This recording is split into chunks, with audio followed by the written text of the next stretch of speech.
Damn, son, that sounds good.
fuck is my head?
Don't go reinventing the wheel now, boy.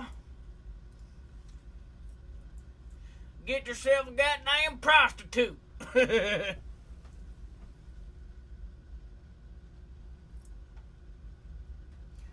yourself a goddamn prostitute, boy.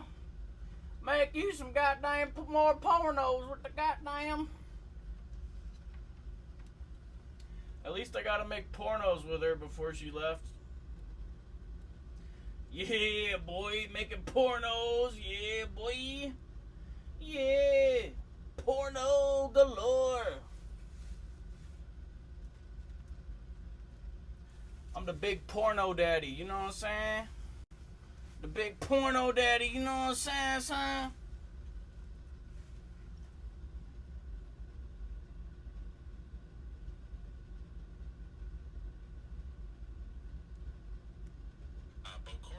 Charleston, South Carolina. Networking infrastructure, QoS, securing, and big porno daddy, you know what's up, boy?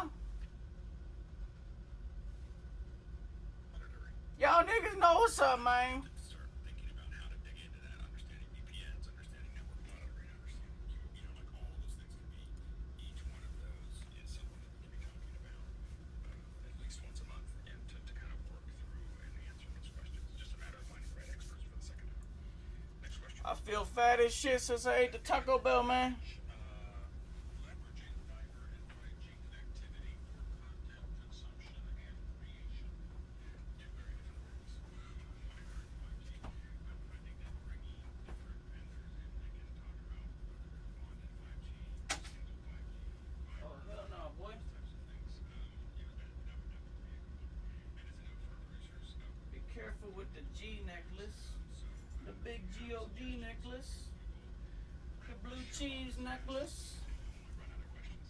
So it's up to you if you want to get your 2 cents in on what you want to see on Friday. So let us know. There's been plenty of suggestions. Oh. But we're just going through them really quickly. So just letting you know that we will get what we need out of it already. UFO boy flying with the UFO. Next suggestion. Flying with the new toy. In Stuttgart, Germany, how to develop pipelines for live streaming and broadcast. Yeah, absolutely. Do you have any specific angles that you're Flying with the new toys. We have a lot of people in our audience that do like the typical 1 to 2 day loaded, but there's like a totally different way of thinking when you develop a pipeline for like an issue that runs for a week. That is kind of Need some more coffee. show.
here, big boy.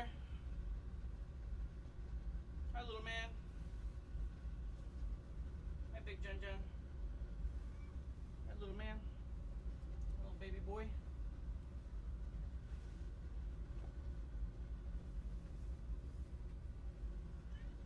Meow.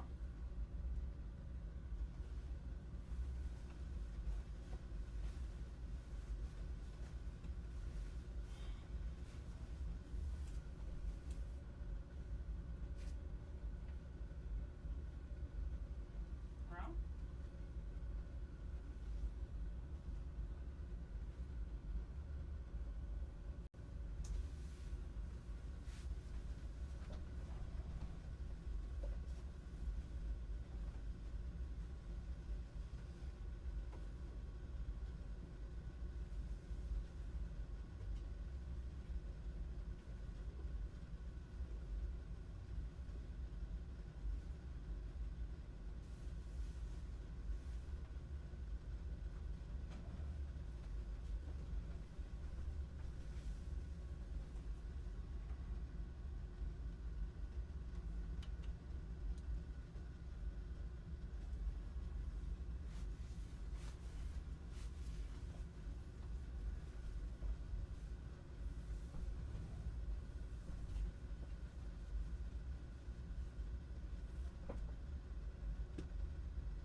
I think the aliens are trying to be serious.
Hey Siri, turn the lights to bright green. Hey Siri, turn the lights to bright green.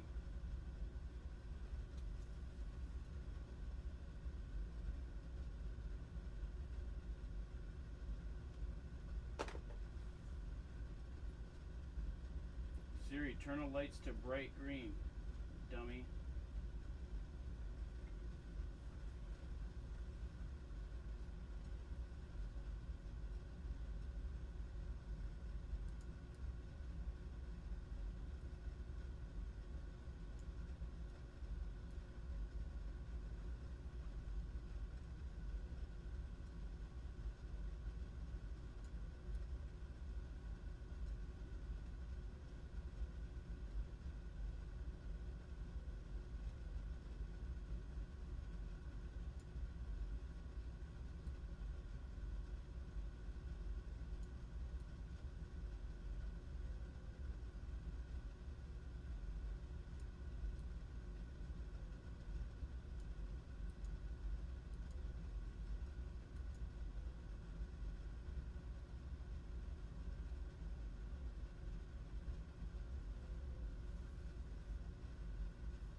Hey Siri, turn the lights to white.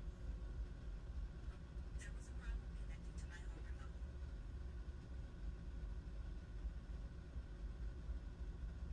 Turn the lights to white.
Damn, look at all that dust.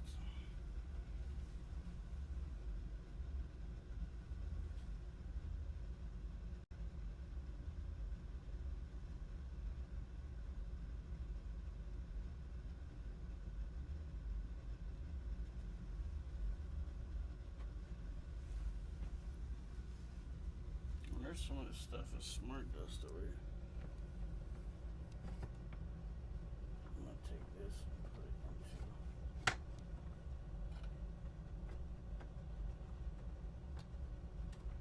into a bag.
Hey Siri, turn lights to red.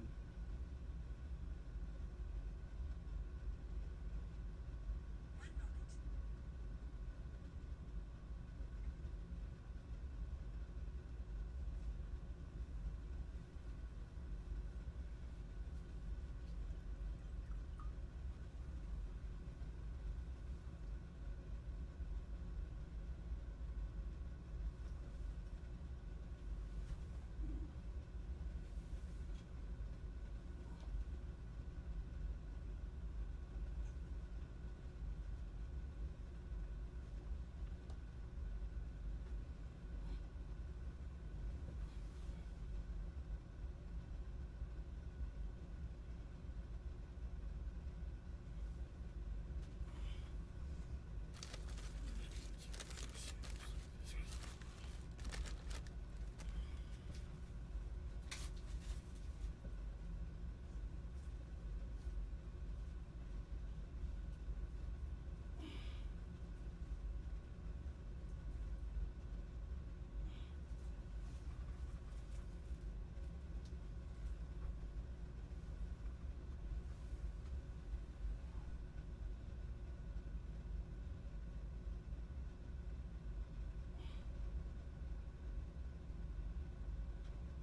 AI Coop, the AI Coop robotic.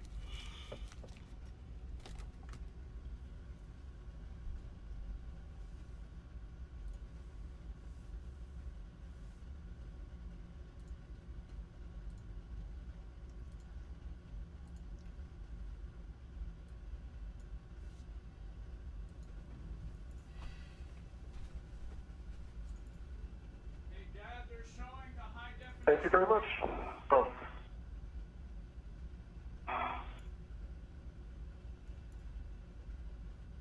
Hey Dad, they're showing the high definition cameras like I asked them to, but they were probably going to show it. I asked them to show it.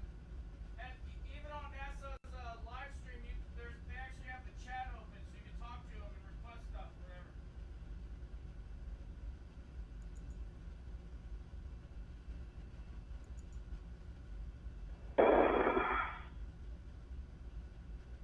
Alright, so your tether trying to go behind me.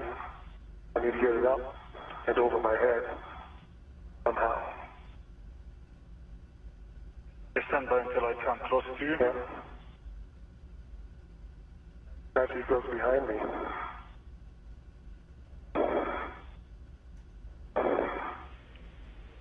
So where we want it for the next setup for these tethers, just for awareness, is Sultan should go from the anchor down to a fairlead by the port airlock toolbox.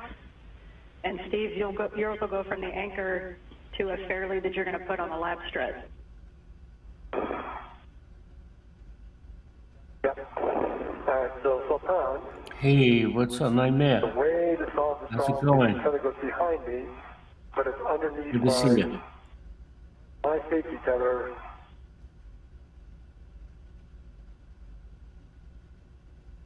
So if you can get, let me get, right, so let's get it up. I'm going to go down, get over my head, then I'll come up and then we'll clear it off. That would freak me out too. Okay? Okay, are they crossed now? Or just the height? Yeah, they're crossed now. So Yeah, height's a no can joke. you get your tether up from I behind get like me? that with an MRI. It's insane. I almost freaked out one time with an MRI.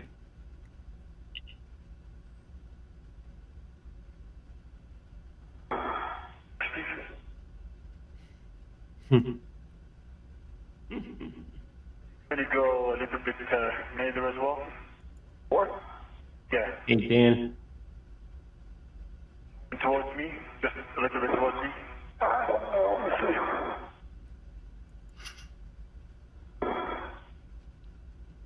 Yeah, even the video games that have that stuff, you walk out on a plank, you can't do that. Excuse me. Right now, I got you. Thanks, man. I'm glad. I agree. Okay. I'm glad. Thanks, man.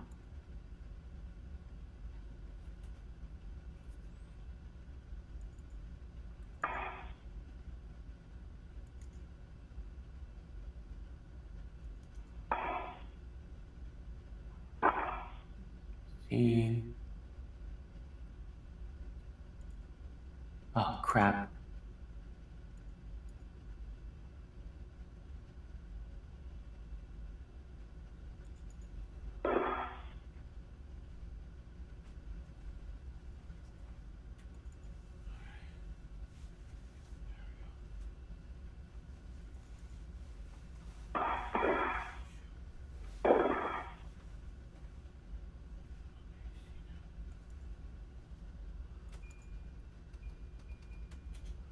As our astronauts continue to translate to the next work site, the International Space Station is flying 261 statute miles over the Indian Ocean west of Australia.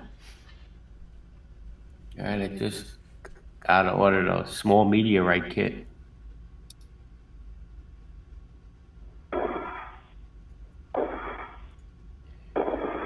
Yeah, and when I was in an MRI, I started The thinking astronauts about do it, and have that made lights it a on their million helmet times to help worse. them work during these nighttime passes.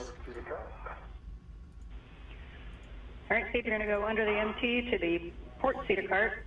and you're going to be looking for the APFR in the top left WIF, which is WIF 3, and it should have an ingress 8 on it.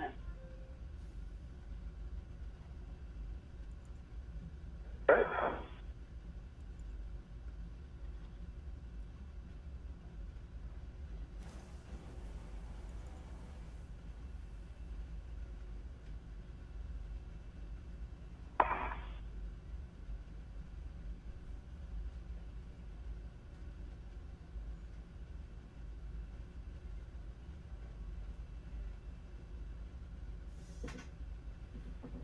And I'm going to go down the super spur now.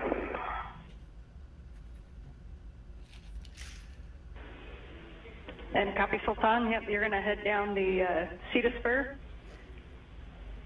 and then you can turn on the GoPro, and you're going to fair lead on the port WIF near the port airlock toolbox. And when you pause, I have a couple words for you on your glove.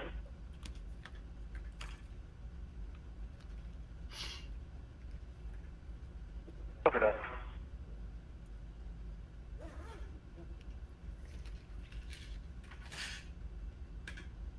Okay, WIF 3 is the one that's currently in the middle on the swing arm, correct? Yes, WIF 3, which is... And it's set. Papa, papa. That's correct, Papa Pampa, and then we ask you don't change the pitch setting for translation, and you can stow that on your BRT.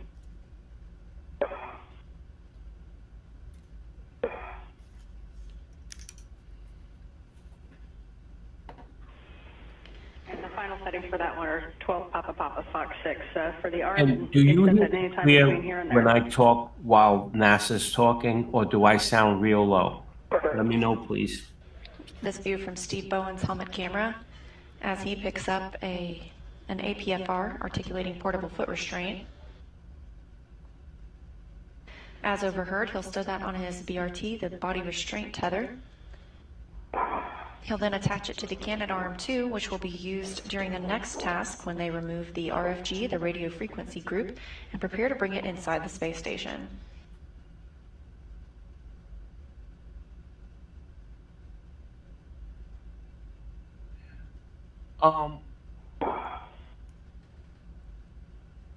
I come in louder. Wow, so maybe I should back up a little bit. Maybe I got myself too loud then. Let me see. I'll lower myself a little bit.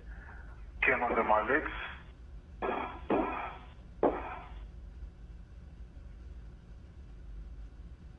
Yeah, right. It's true. One of you said before, they're not spacewalking, they're actually space floating. Luke, in reality, I'm just gonna mute this for a second because I end up talking louder because I think you can't hear me and I don't want to be screaming in your ears. So when it comes to, I'll make this real quick, I'll split screen it. When it comes to green screen, you can use basically any green. Darker green is not really that great to use, although you can use it. You can use any color. You just don't want to wear that color. That's the color of your background, but stick with green, an apple green, any light green. Stay away from neon greens because they tend to reflect more. But yeah, anything like a brighter, like lighter green like that is fine. There's no one specific, you know what I mean? But you could look up apple green. I'll find that for you in a second. All right, let me go back to this and unmute it, but let me show you a couple of greens.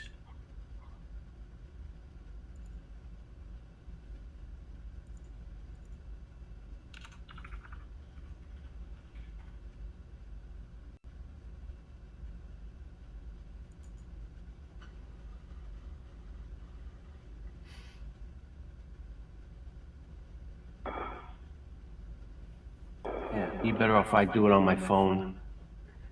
So I don't gotta start messing with the screen and everything, sharing, taking it down.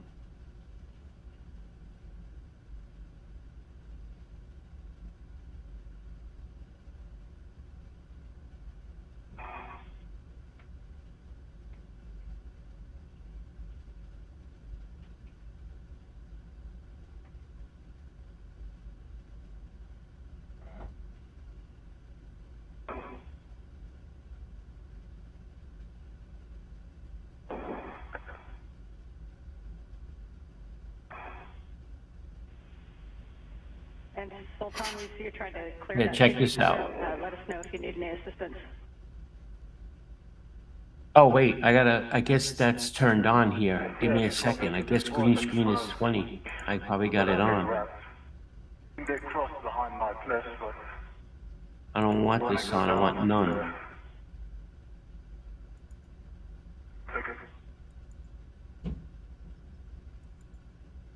There we go. Alright, I might be able to help you out. I guess green screen was turned on mine. See the green right there? from Steve. There's different kind of apple Head greens. back a little bit You can outboard, use any of to the other those. side and see if you can help clear Search that. apple green, and the key to it is your lighting. Down the left, You have to light it evenly, the green screen, and then you'll be fine. And then light yourself. Yeah, we concur with that plan. But stay away from very dark greens. And it's the garbage truck that's supposed to go down? No, that's when they use virtual backgrounds. On the, That's true. You would think how much these on suits the cost, starboard lab strip and right. that they would have something in it like that could automatically scratch you, right? Talking $20 million a suit. Hold on, take a second. Where are you right now? I gotta take this call real quick, I'm sorry. Okay, I'll be up in a second. Just wanted to see where your tether is routed. Is it behind my place or?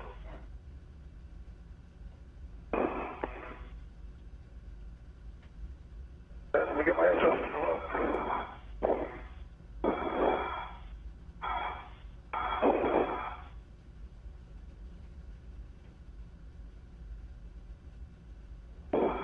I just wait for you. I think it's behind my place.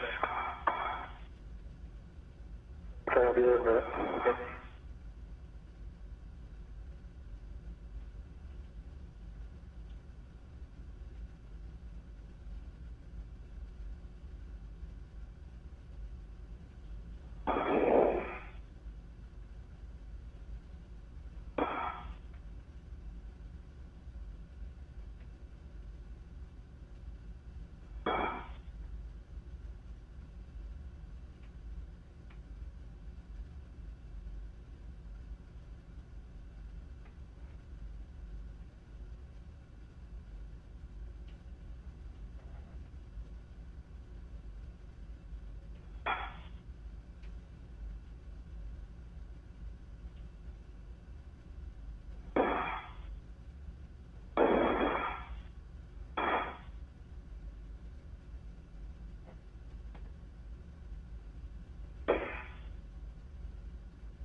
Sorry about that, everybody.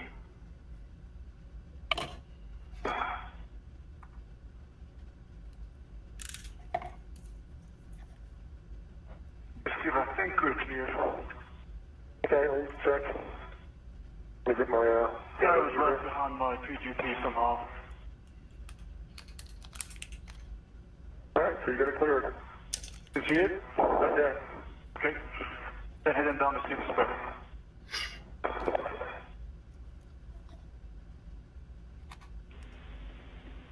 Okay, and we Sultan, or we monitored Sultan, you said that it is cleared? It is cleared and it was wrapped around my PGP, unfortunately. All right, Hey, nicely oh, done. Chris. So you can continue down the port airlock, or toward the Cedar Spur to the GoPro, and you can turn that on. And Steve, you can go down to the front side of ESP2 via the lab and then the gap spanner.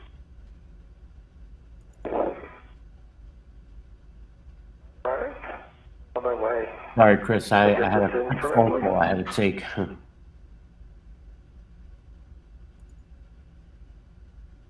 Great. Yeah, you should be good. Just try to light it as evenly as possible. Don't go too crazy.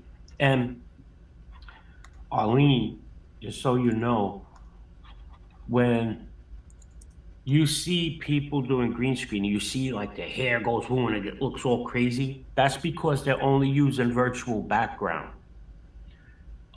That does an automatic green screen. But if you, when you do that, people that select green screen and actually have a green screen, you shouldn't see all that craziness. That's just people that don't have a green screen. They use something that's called virtual background. Copy, fair lead in place.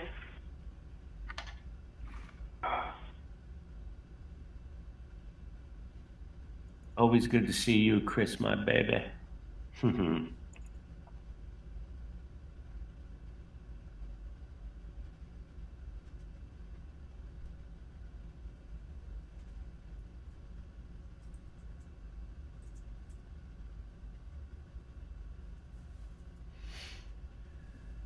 I don't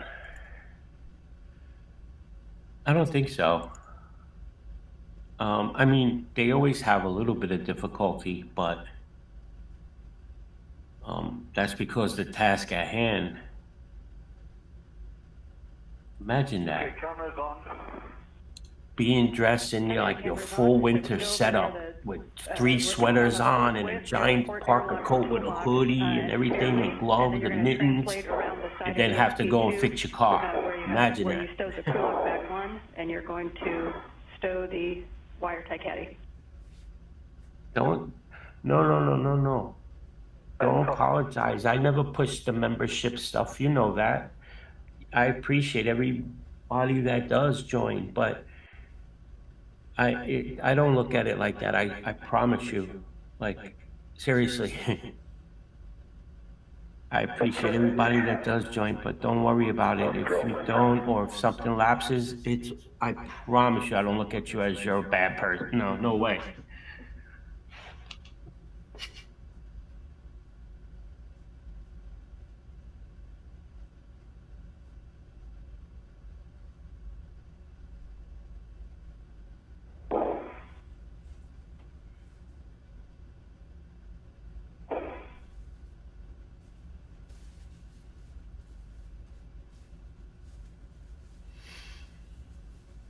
Oh, well,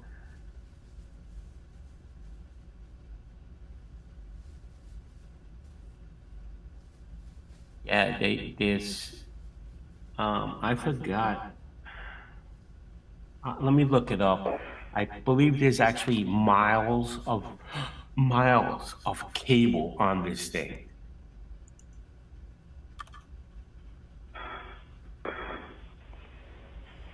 And Steve, as you get in a good position on the front of ESP2 there, 8 going miles to be of give wire a go to GT is on the ISS. APFR install and 8 ingress miles. position. So you just want to position yourself to where you are clear but can see everything. Okay, let me get myself there. Honestly, in reality, it's not really that much. I've run cable, that's what because my company was doing, when I would run all the Cat 6 cable, Cat 5 cable, it could add up to that quickly.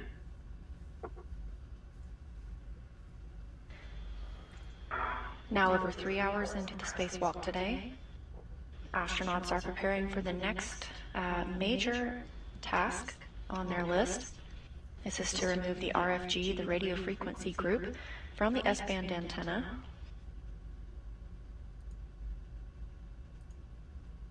So this should be ending shortly.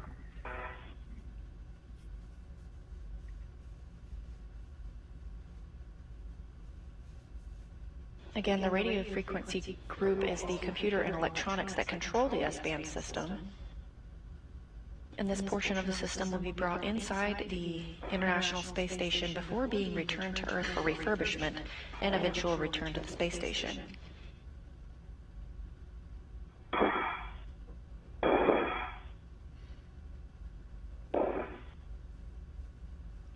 Exactly.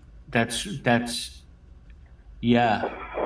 I seen you at one time. I think I mentioned it to you. You were joined as Mindfork and as Akashi. Whether you realize that or not, you don't have to double up or do anything. Seriously. Promise you. I'm not that kind of person that's gonna judge you on whether you're a member or not. I'm not insecure. Let's put it that way. LOL.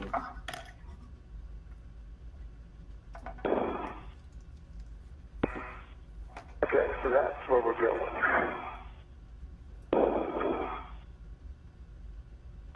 My tether. Yeah. I ran a lot of cable for a lot of the big skyscrapers in New York City. Yeah, and I'm with the ASP and I have the Let bag me in tell front you. of me.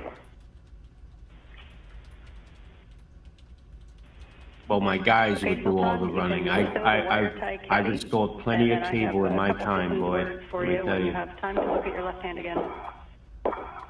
I still have all my kits here to make the cable. All right, copy.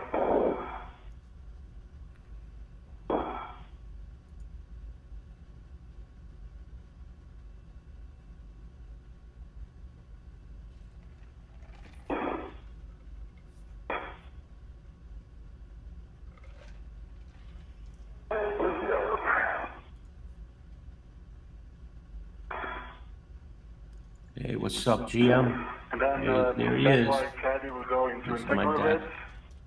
Digital. Yep. Yeah, you gotta do that We're going to throw too. the wire tie caddy into crew lock bag 1. People don't realize the cables have to be a distance also from the ceiling and from the At the floor same time, underneath you can because it's grab- interference. Are they going into integral bits? Or Yes, you can put it on any available integral rep.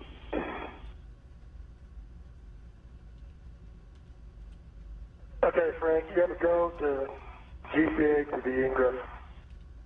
The install and ingress position. Chief, we copy GCA to published. Our published position is 1.1 meters station aft, and we're starting This motion. night, let me see if I still have my test right. Good motion. Good motion.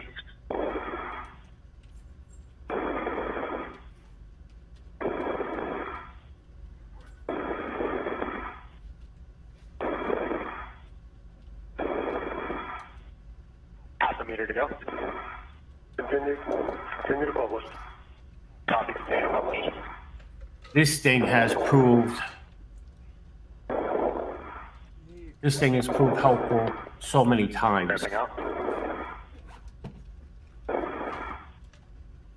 Okay, Steve, that's your published position. This is from Bike Brothers, like one of these things, where Right, could I get another 30 centimeters Okay. station aft? The additional 30 like centimeters. the station cable aft. testers and all that, cable mapping, Multiple voices in the mix This now thing as NASA astronaut Woody and Hoberg these little inside the space bastards station is right commanding here the Canada have helped R2. me so much. Steve So Bowen anybody that runs cables or works with be cables, on you gotta get Canada one of R2 these. Telling you. to help with some stabilization for the RFG removal. Position. And you can put brakes on, GCA complete. Copy, GCA complete. Stand by for brakes. These brakes are on. You're go for APFR install and ingress. Anybody wondering, these are cable tracers. That's what they call these little things. And Steve, you could install the APFR onto the arm. You're looking Mappers. for 12 Cable Papa mappers. Fox 6. Oh, look at how cool that is.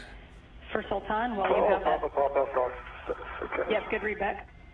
For Sultan, while you have that bag in your hand, you're going to retrieve the large small ret that's on the handrail of that bag, and you're going to put the small hook onto handrail 8007, which is the same handrail that your temp stowed on. 8007, copy, small hook on. Copy.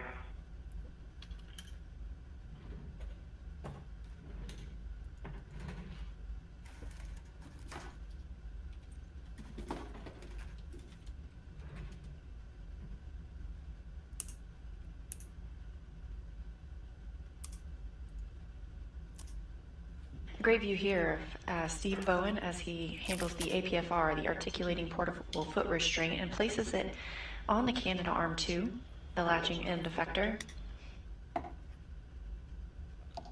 Okay.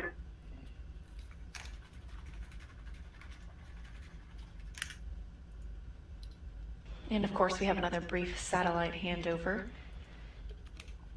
Teams here in Mission Control Houston continuing to monitor everything about today's spacewalk, including the status of the astronauts inside the space station, of course our astronauts outside, and keeping up with those tasks, as well as the consumables for the astronauts, including their oxygen rates inside the suits. No, this one did not go all the way over. I got the, Copy, black on black. And we're just back with you from a handover, so if you hold on. call the full twist test, we missed it. Hold on. Oh, I got the, black on black has been twisted. Feels like it's in, but it hasn't twisted. Follower's not going back yet. Copy. A couple of notes for Sultan while Steve works that. One is that we're out of the range for your erratic sensor, so we're not worried about that anymore.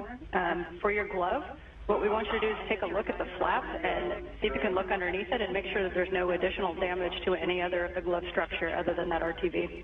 I copy, and I did report initially that that's not... And just a reminder that on the index finger, you've got that turtle skin underneath that RTV as well. Remember, they get hit with micrometeoroids all the time, the Has ISS. another RTV slab, but nothing is exposed. Welcome. Bravo. It's always good to see Okay, you. good work. You're Thanks always for double welcome checking here. that. Thank you for coming Sultan, by. your next, Have your a great next step day. is going to be to pre-stage the long wire tie on the clamshell MLI. So just double check that you have a long wire tie left on your BRT. Only have short only my RT. Again, if I'm gonna get any from the... That's how they do it. Okay, yeah, we agree with that, Sultan. Only have short only my RT. Put that in there, so we'll They're even told how many turns of a screw they must do for that specific torque. We agree with that, Sultan. Sorry about that. I should have cut that before you put that in there. So we'll have you grab one long wire tie on the clamshell MLI. Right, copy and work. And then I had a hard time with this. Black on black. It's in there. The collar. It's not what moves. You know. You think it's in there. Collar does not want to move. We're taking a look.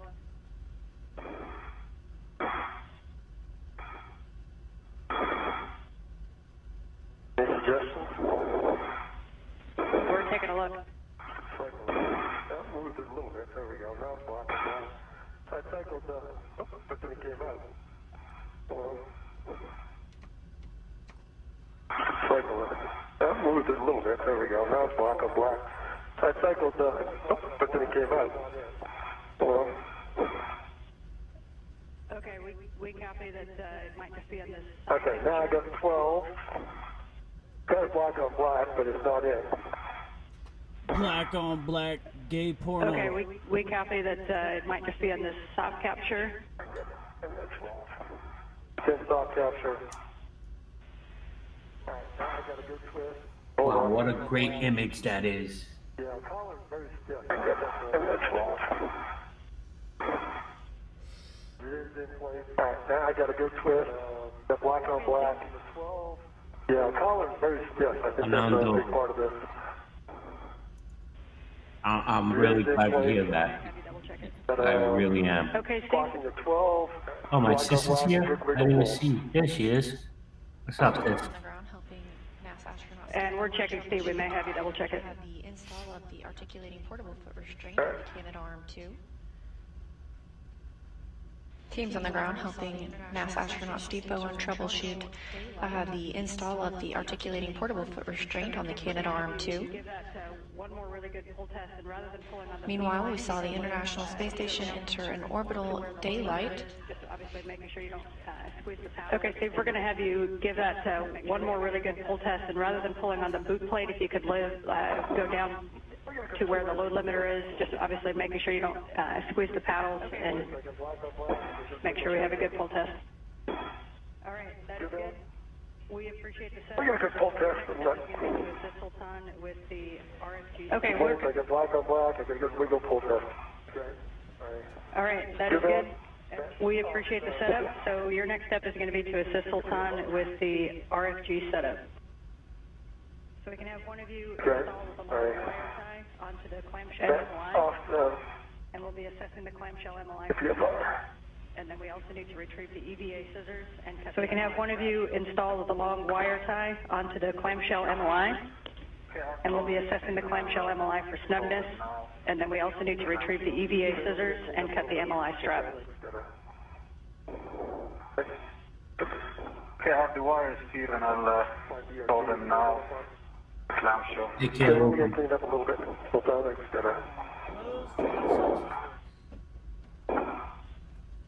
what my BRT is tangled up on. I agree, Cynthia.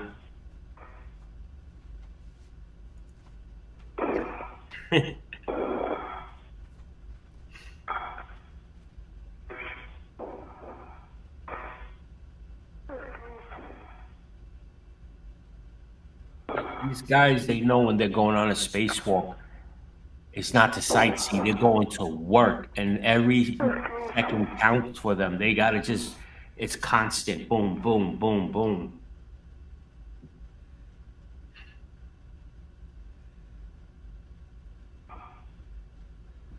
Besides the height issue, if it's just, I would love to be doing this. Like, if they guide me and be able to fix this, I would love doing this. All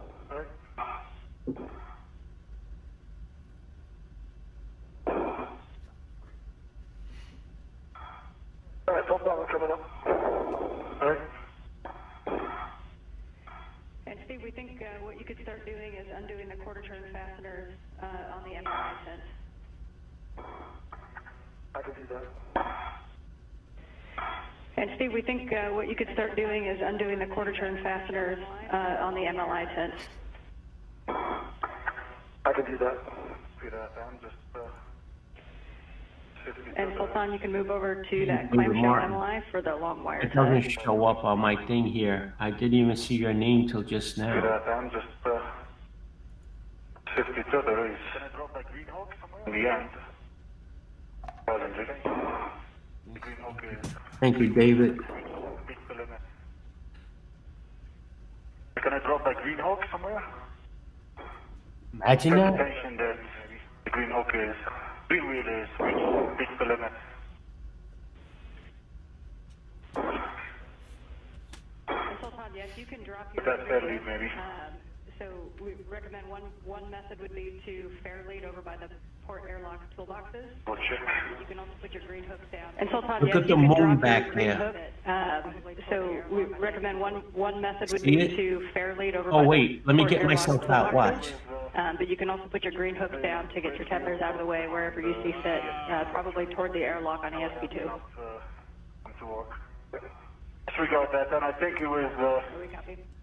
the red wheel cut behind the ESP structure. Now it has been up to work. Wow, beautiful. Yeah, we copy. And I do not see the quarter turn. I don't see the quarter turn fasteners on the backside, correct?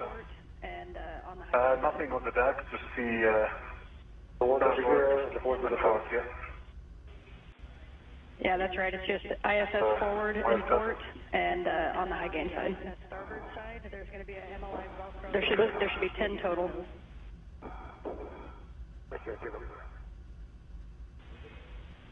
And then on the ISS starboard side, there's going to be a MLI Velcro flap that you can remove.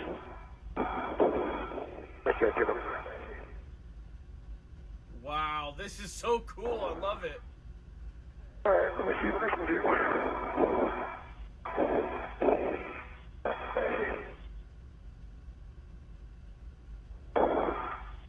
I'm gonna go tell my dad to watch because it looks so cool.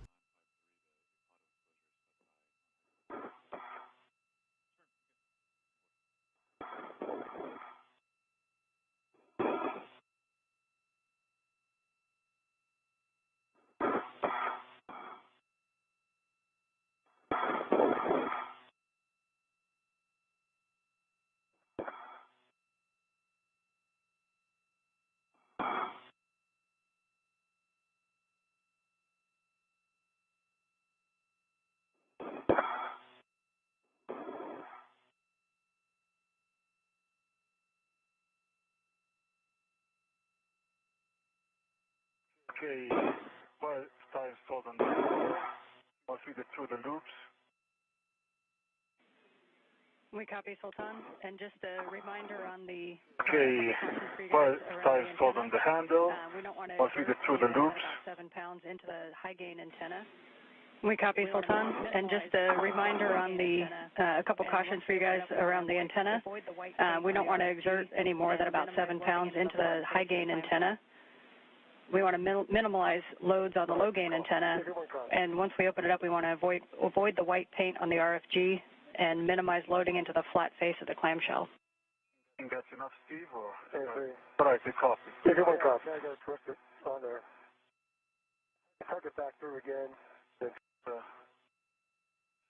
Think that's enough, Steve, or? In the end. Yeah, you got to twist it on there. Tuck it back through again, then twist it on itself. Can I drop that green hook? As our spacewalkers begin work on removing the radio frequency group as part of the S-band antenna, if you look in the background at beautiful Earth, just above it is our moon. And then we also need to retrieve the EVA clamshell and assess how much it moves on the antenna. And Sultan, once you get on there, or once you get that on there, you can kind of put your hands on the clamshell and assess how much it moves on the antenna itself. This will be where Steve is holding the RFG when we feed it into the airlock. Wow, beautiful. Try to do a better job of lighting this. Just tuck it in and around it and pull it back. So bring it back out. Place the open end and tuck it around it 3 times. Just tuck it in and around it and pull it down. So bring it back out. No, you don't have to do that. I'll do a flap, maybe. Okay, that's fine. That will help. I think you need to tuck it back through at least one more time. Sure. And Steve, by your left hand, there's... I think you need to tuck it back through at least one more time. Sure. You can open that up, getting ready to peel it back whenever you're ready. And Steve, by your left hand, there's kind of a Velcro seam along the RFG. You can open that up, getting ready to peel it back whenever you're ready. Okay, that's all good. All right, you can get the last 2 quarter turns there. Okay, that's all good. You will do that? All right, you can get the last 2 quarter turns there. I didn't realize I had that little Cosmic Neighbors logo in the bottom right corner that was right over my face. I just removed that. And we'll be cutting the MLI strap. Even though the little logo's better than my On your face. next step, you can retrieve the EVA scissors from the crew lock bag 1, and we'll be cutting the MLI strap until we get the strap cut. All right. What's up, Lara?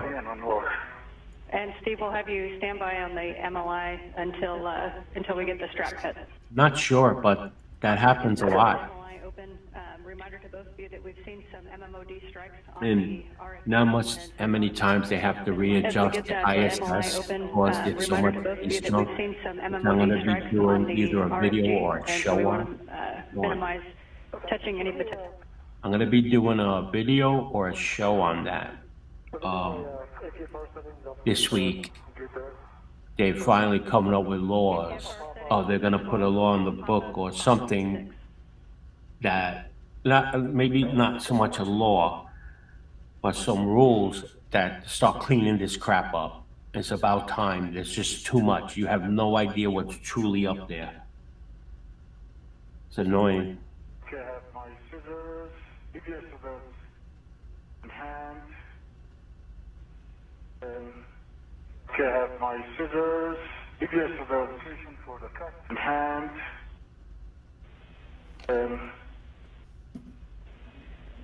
This is my location for the cut. Can you give us any words on how snug the clamshell is on the RFG antenna? Copy, Sultan. And when you're at the clamshell, can you give us any words on how snug the clamshell is on the RFG antenna?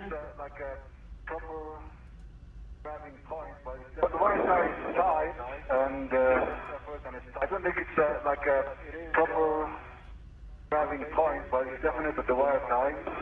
Best effort and it's tight. But it is rotating if I do. Would, trust me, if I could, I would, right away. Clamshell that connects the clamshell Okay, with that then, Sultan, we are go for you to cut the MLI strap nearest the clamshell that connects the clamshell to the tent. Alright, we'll do that. Cut near the clamshell.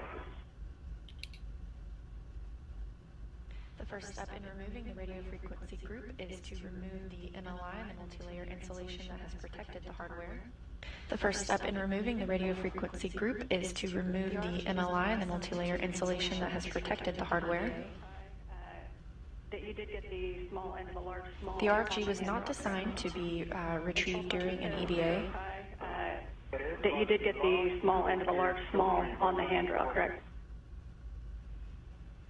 Okay, copy. Yeah, the small. It is, but the large hook is still free. We're going to put it. Close the EMU scissors until you're ready. Okay, copy. Yeah, the small hook on the handrail. And then we have a request for you to close the EMU scissors until you're ready to use them. MLI, and we're about 15 seconds from a handover. Copy, I'm ready to use them. Okay, you're going to cut that MLI, and we're about 15 seconds from a handover. Alright, copy.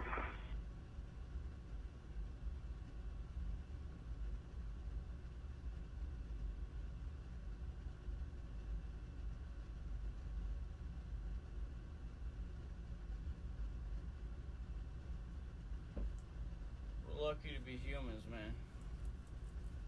We are lucky to be humans, baby. Hey, it's because the downlink of the communication is not up yet. Once the downlink comes back, all the feeds should show up on the main screen. I asked them to put all the feeds on the main screen because I thought it made sense, you know? And they actually listen to me. I love it. They're awesome. NASA's awesome, man.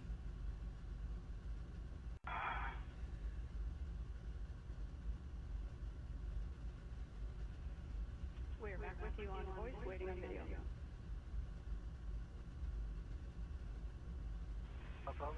We're back with you on voice, waiting on video.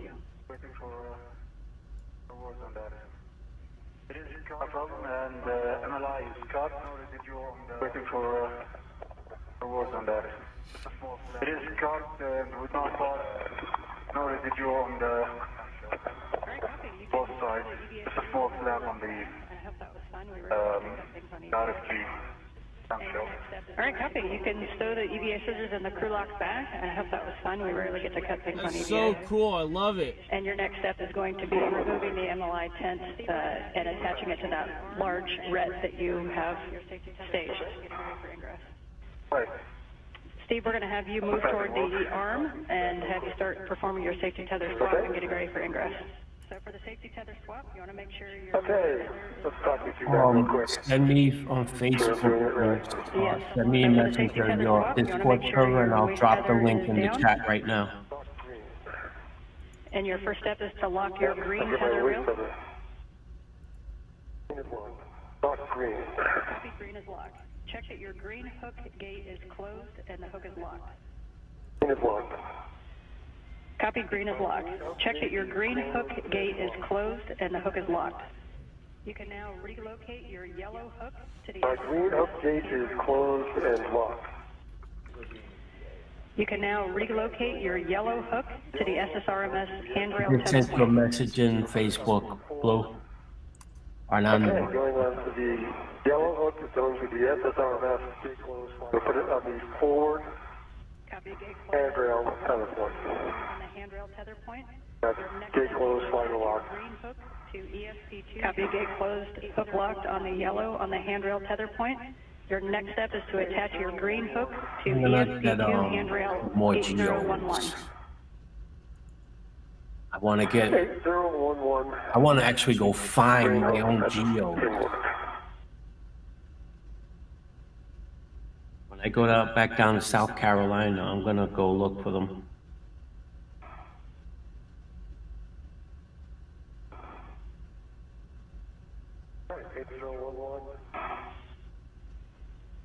Copy, green hook. Copy the green hook. 8011. Unlock the green tether reel. Copy, green hook. Copy the green hook on 8011, and you can unlock the green tether reel. Are clear of the RFG removal path. Unlock green tether reel. And when you do that, you want to verify that the tether reel and the cable No, are you do clear what you of the gotta do, RFG Chris. removal path. Yeah, I will be talking once I get the, Likewise, my friend. outside clear of it. Yeah, I will be talking once I get the, wait for an outside clear of it.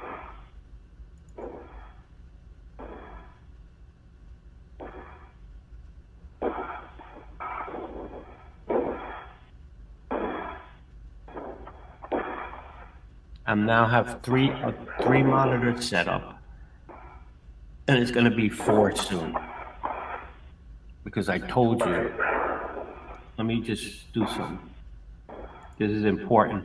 I know a lot of people thought that I quit streaming live stream. No, I didn't. I had to back off a little bit, and I had to figure out what I want to do, and that's all coming. Like, you'll see Space Talk this week coming up on Wednesday. Should be pretty friggin' awesome. Jim has some surprises. There should be lots of photos and a lot of videos of some discoveries that they've made, and there's a lot going on. So stay tuned for Wednesday. But I didn't quit live streaming. It's just, and also there was a stream, 1 or 2, not too long ago, that my connection was terrible.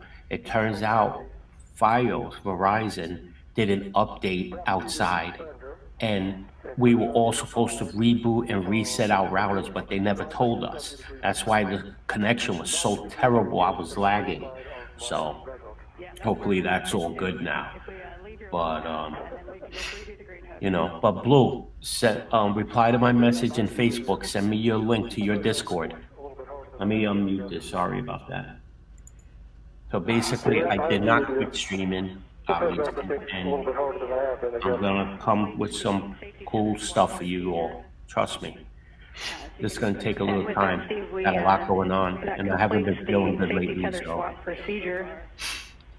So you can just verify your load path is clear. Your next step is going to be to ingress the APFR.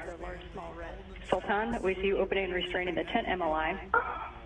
And let us know when you have that on the My large setup kind of looks like NASA small right red. now, with all the monitors everywhere. It is attached already to the Velcro loop. Soon like this more in a low profile for the removal and the ENG operation. On the RFG from what, copy, good words. And would also take a baseline inspection when you have a chance of the white Thank you paint on so the much, RFG Lila. from what you both see. That's all I looked at. Who are they? Thank you. All right, cool. Feel much better about that. How do they think? You just show me what they did. I'm gonna get it on top group. All right, feel much better about that. Down, where do you want to be? You do not want to be Steve in the Bowen bottom. prepares to ingress You don't want to the be in the articulating portable middle foot of the restraint. And there's a play right now to take As Steve Bowen prepares Okay, to here we ingress go. I the got Blues. articulating portable foot restraint, So here, if y'all Sultan can, is this is removing some Blue, multi-layer insulation known from as, the SPN his name is antenna. Fernando. So this is his This Discord. will allow them to more If you easily can, access and remove join the his RFG, Discord. the radio frequency group, which will be taken inside the Wait a space minute. station. Steve, as you get to the ingress, you're going to make sure your tools and tethers are clear, that the ingress aid is stowed, and you can attach your waist tether to the ingress aid. I think that's wrong. Give me a minute. Okay, my weight tether is attached to ingress aid.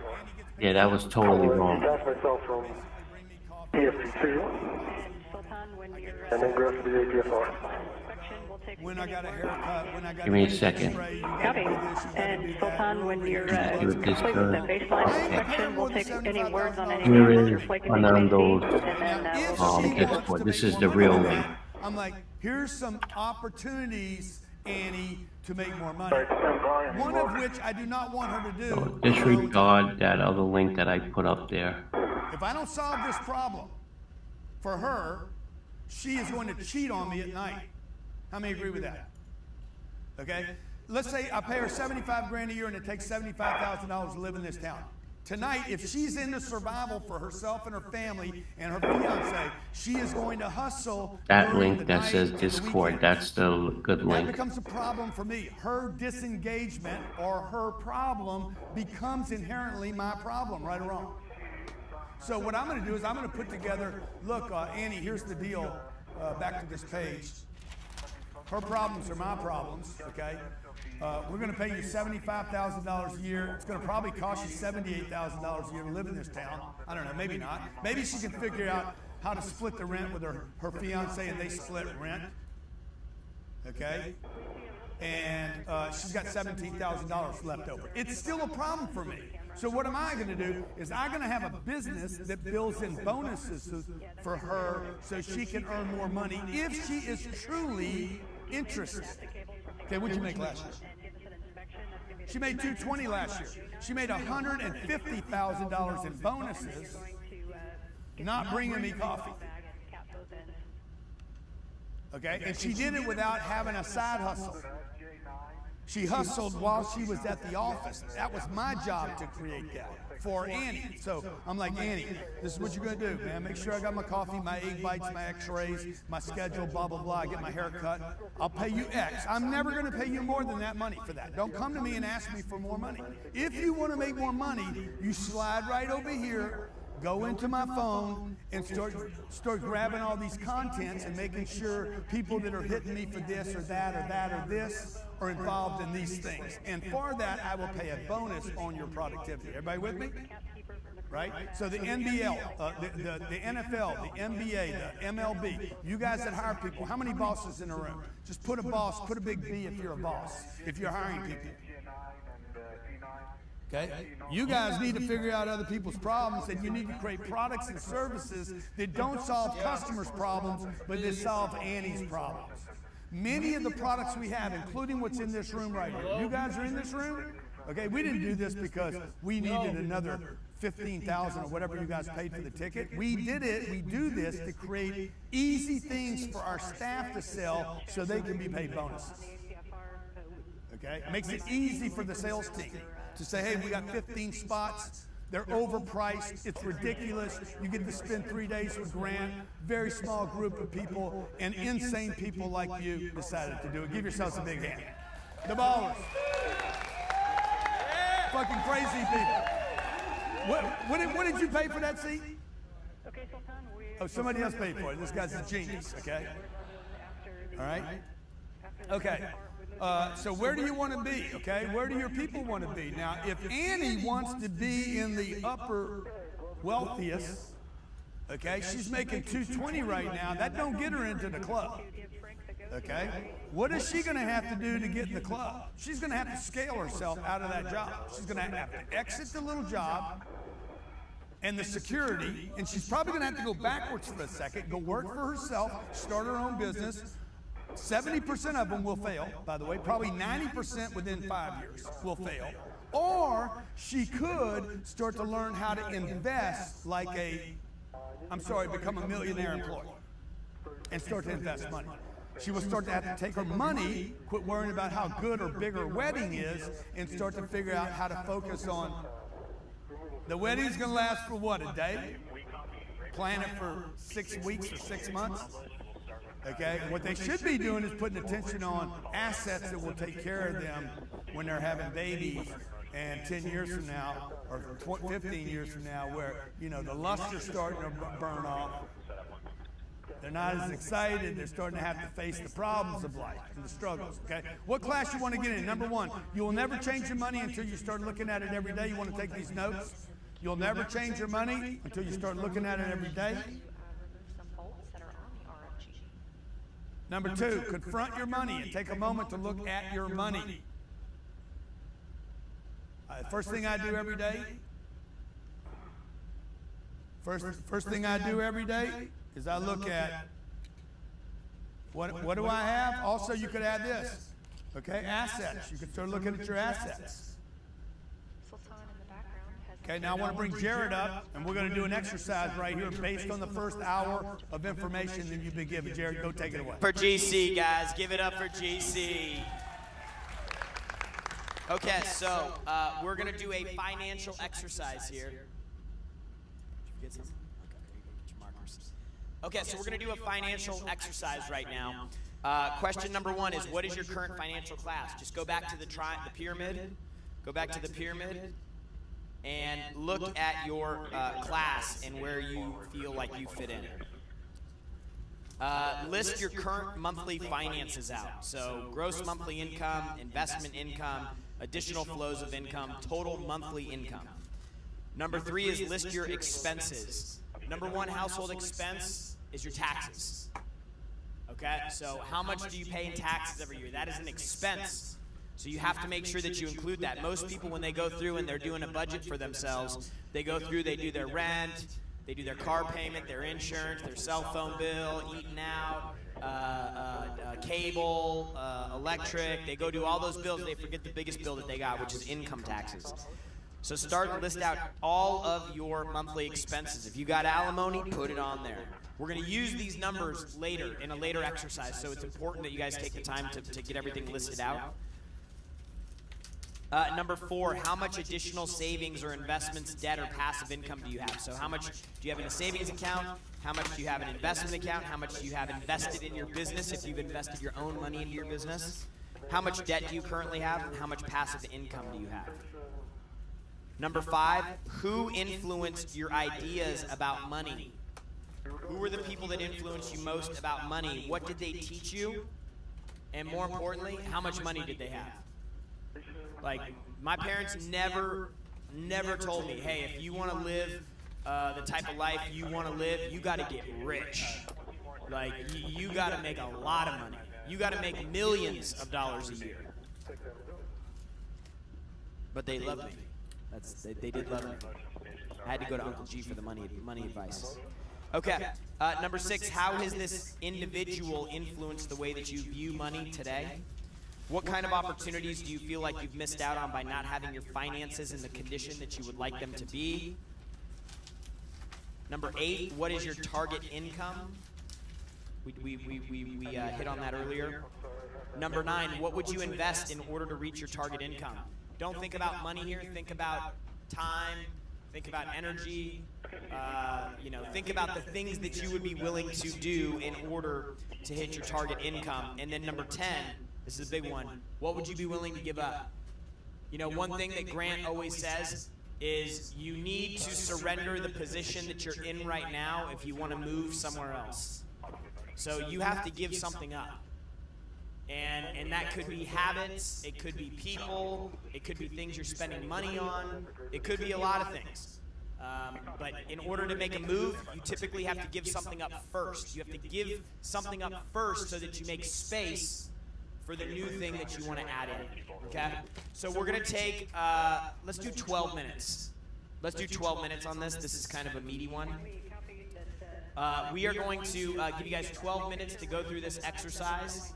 And then after you guys finish, I'll come back up and we will go to breakouts so that you guys can discuss all of this. It'll be a great time. Also, okay, so I'm going to let you guys go ahead and do that. For everybody that is watching online, either via social media, in our preview, or you are a part of the free preview, now is the time for you to step up and say, hey, I want to be a part of this event the rest of the 3 days. If you go to grantcardone.com/97, grantcardone.com/97, you can get access to everything that we will be doing over the next 3 days. You just got a little taste. We're at the tip of the iceberg here. It just goes deeper and it just gets better. And you guys can take advantage of that right now by going to grantcardone.com/97. We'll email you. You'll still get the workbook. You'll get everything that you need to get locked and loaded and participate in the exercises, the breakouts, get connected, network, do all that great stuff. grantcardone.com/97. We're going to break for the exercise. We will see you guys online and preview folks on the inside once you go to grantcardone.com/97. Let's get a little bit of music on, and we'll give them a few minutes for this exercise.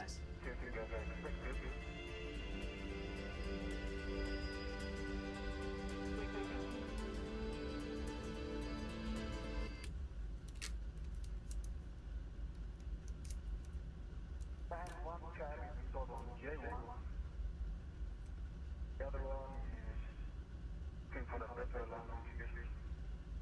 We copy.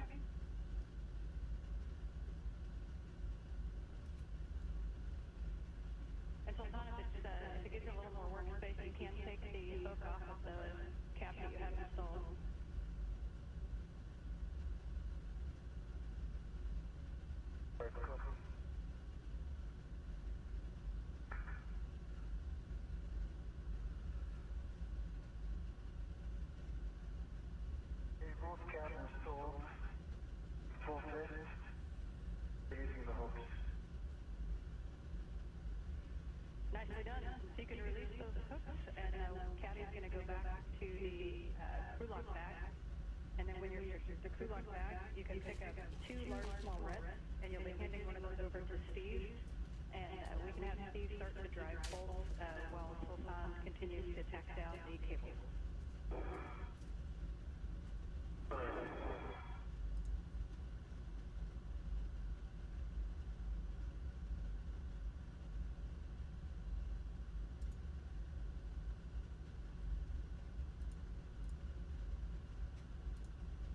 Number 8, what is your target? To give something up first so that you make space for the new thing that you want to add in. Okay? So we're going to take, let's do 12 minutes. Let's do 12 minutes on this. This is kind of a meaty one. We are going to give you guys 12 minutes to go through this exercise. And then after you guys finish, I'll come back up and we will go to breakout so that you guys can discuss all of this. It'll be a great time.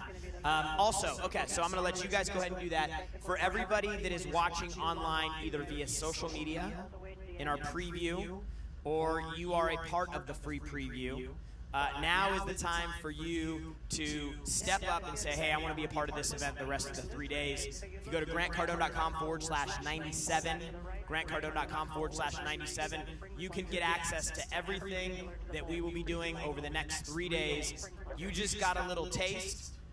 We're at the tip of the iceberg here. It just goes deeper and it just gets better. And you guys can take advantage of that right now by going to grantcardone.com/97. We'll email you. You'll still get the workbook. You'll get everything that you need to get locked and loaded and participate in the exercises, the breakouts, get connected, network, do all that great stuff. grantcardone.com/97. We're going to break for the exercise. We will see you guys online and preview folks on the inside once you go to grantcardone.com/97. Let's get a little bit of music on, and we'll give them a few minutes for this exercise.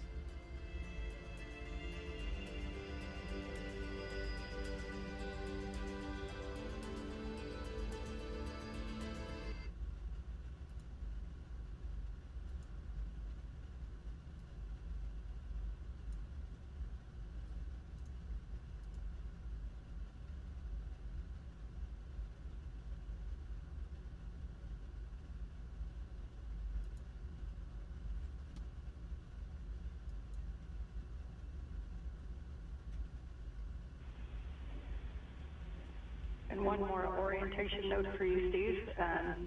When you go to remove it... I remember I fell asleep on a stream one time. And I woke up 4 hours later, and I was like, what the hell is this? And there was people in the chat actually just watching me snore. Want to do is kind of a yawing motion where Yeah, you push that left wasn't and a right, fun pull time. left, and then vice versa. So just a real slight yaw onto Exactly. the RFG as you pull. Good point.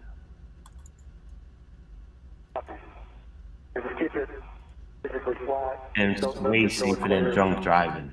And Good. we should be able to pull it basically straight back out. Yep, we agree with those words. See, he drops it by my foot, so then I could go like this, throw it, and I could go grab it, and then he'll drop it on my foot again. Here he comes. Give me that toy. Give me that toy.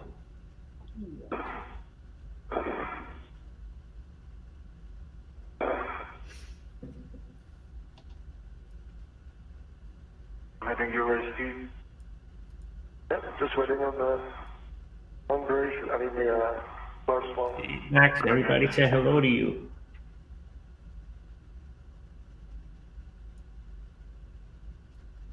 That's my boy. He follows me everywhere now.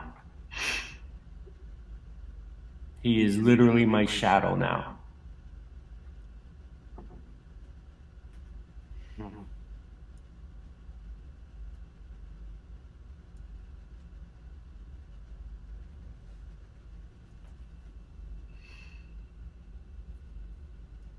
This view from NASA astronaut Steve Bowen's helmet camera. Again, this is Bowen's 8th spacewalk. using his handheld camera to take some photos of the hardware and maybe even Earth below. The International Space Station is currently flying at 260 statute miles over Paraguay.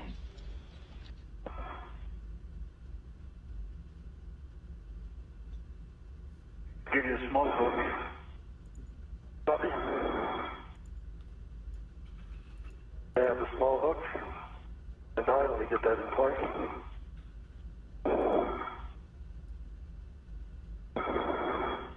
Okay, I have a small hook on. Release the large hook.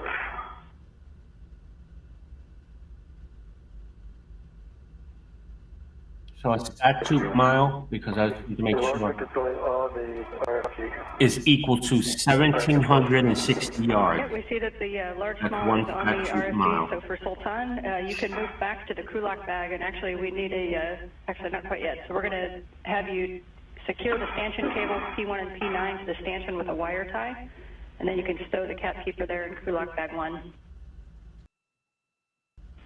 Okay, copy.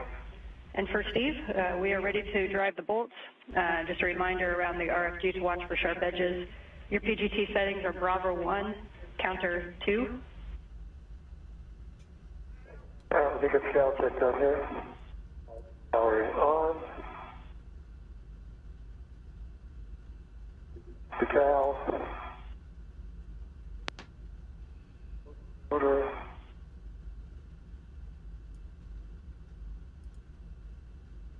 Decal, cal pass. The test is good.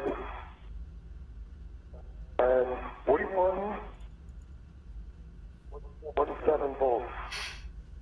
Is that right? Okay, 41.17 volts. And we're looking for what now? You want to set Bravo 1, counter 2. Bravo 1, counterclockwise.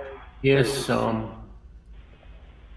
got Bravo 1, ISS fact. counterclockwise 2. And the fifth bolt from the left, the fourth bolt from the right. Yep, so it'll be the fourth bolt from the left will be your first one. So F1, it's going to be one to the left of the jacking bolt. Okay, so they're numbered A through A from the right. Okay, one Well, to the I'll left definitely of check it out, Larry. And I'm starting at how many turns? That's correct, and you should expect What about are you 6.8 to doing? 12.8 turns. Okay, that didn't work. First bolt is coming. Again, Steve Bowen will release 8 of these structural bolts. He's using the PGT, or the pistol grip tool, it's essentially a drill. And it helps for him to be in the articulating part of our foot restraint that's mounted to the cannon arm too, so that he has some. I didn't really clear now.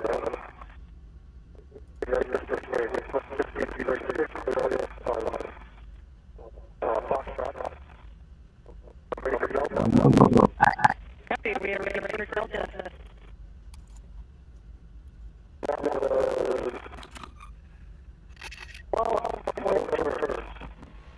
We have 12.0.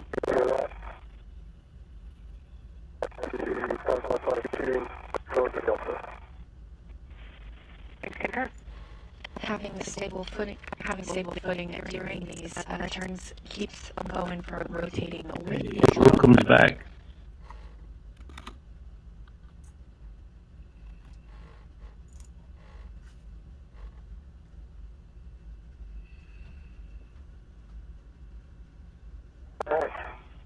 That was 12.0 turns as well. Copy 12.0 on Bolt Delta. You go for block Golf, third from the left. Third from the left didn't work.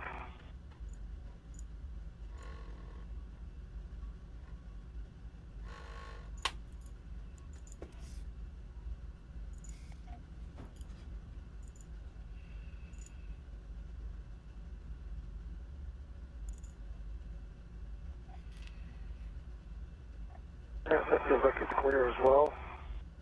And another 12 turns. Alright. Yeah, it orbits the. Copy another 12 turns for block Golf. Your next will be block Charlie. It goes around the. It makes its way around the Earth every 90 minutes.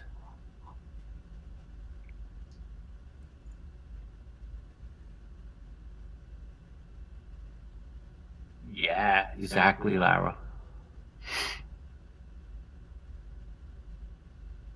Oh, I didn't know this. Watch this. Alright. And I got 10.4 turns there. For Charlie. And now I'm over to hotel. We concur and copy 10.4 in Charlie and hotel. On to hotel.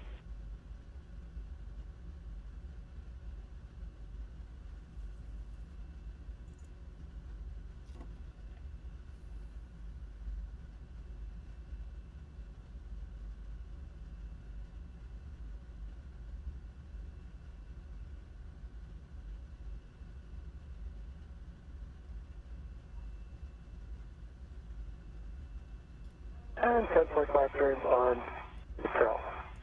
Bravo. There. Good words. Bolt Bravo, and we copied 10.5 on Bolt Hotel. We're now 4 hours since the start of today's spacewalk. Steve Bowen now helping release 8 bolts. That will help remove the RFG, the radio frequency group. NVGL cables, you want them anywhere in the station?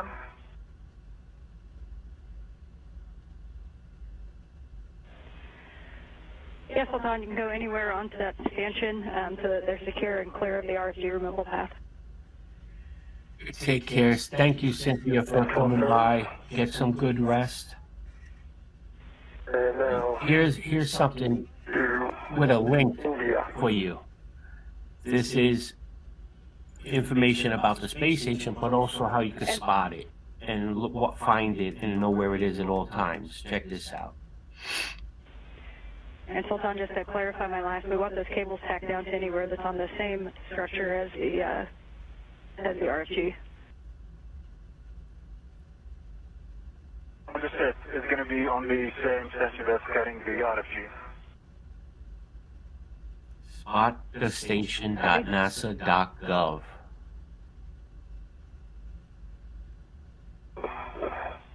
That's turning on me, sorry about that. Somewhere around both turns.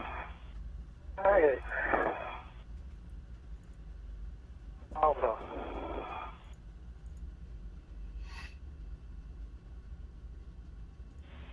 And we copy that you're on to Alpha.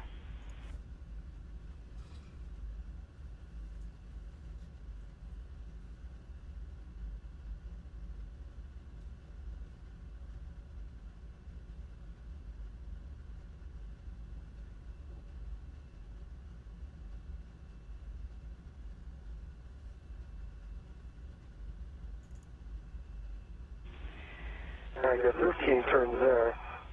Let's check on strings. We copy all the bolts and It's Charlie. Right now, the ISS I forgot just which one. past South America, Oh, and and this one, and so if I put call, it might be worth another turn or two if that's okay. And Steve, we are good with that if you want to put a couple of turns into Gulf. should be passing here you Blue in about 40 minutes or so.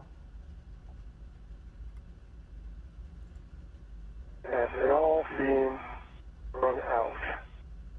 They're all pushed back.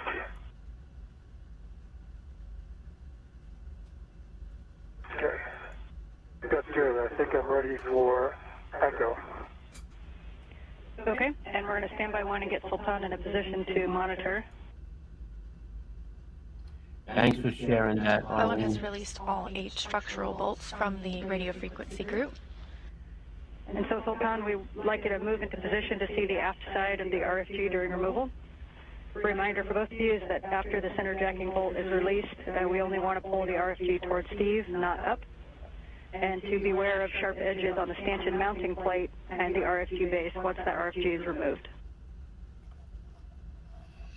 All right, I copy all and give me a second, Steve, to put yourself. Okay, stand by.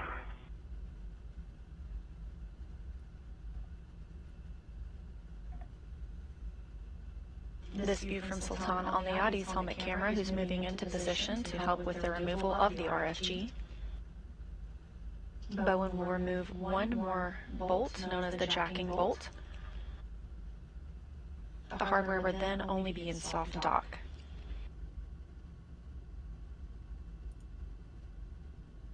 And if you're okay with this, if they're okay with this, I'd like to move the big hook to my right-hand side, just to make it easier when I go to grab the,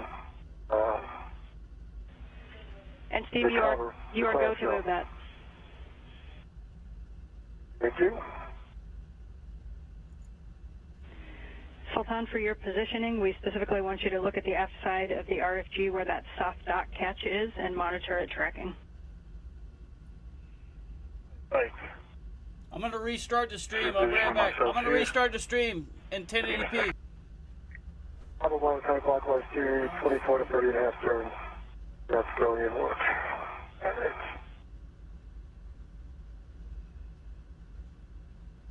Alright, getting turns.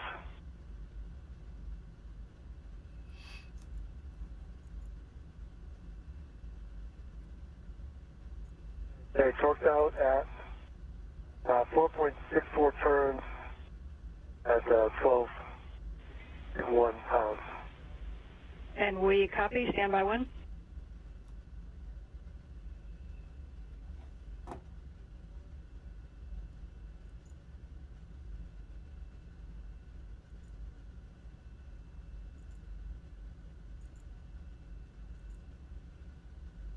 Oh wow, I found this nice site. Check this out.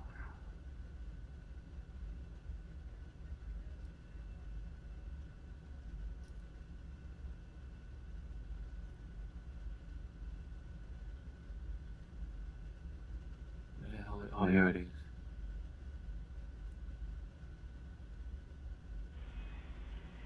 All right, Steve, as you can imagine, this puts us in a crib sheet. So Check out this link. The steps here. The first thing we want you to do is, and you got to give a good And call yeah, to re-verify you never all of have the to structural apologize bolts to are me, my fully dear. released, that they're spring-loaded and will free. We all have to live life, but check out this link. Alright, let me Read that, and this link, when you click on it, double check all those. when you go to that link, click on the top menus, click on latest ISS imagery, or whatever you want for that matter. And you'll see all the photographs that.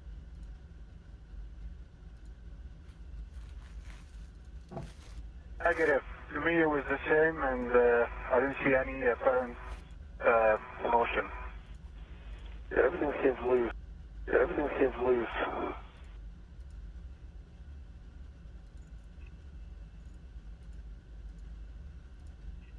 Alright, and I think everything's loose.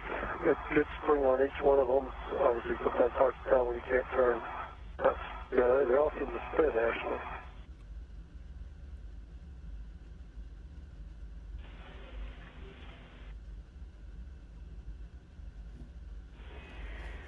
Okay, Steve, so we're going to have you re-verify that the socket is fully engaged, and we're going to re-attempt a release with the same settings, Bravo 1, counter 2. Hey, Bravo 1, counter 2. Bravo 1, clockwise 2. It is fully seated.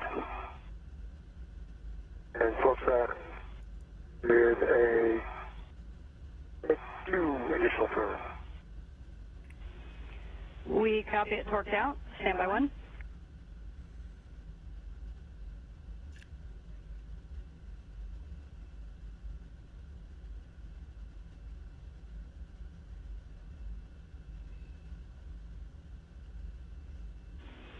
And we're going to talk about this for just a minute. Okay.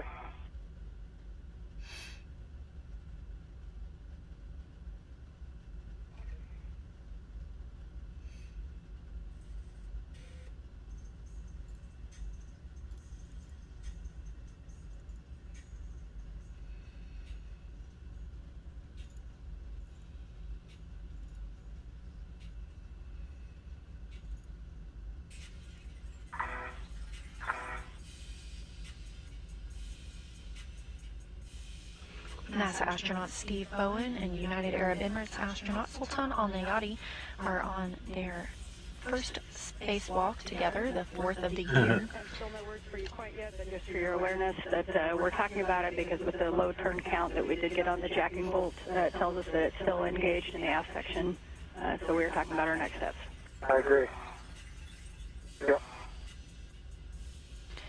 The spacewalk began 4 hours and 10 minutes ago, and the astronauts are on their second major task, which is to remove the RFG, the radio frequency group, from the S-band antenna. The RFG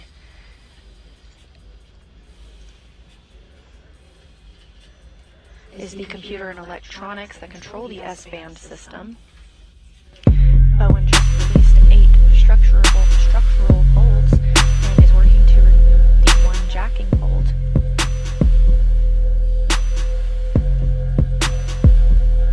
Bowen was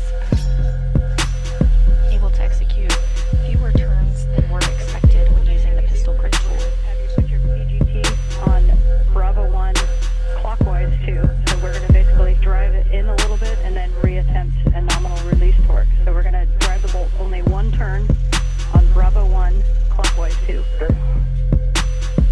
Okay, Bravo 1, clockwise 2, and do one turn.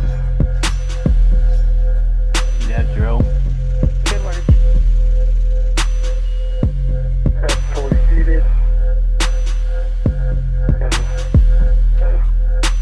And take torque. And they tell them exactly how many turns that screw should have, and they program the thing when they hit it. It does an exact one rotation. And those 0.004 turns. There's a certain Okay, torque we that they understand must that be it precise only went with. 0.004 and torqued out. Checking. And we're about 20 seconds to handover. We might want to take a picture. We're going to have to talk about this for a second.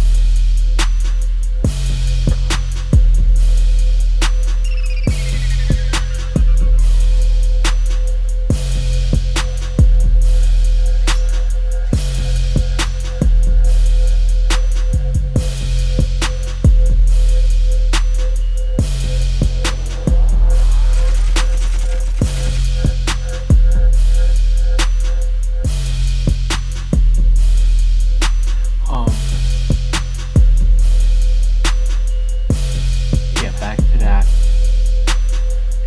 Honestly, not as much as I was in the past, but I am gonna go full nut space back into my astronomy stuff, and I have to monitor that because I did see some stories. There's been a lot of solar activity. There's actually been auroras that have been going further south than it's ever been before,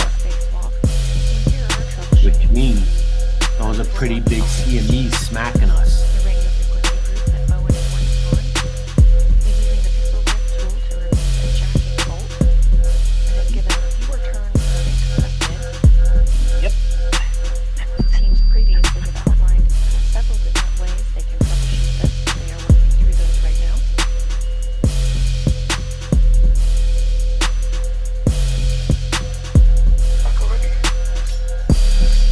Almost good.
we took a heavy hit.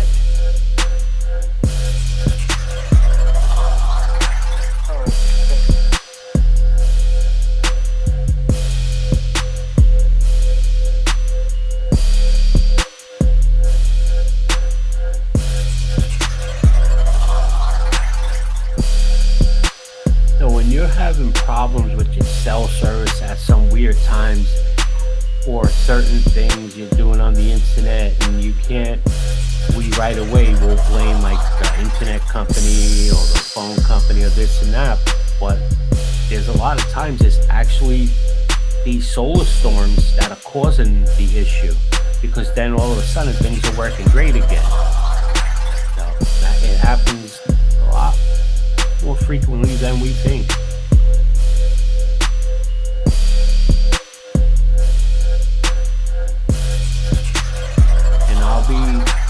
I've been wanting to do a video on the Carrington event, that one.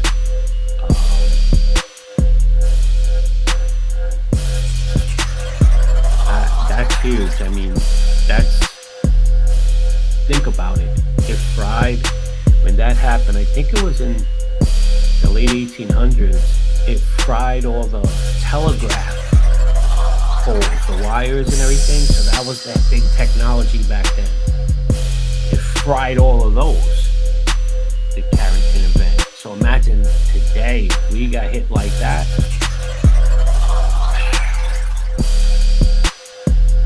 It just so happens I cover things that always sound like I'm talking about doomsday, or we're always that close to being sent back to Ice Age time, like that. It's insane. So you only want to go left and right with a slight yaw. And once you've worked that a little bit, we're going to reattempt. Copy, we understand no play. Look it all. Copy, we're going to have you reattempt one more time. Up the nominal release, Bravo 1, counter 2.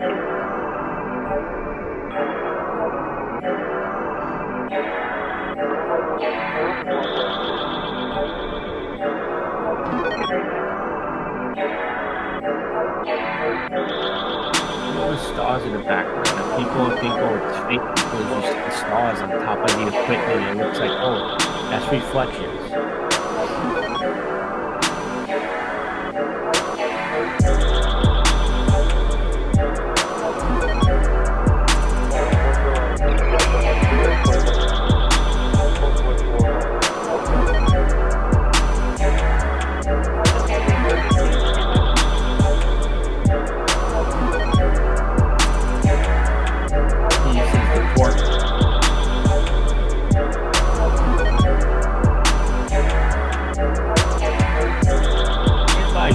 Just hanging in space at 17,500 miles an hour. And you seen his hand, he was like, okay.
This is kind of a unique case.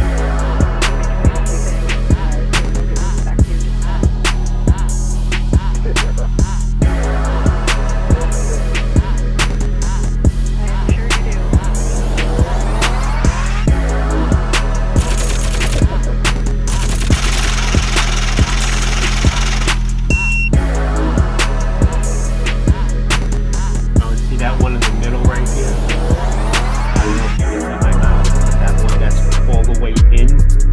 pressed in, that's the one that they're having a hard time unscrewing that.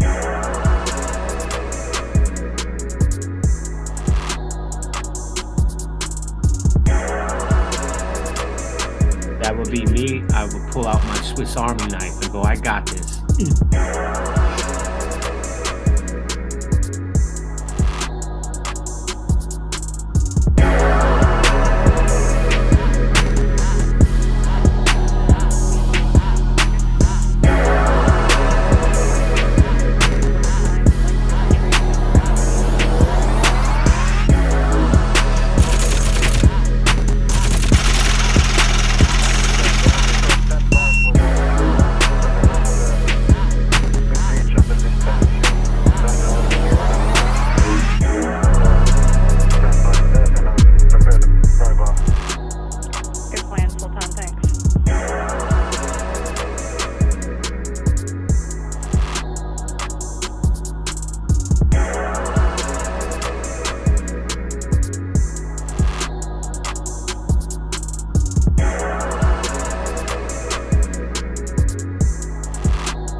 Fingers if they're all still there.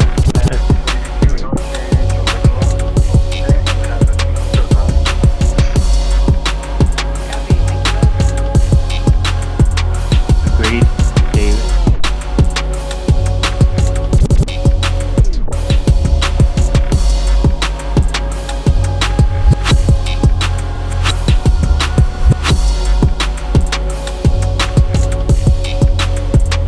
Thank you, Arlene.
and let us know if you can get, if there's a lip or like a catch. You want to put the kind of the tooth of the pry bar down, and then so that when you lift up on it, it'll push forward on the RFG only in the direction of the bolt.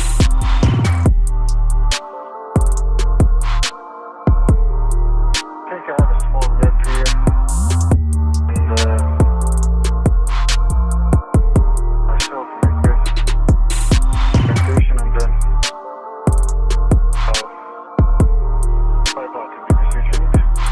Okay, and just to let you know, both the overall plan, we're going to see if we can get any push on that RFG. Once you see any movement at all, then you can stop what you're doing and we'll try that bolt again. And again, we want to make sure that you're in this as close to the center of the RFG as you can so we don't sideload it. Yeah, I think it's positioned very well, but my orientation is not great for flying. Hopefully, let it push a little bit, then it did not move.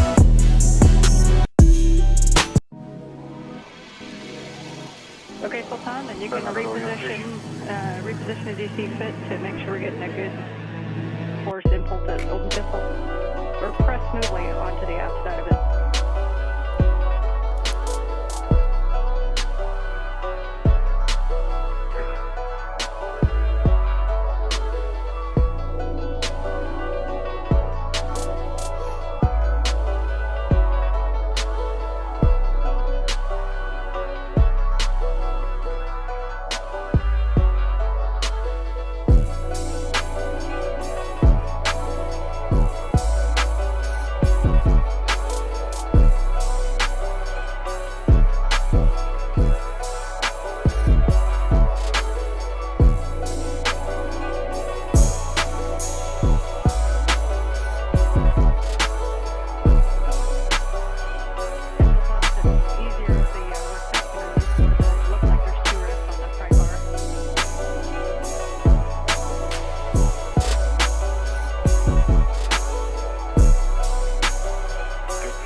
By the way, I got like 5 guitars and a shit ton of instruments. I got like 5 guitars and a shit ton of instruments, man. I just don't have enough room to put it all on my wall like Jimmy Church. You really having a I mean, I could put it on a wall over there, but I don't want to.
I have some work to do.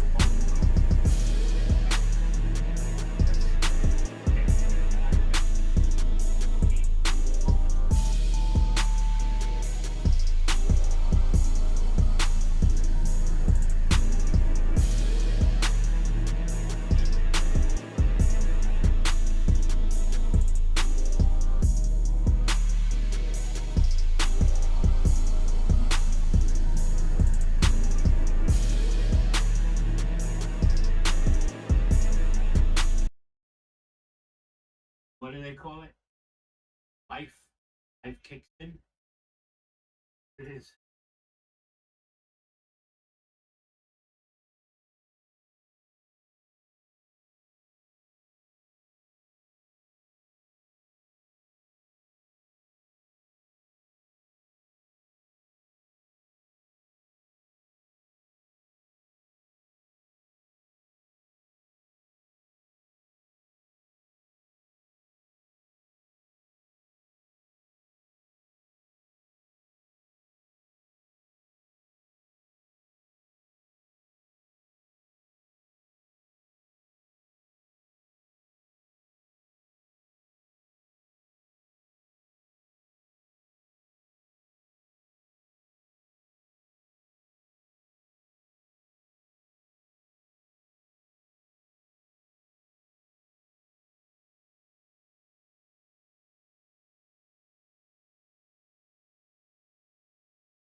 Yo, what's good?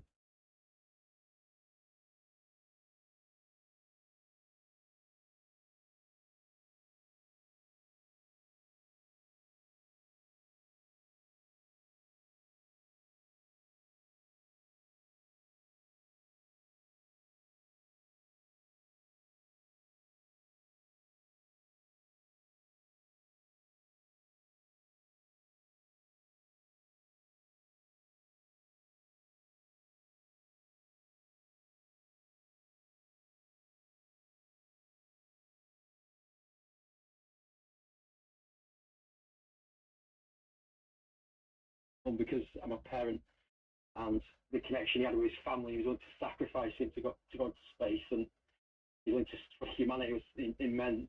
And I love the theme of love being connecting everybody with everything, and the way he uses science when he's talking to his daughter about the way he uses gravity waves on the watch, and she's like trying to break down that there's this friendly ghost in the room. It's one of the best films I've ever seen. It definitely sends a message. Also, like the theme of Muse, a lot of feeling like in a lot of these films, like Muse being with film writers, you said before too, about I feel like there's definitely a better message being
Did you?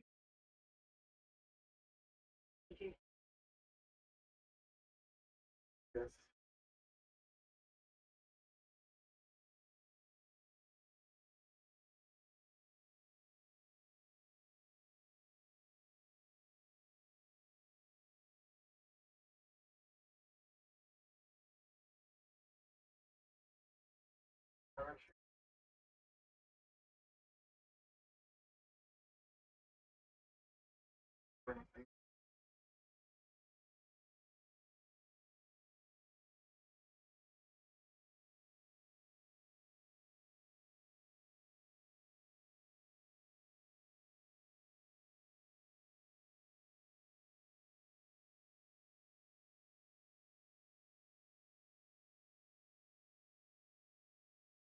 Do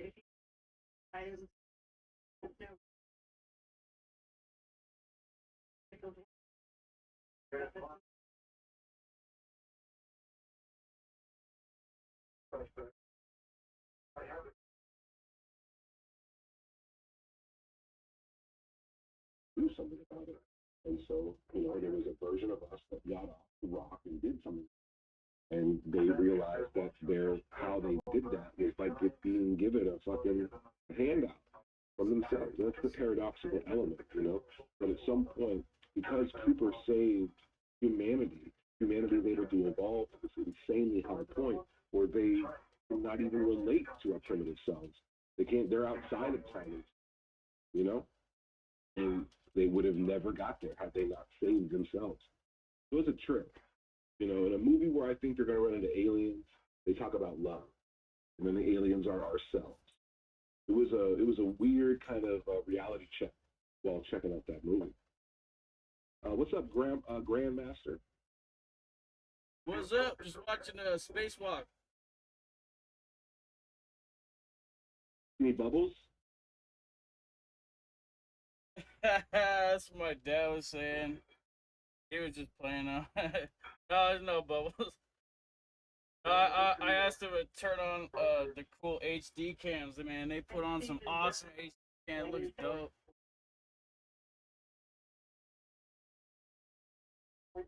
They got HD up there now? Hey, look out. Yeah. They're doing it big. They got these super HD PV2 cams like on their helmet cams. And then some really nice main ISS cams to aim at them. It's nice. Beautiful.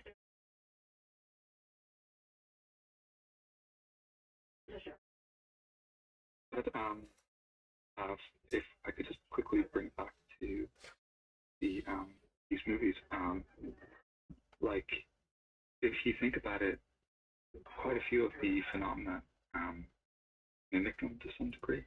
It's almost like they're setting up a framework for how to establish contact, and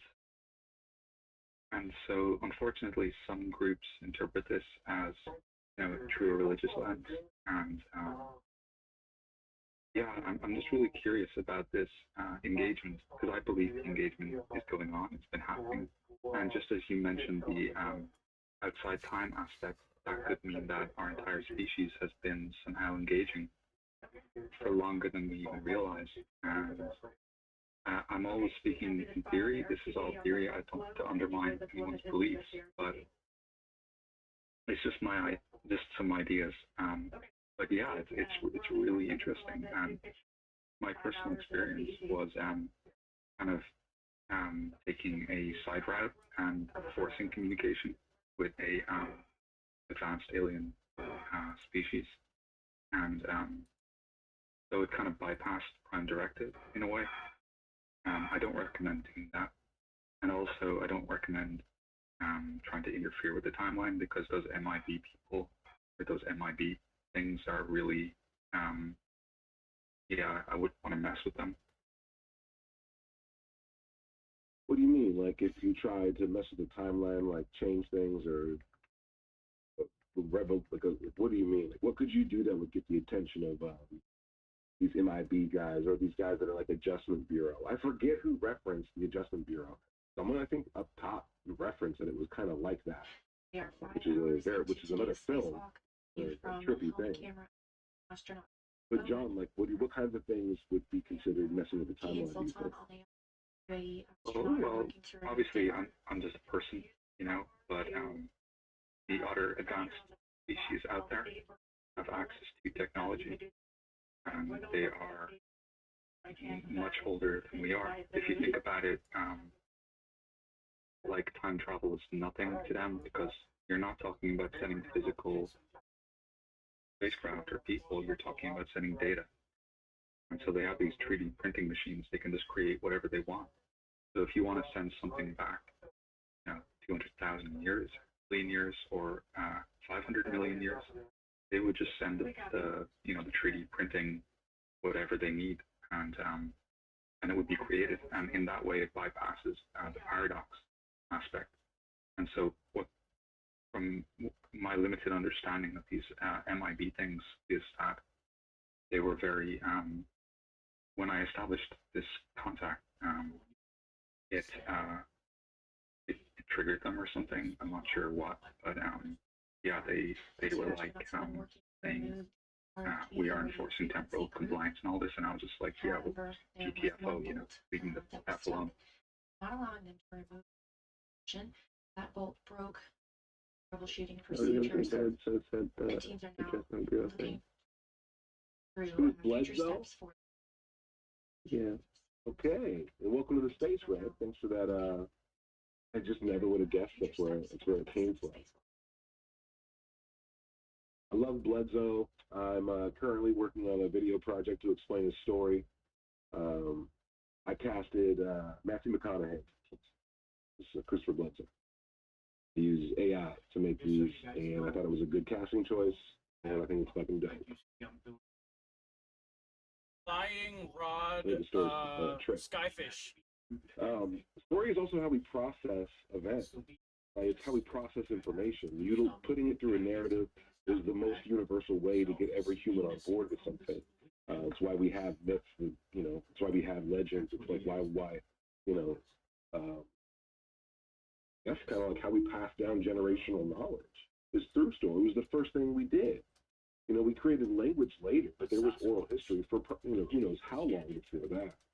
And so with these films, I mean, we're expressing not only maybe subconscious cultural revolutions that are happening within our own self by really considering the existence of aliens or life outside of Earth, but also like we're exploring like, the consequences that they have if we do run into something. And there's a lot. And so it's natural for art to be this weird kind of expression of these subconscious fears. It's super normal. It's the way that it goes. But you do have these specific films that are consistently, or filmmakers that are consistently pushing. You know, we talked about the movie Contact earlier, and I think Contact for me might be the first like cerebral kind of film about the alien situation. Because you have, as it would normally, signal comes in, humans pick it up, we're fucking blown away. We find out that it's actually blueprints to a what? To a technology, to a machine that's supposed to do what? Send a person through space and time and get them where they could be face to face with an alien. Right? So that's cool. Right away. Technology is going to get us there, and that technology came from aliens. Through some signal, through something. I think that's great. Great little analogy. Sorry, there's a dump truck outside. I'm just shutting my window. You have that, and then when you get to it, when you're really in the film, and the ending happens, spoiler alert, he goes through this quote-unquote wormhole. In her perspective, she goes through a wormhole, she flies to fucking space, and then all of a sudden, she's face-to-face with an alien? No. With pieces of her own consciousness that are used to build an avatar for an alien consciousness. It's supposed to tell her, this is how it starts. The first step of myth. We can't meet you yet. You can't meet us yet. It wouldn't make fucking sense. So we're meeting here. And I showed up as your father because I want you to be comfortable. And I used this beach scene because I want you to be comfortable. Like, they clearly care, right? But they don't know necessarily how to present themselves yet. And they're just like, that's what's going on. So she's like, okay, kind of a ball buster there. I didn't really think it was going to be that lame. Thought I was going to see an alien. And they tell me what God was. But this is fine. And then she leaves. And she gets back, and she's in the ocean. Her little space pod that went through this wormhole just fell through the ocean. So now she's in the ocean. She gets picked up. And she's like, wow, that was amazing. You guys see that shit? Fucking saw my dad. I was on a beach. The shit was dope. Like, wow. And they're like, what? You didn't do any of that stuff.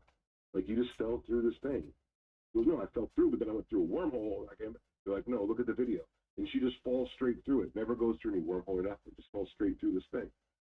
It's the ocean. Did they pick her up?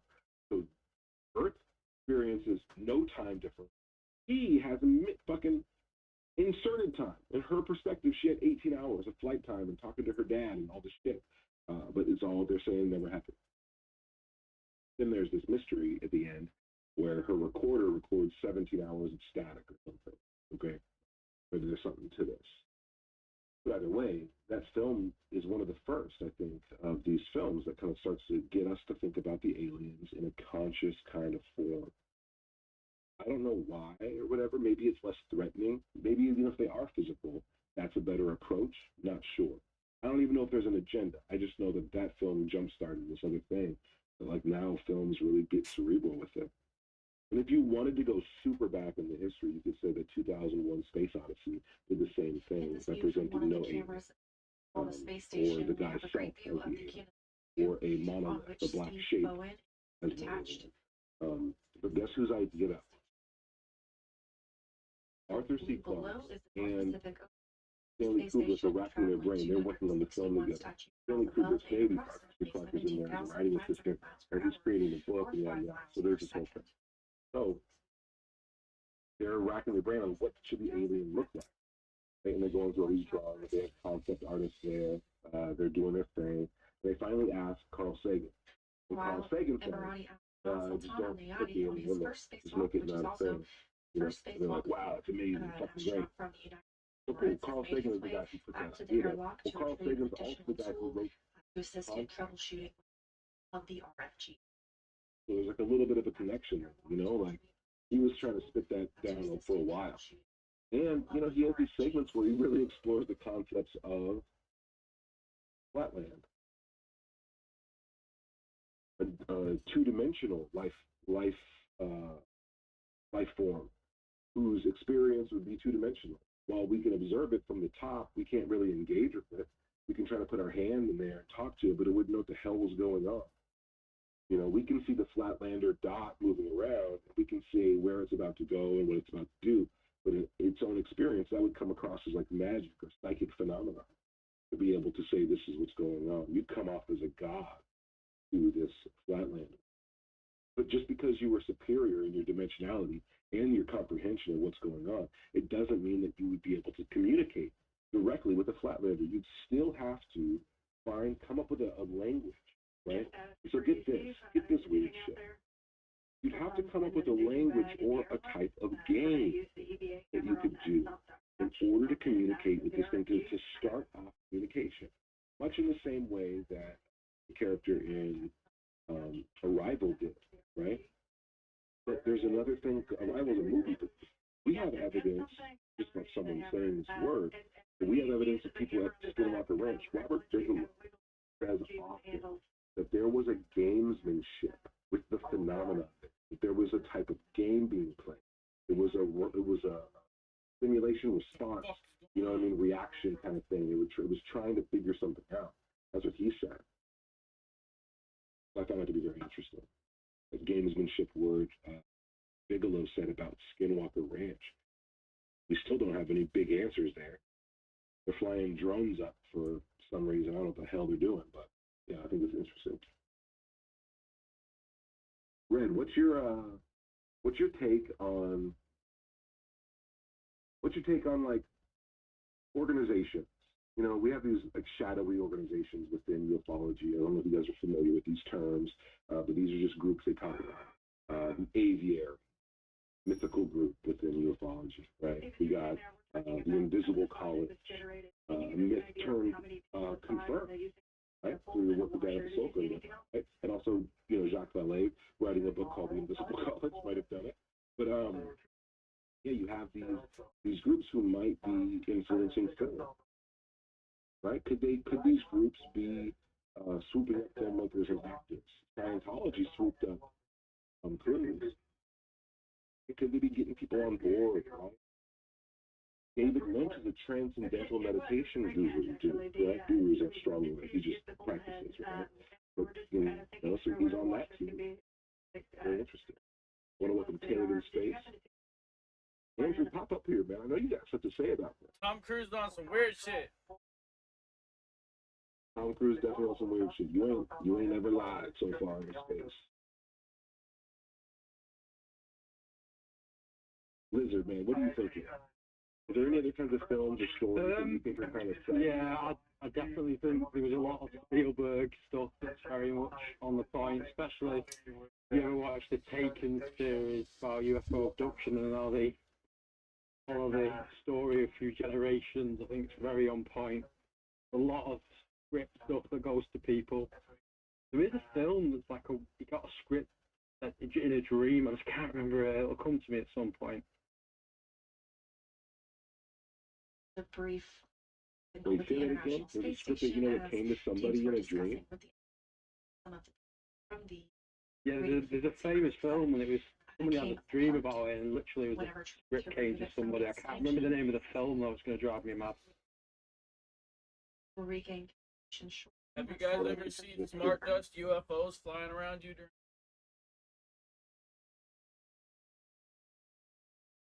We are now 5 hours and 11 minutes. I don't practice CE5, but were you saying, like, do we ever, what do you see when you practice CE5? What was that thing you said? And I'm cutting vegetables. All kinds of stuff. You can like power ups like up in space, like quick flashes or longer power ups, 15 seconds. Oftentimes you see like orbs or flying saucers. Be daytime, you can summon during the daytime and see them fly like in.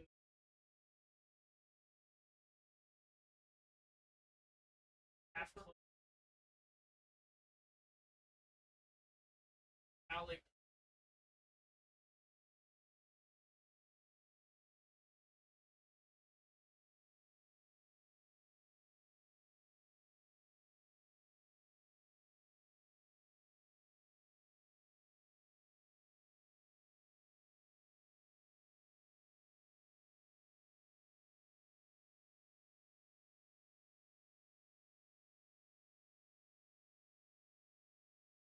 Maybe held on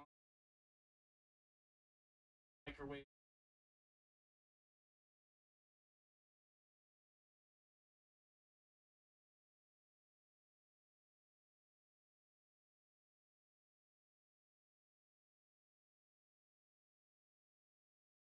Hey, I'm with it, but I gotta say, you gotta get closer to your microphone, because you're coming through a little quiet.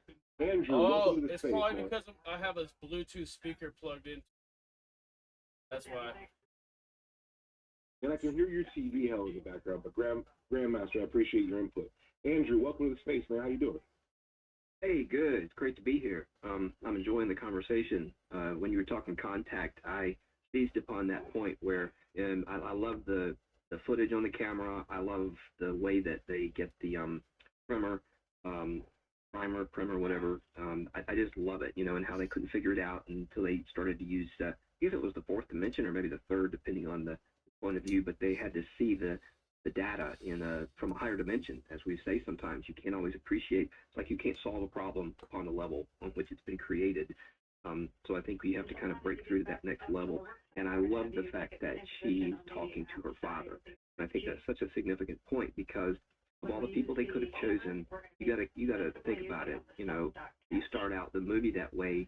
It's written that way so that you're seeing her with her father doing the astronomy. And that lets you know from, it's so critical to the whole film, because that's where she gets her passion. It's where she gets all of that. And also from the story writing that the mother is not in the picture, that she's passed over, I think. So that's why it's so poignant, is because even if you asked, why the father? Well, because first of all, the mother might have been more tearful, or could have been, it would have been too upsetting for her. She hadn't seen her mother in all this time, and that would have been deceptive. That to me would have been either deceptive or a very poor move. But notice it was not the mother, it wasn't a sibling, and she didn't have any siblings, and it wasn't someone else, it was her father. So that says to me that the ETs chose the most tender, trusting, and that's very important, memory and association. And they didn't deceive her. They told her exactly who they were, and that they were choosing that way to talk to her. So I think that that's one of those, is always sort of off on the side burner or in the back of my mind when people talk about things like shape-shifting.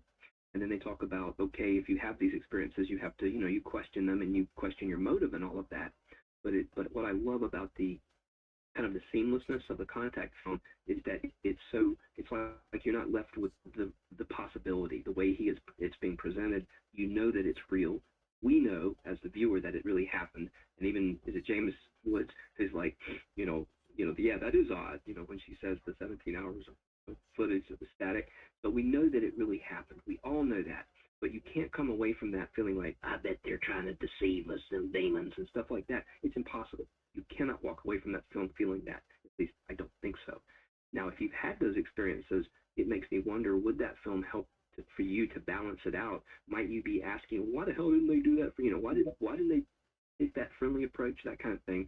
And I don't ever doubt or question that people have had some of the negative experiences, but it does make me wonder, what about that species or that group that chose, clearly they have some advanced place in evolution within the context of a contact story, and that's implicit, that's beautiful, and that's not questioned, but you also know that they're not ultimate creator or gods or any of that crap. And he's like, no. He says, we didn't make it. We just use it. We understand these, the wormholes and this technology. And I also love that he says it's just the first step.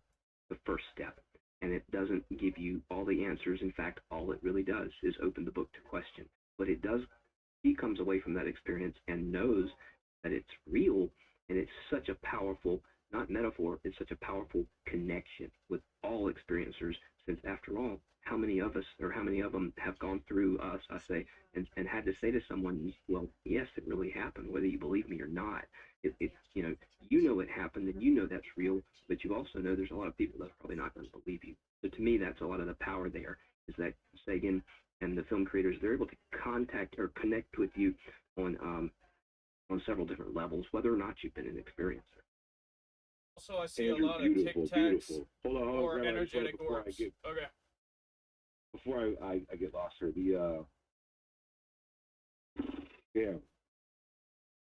there was a lot of different characters in that movie that the aliens could have occupied. There was an authoritative male character who was kind of like her boss and could make or break her career, who actually was chosen to be in her position before she was chosen to be the person to make contact. And they could have chosen that. If they wanted to appear as an authority figure, they had all the information they needed to do it. But like you said, right? And we had Matthew McConaughey's character, who we'll get into just a second. He was this spiritual kind of guy who came into her life as a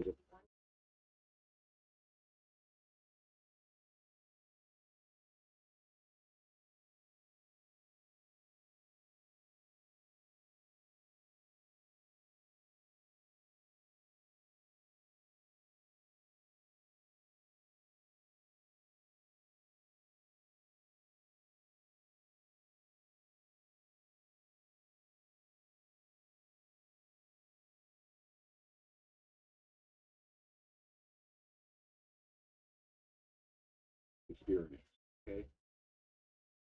And it's not scientific, but this is what happened. In the beginning of the film, he's scientific. He has arguments with Matthew McConaughey. Taylor, you're going to have to bounce. Can you hear me, Taylor? If you can't hear Sam, he's saying you have to probably bounce from the room and come back, and he'll invite you back up. There we go. Come on back, Taylor. Please glitches happen. But Jodie Foster didn't believe in faith. She had science on her back. That's how it happened. And she even got in these arguments with Matthew McConaughey about faith versus science. And then by the end of the film, she's now saying, look, I just know this happened. So she does like a 180. So her transformation in the film is one of, intelligent, scientific, rational, logical, to shit, something else is here. So Carl Sagan and the filmmakers had the foresight to include the idea of like mixing the spirituality with this phenomenon. Super prophetic film, in my opinion. As far as we know now, conversation may change. Things might bleed in and out of conversation, but for now, it's kind of like precedent. We'll get to John, and then we'll get back to Taylor. Welcome back. Yeah, it's interesting. And also, I think there was a scene in the movie when she was younger. She tried to contact her father. He sent a signal out to try to contact her father.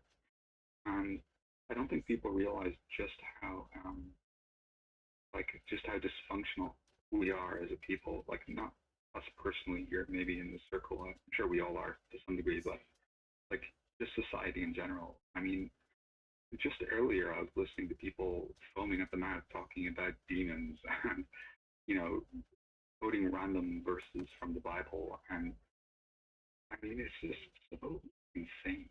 But when you have experiences you know you have them. And so I do agree.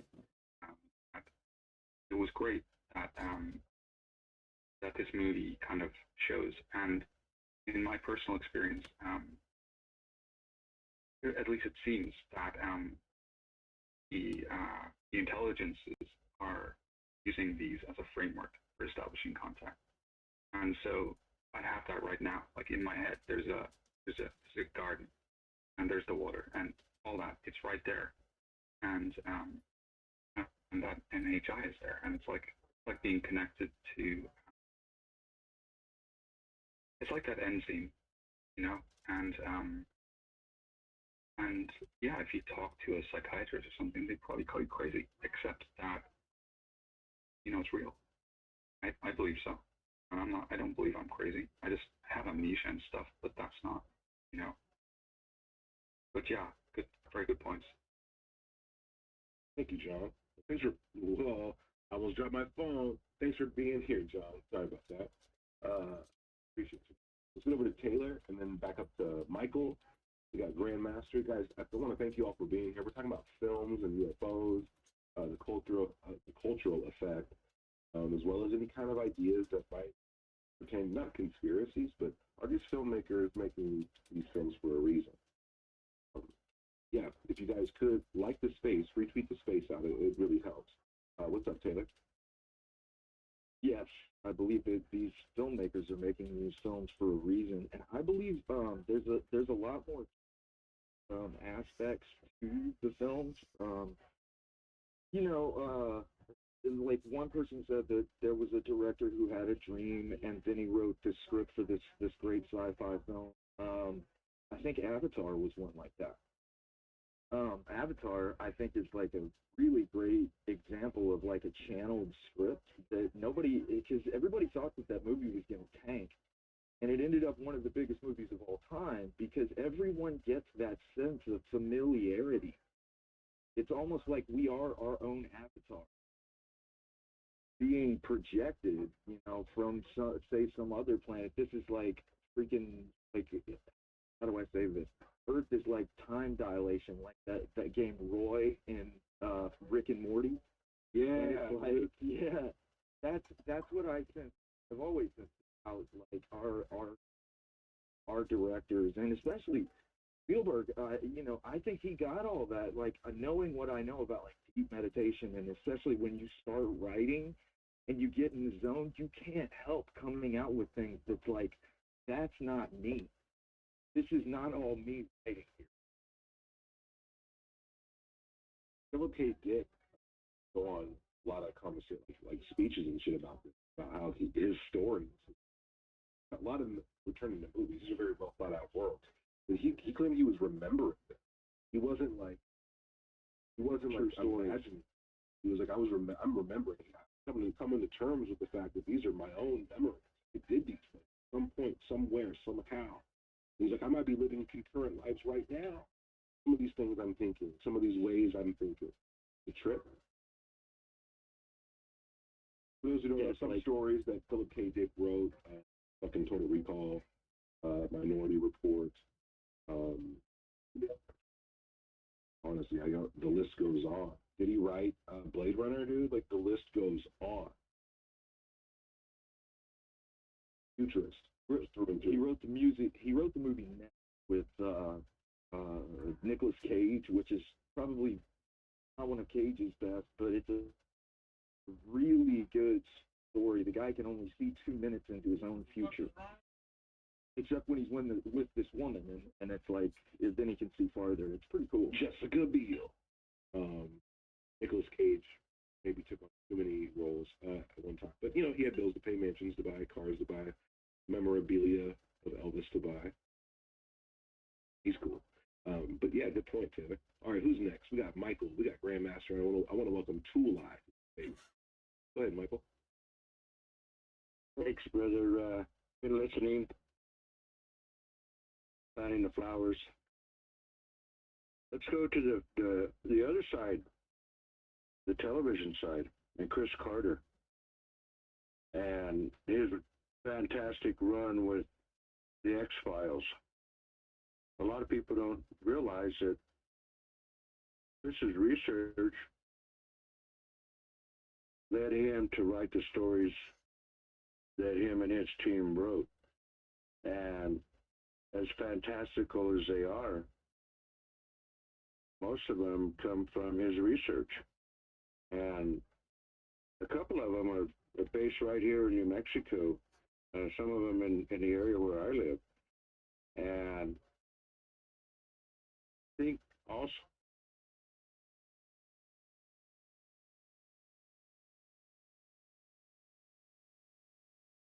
Man, this fucking.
Yo. I was just gonna say I was always lucky because I had like the head of the Ministry of Defense, like my six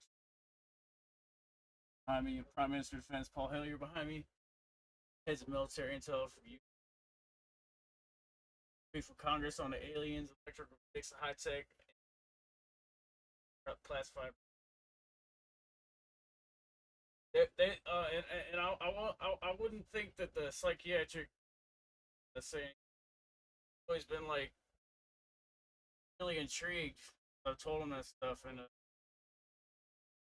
that they'll be like, go work for your friend's UFO surveillance program. Got 500 million from the Pentagon for Science Bob McGuire.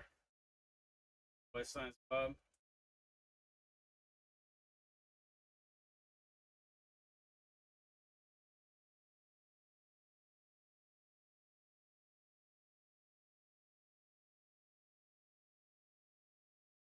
Yeah, I was saying I've always been very lucky. I've never had a stigma associated with it. So I've always had like the MI6 Prime Minister of Defense behind me, heads of military intel. What?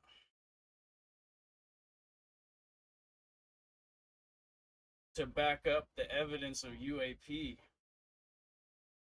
and UFOs, confirmed a phenomena.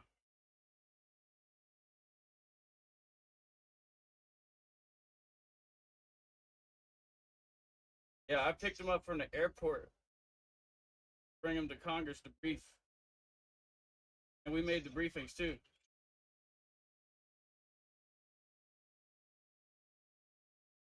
No, saying what they tell everybody. Hell yeah, man. I mean, the only thing we talked about Paul Hellyer in private was financial corruption. I wrote a book about financial corruption. My dad worked for the World Bank, and he saw how they would like take over countries. They would like crash the countries, tank it, pennies on the dollar. But also say there's like funding their operation, funding the country, but only funding operation. That and then that book. That's the only thing we talked about in private. And the only thing that Nick Pope really said in private, that he said he was MI6. He doesn't normally say he's MI6. He said he was head of the Ministry of Defense UFO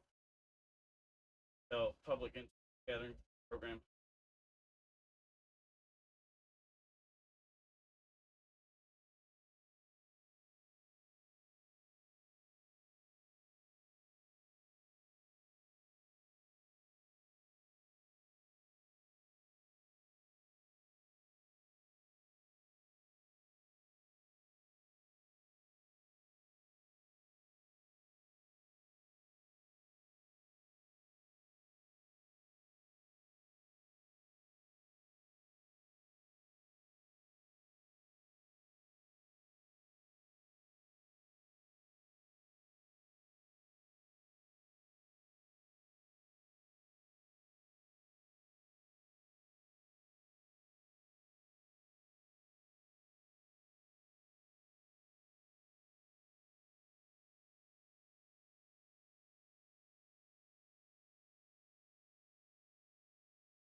Yeah, I've heard about that.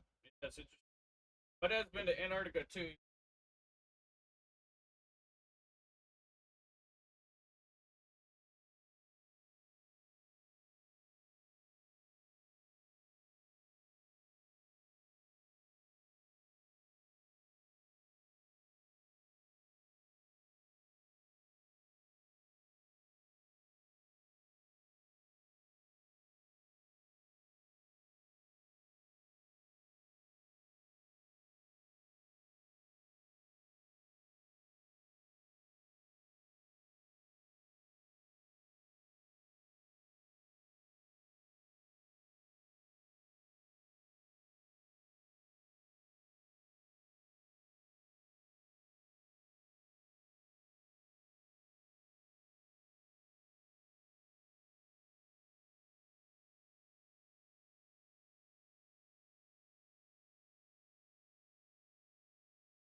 Cameron's on my team.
So what UFOs have you guys seen as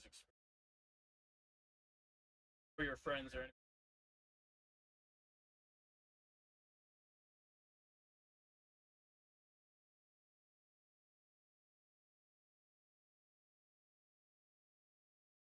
Real quick.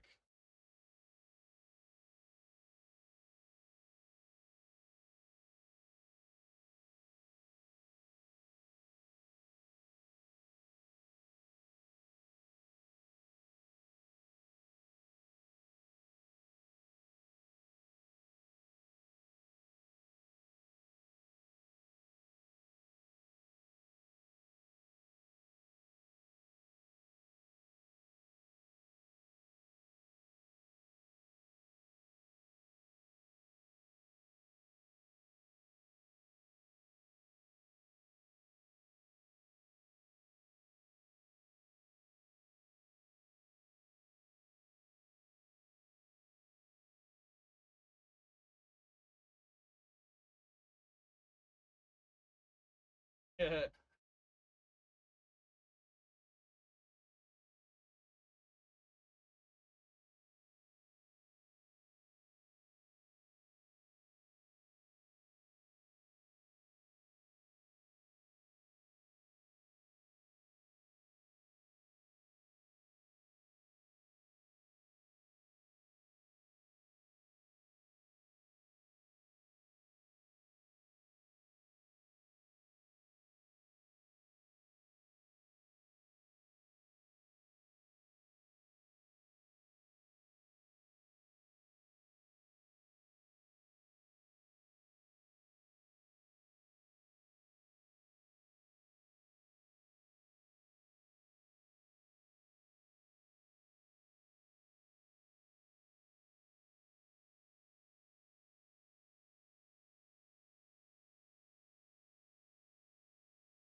Dude, you know there's mountains in Antarctica that are like 16,000 feet? Like a bunch of different mountains. I didn't know that till recently.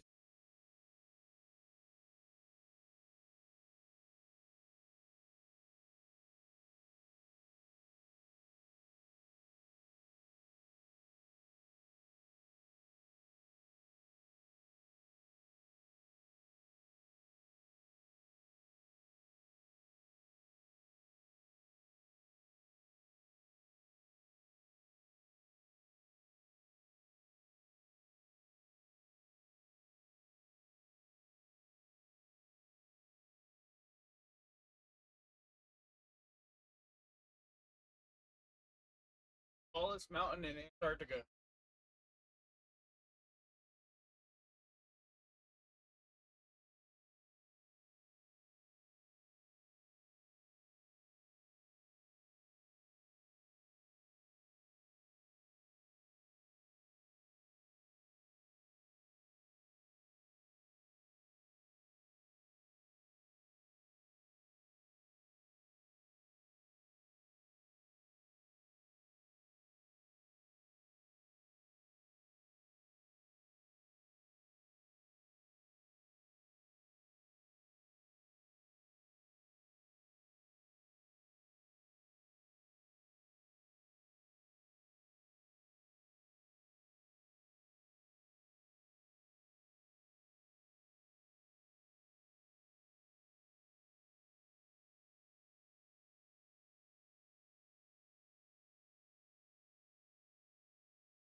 The Antarctica ice wall.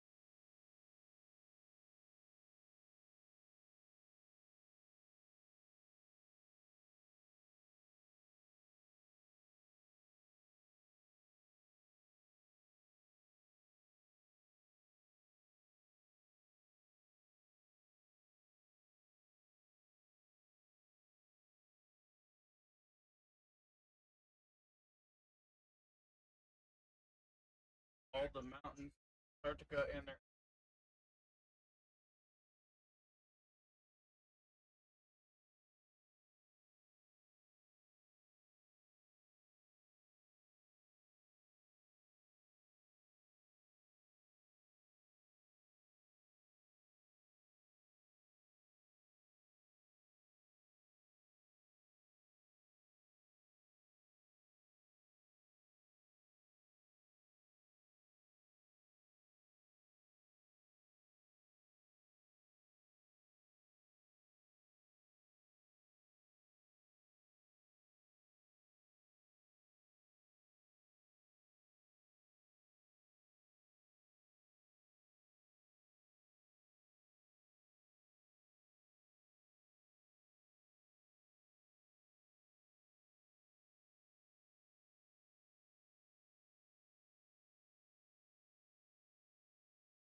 Maybe I should put on 3 fucking. I want to put on 3 monitors. I want to make my TV a 3rd monitor instead of just duplicating. Then I can put 3 fucking sources on.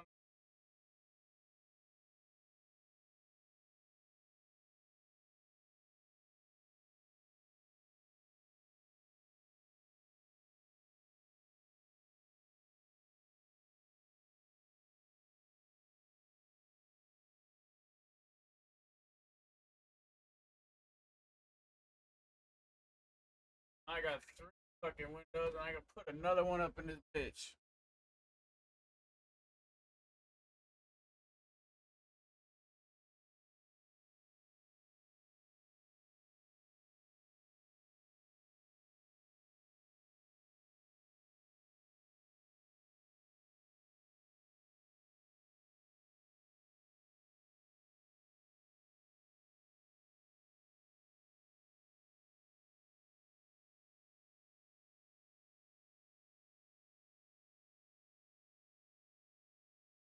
I was putting in the maglev can.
Bing bong, bing bong, bing.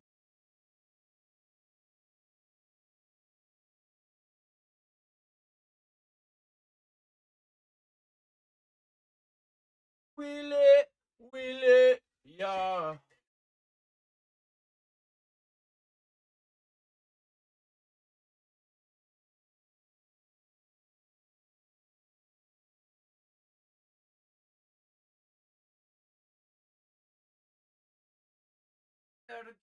Oh, you Trollheim, Joe.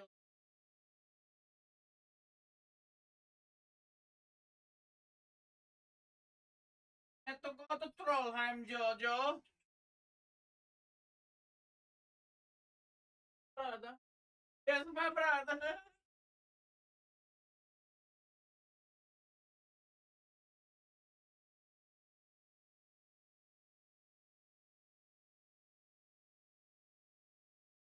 It's my brother Jojo.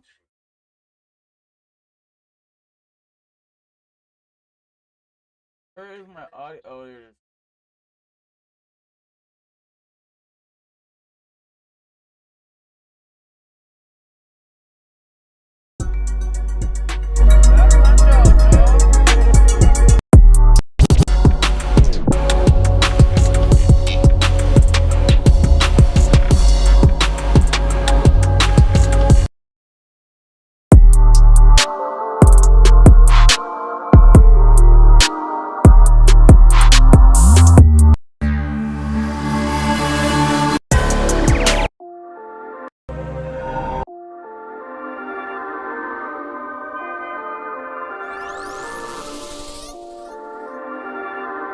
Yeah.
Oh, I feel like I'm getting hit in the head with a beat weapon, bro.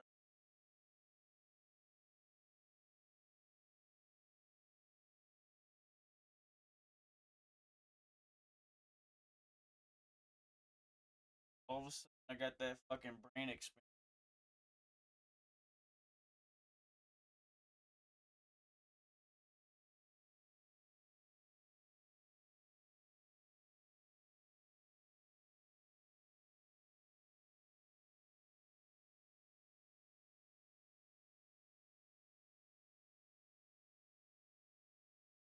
So somebody.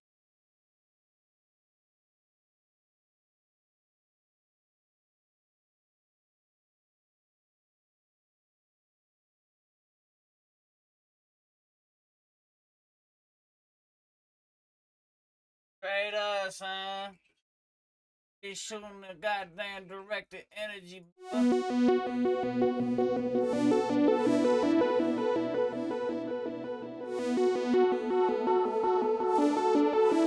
shooting that goddamn nigga shit, motherfucker, goddamn motherfucker. They be shooting that laser shit, man. They be shooting that laser shit, you know what I'm saying?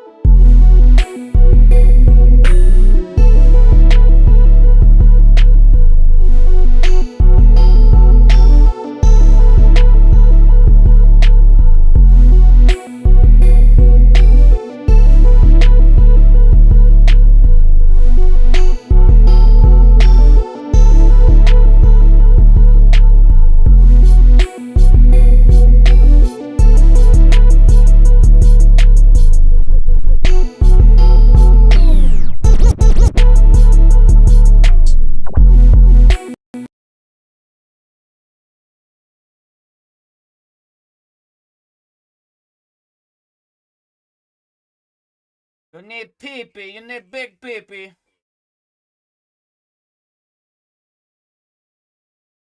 You need to touch your big pee-pee with your brother. Then you can do the bullshit.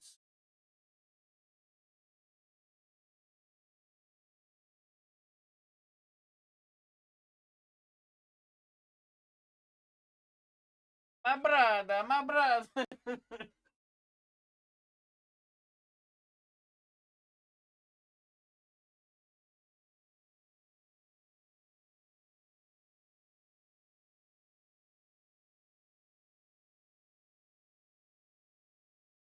Fucking bass was crazy. This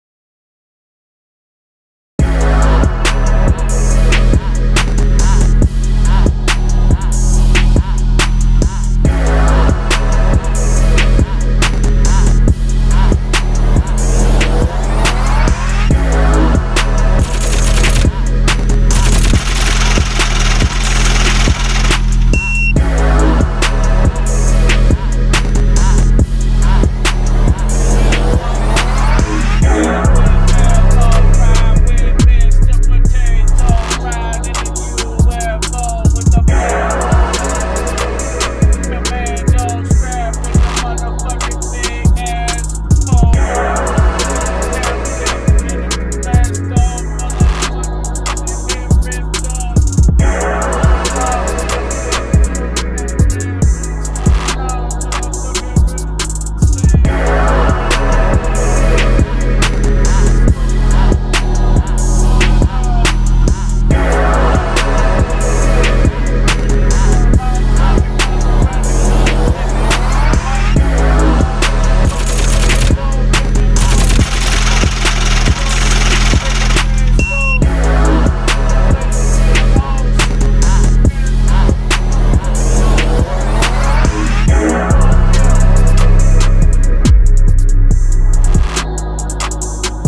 Only beat extra lead.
Turn it off, man. Fucking get the amplifier. Why it keeps turning off? It could be some.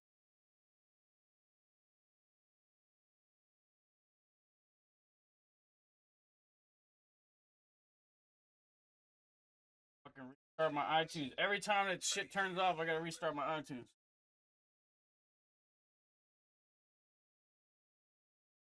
Yeah, well, they should be dancing.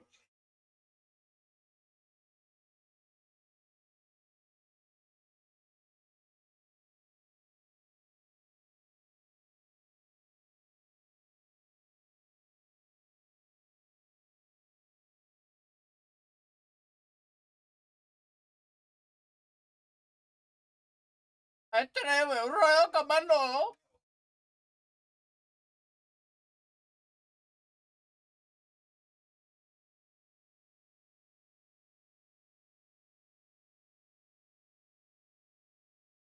iTunes.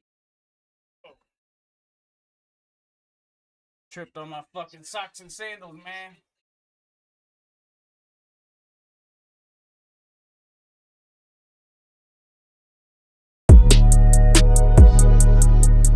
Socks and sandals, man.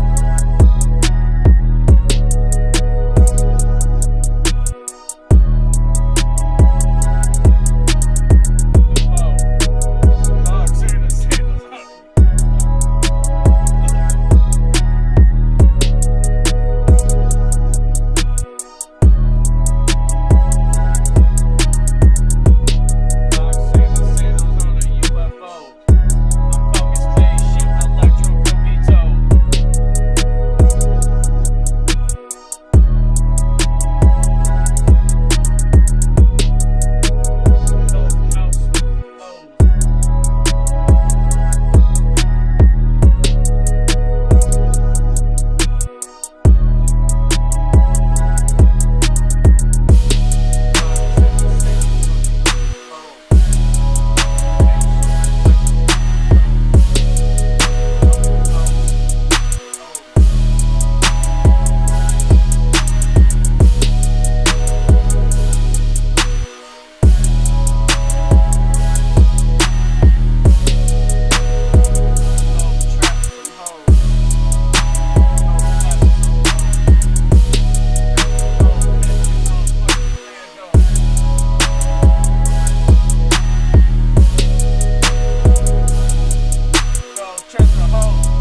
Hold up, spy bitches pulling up in the motherfucking space.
It's like the sketchiest shit. Snub nose with potato on the fucking suppressor.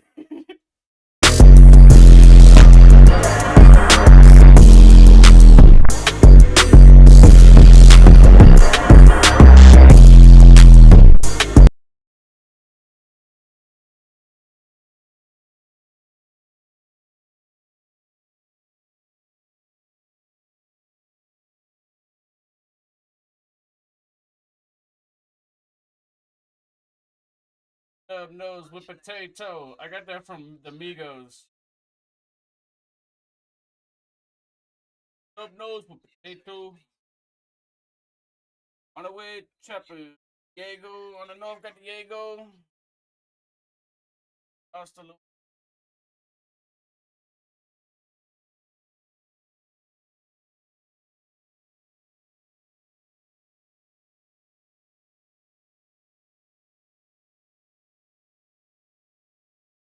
Oh.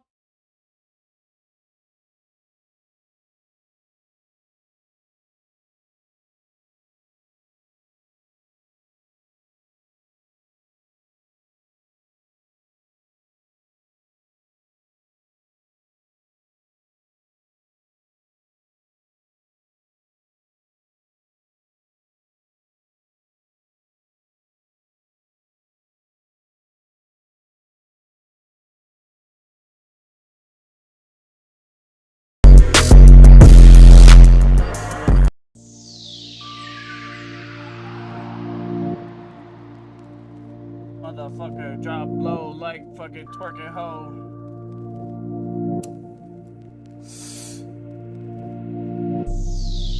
Drop low. Twerking that bad hoe, yo. Twerking that bad hoe. Drop low.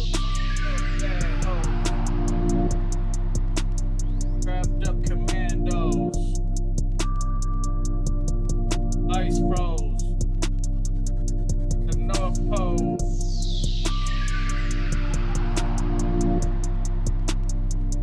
Pull up on a TR-3B Aurora in the North Pole, yeah.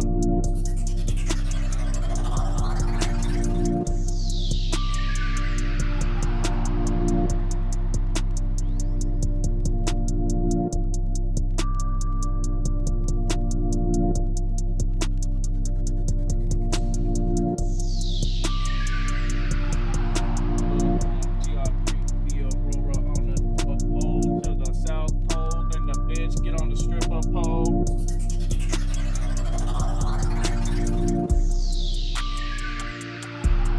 Then she hopped to my pole. Then she hop on my pole. Yeah.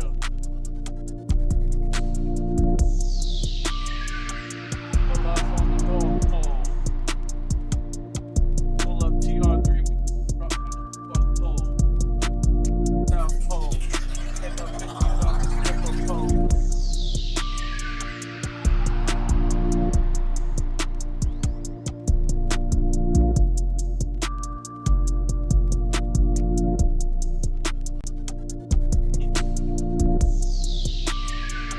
Godly intentions, I'm God in the flesh. I'm smoking and I'm toting on a motherfucking M4, no Smith and Wesson. God, yes, it's a blessing. I make the middle.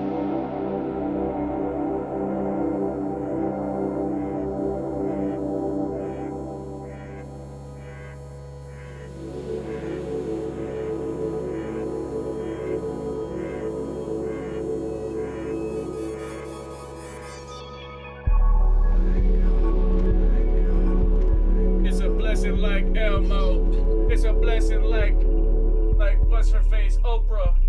It's a blessing like Oprah. It's a blessing like Elmo.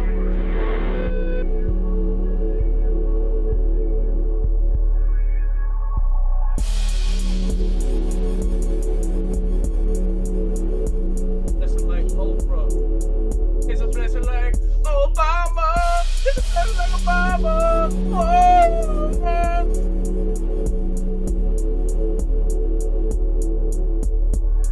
Psych. Psych.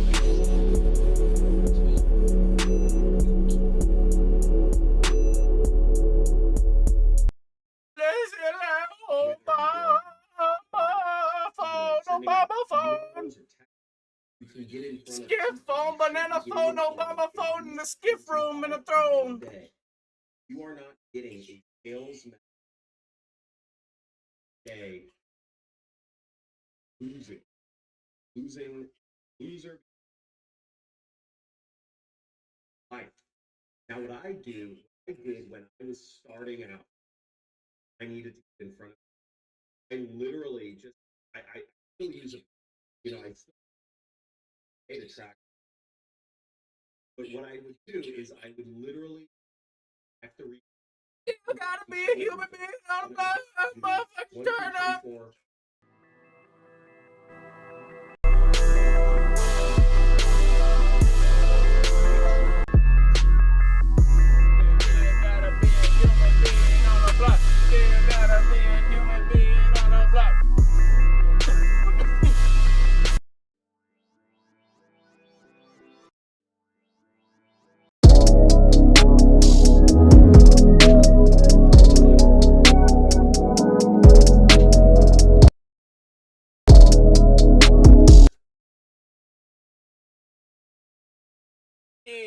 Still gotta. Let's talk about freelancing. Okay. Now, if still gotta be a human being on the block. Okay, I could do a couple. So, I wanted to get work as a. I've many. Still gotta cop the whole block. Say, hey, John, you do copywriting for your company. The whole block of pop. Woo! Better if you have if more specific. Let me give you an example. You gotta cover a whole damn motherfucking block. Might go to. Gotta tote the block, I might get robbed. Email seat. If they, I could 81 volts. 14.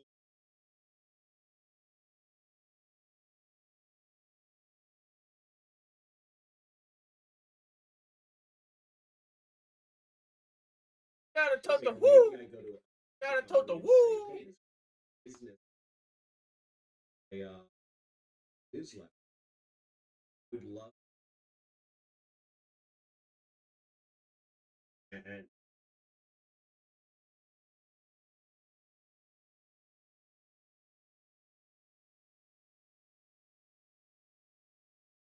Only charge $500 a month, okay? Only $500, okay? 25. Value in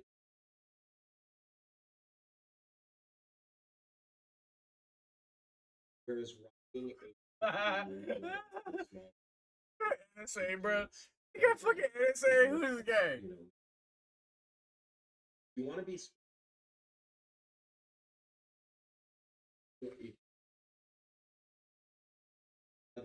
ideas. Real estate. You're expecting to give you money. Okay, don't.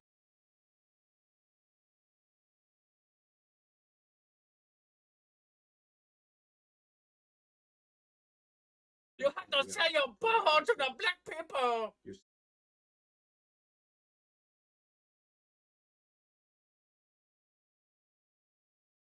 Service.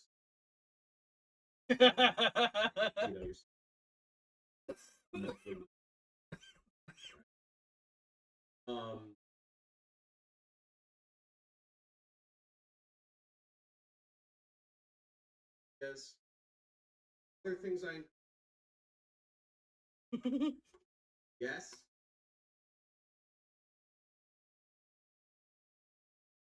They're like NSA, bro. NSA, huh? Okay. Yes. Go.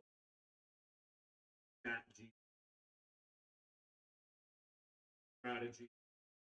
Implementation. Okay, I'm just listing out really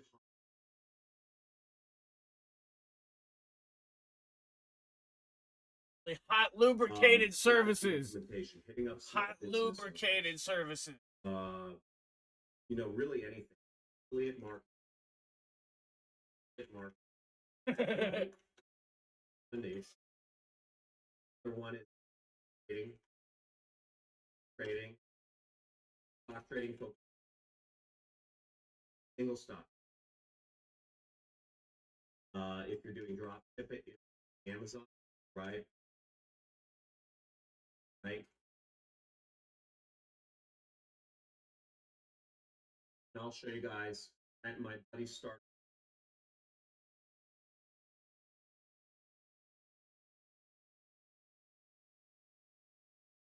Well, there's a lot of different ways. Wow, wow, wow, wow, wow, wow, wow, wow. Right? No. Whatever products are trending, and for whatever product, and if you're too late to hop on a certain.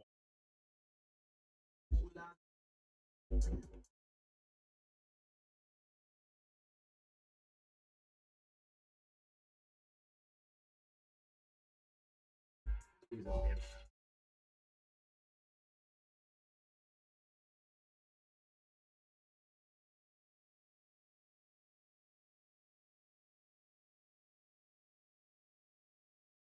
wow, wow, wow, wow, wow, wow, wow, wow, wow, wow, wow, wow, wow, wow, wow, wow, wow.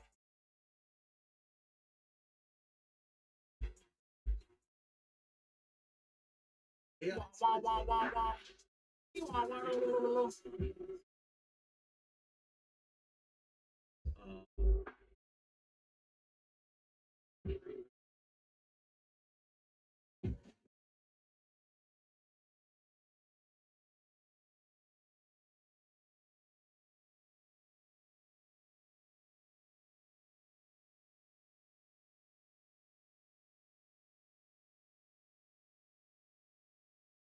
What the fuck is going on? Put the shit on the motherfucker. Put the shit on. Put the shit on the motherfucker.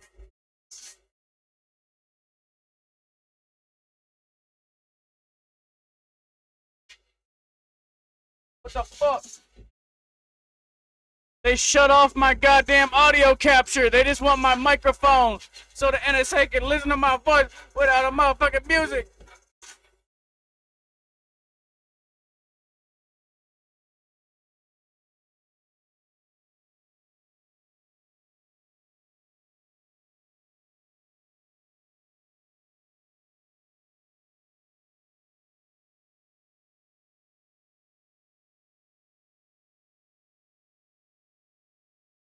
What the fuck is going on? What the fuck is going on? What the fuck is going on?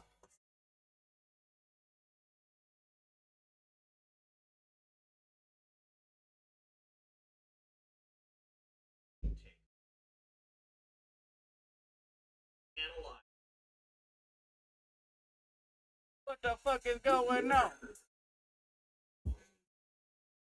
What the fuck is going on? What the fuck is going on? What the fuck is going on?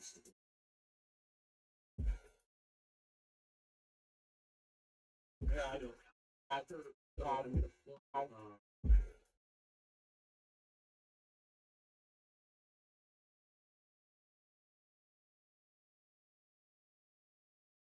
Yeah, I need to fix my fucking audio capture. I'm gonna put in another audio capture. Alex, who your follows? Audio capture device. I've never seen this Twitter, but pretty good. Application audio He goes over capture. Or things in his- put this on the He fucking says- John Crestani. John Crestani. The fucking bullshit. It's not fucking working. Not fucking working. Many are you Not fucking working. and looking at news. Why is it for not working? purposes other than Stupid ass taking bullshit. immediate action. The first time it's ever failed.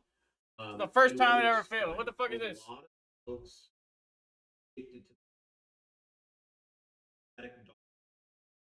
Okay, you are being trained to this is What the fuck is and you going go, on? "Oh."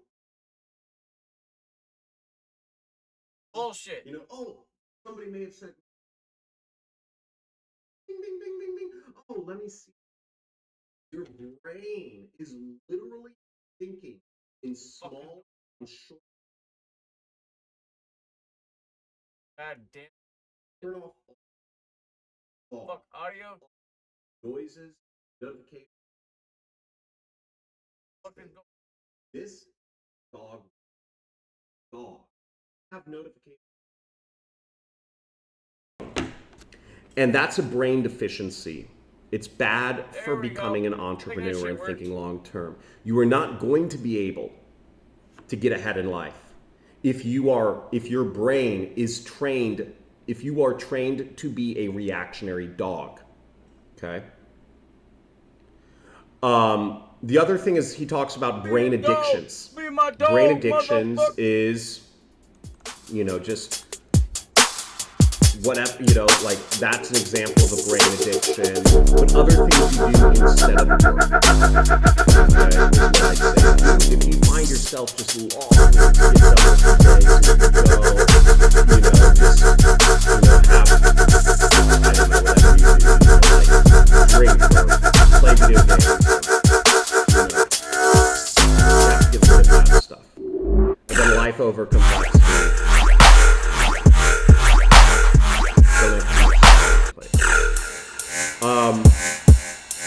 We're told to finish high school, get a job, take on debt, and I have an air fryer. Yeah, air fryer. Yeah. That's pretty good.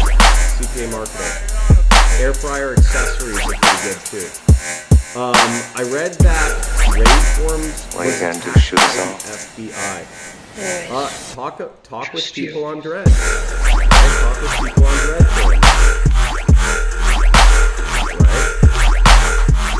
Red.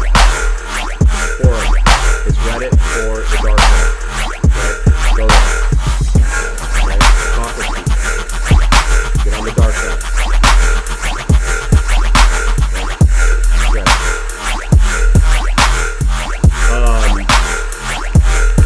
Red is the Reddit of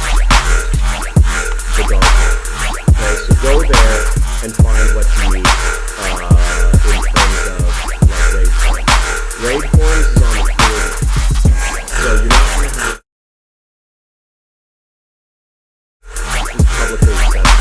This is why I recommend everybody Tor. Okay, that's why to access the dark web you need Tor. I'm not going to go on this right now because it's going to wrap me up and it's going to cause me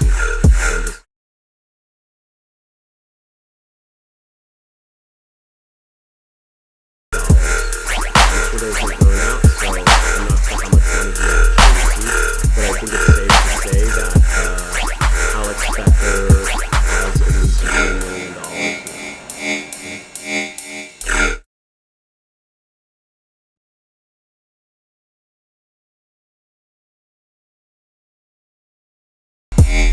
Any other questions? Or is everybody, you know, again, if you are not where, if you are looking for value, or if you're not where you want to be in marketing or in life, what are you going to do, shoot us off? Be asking questions. Again, silence is weak. If you're looking to learn something, and also everyone here, if you come and meet somebody who's making more money than you should have questions for them immediately. Okay? You should have good, specific questions for them immediately. I remember when I was younger,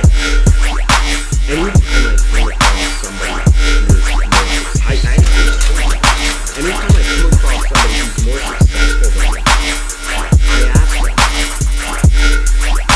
what would be your advice for somebody who aspires to get to the level you're at? Okay? And I try to surround, I work hard to surround myself with folks that are more successful than me, right? I live in the middle of freaking, you know, nowhere, right? Like, do you see anything? Right. So you should always have questions right off the bat. And asking good, intelligent questions, the folks that are more successful than you is also a really good way to get on the good side. Okay.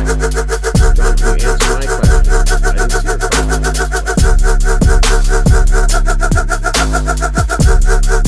Thanks for another episode.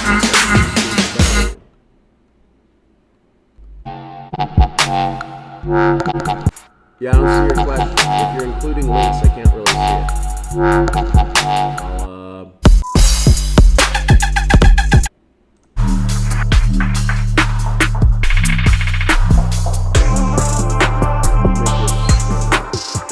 Yeah, I don't know. Maybe I didn't see it.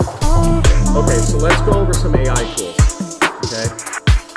So first I'm going to put in AI and automation. So I'm a really big fan of, just to kind of get you to understand where I'm going with this, the biggest opportunity right here today is doing free traffic on social media. It still is. Free traffic on social media. You're not posting what you're doing with your life. But the setup we're doing roughly, and this is, I've been experimenting around with this a lot in the last month, and the setup we are doing in my business to get more content out there is roughly the following. 25 times TikTok accounts, 25x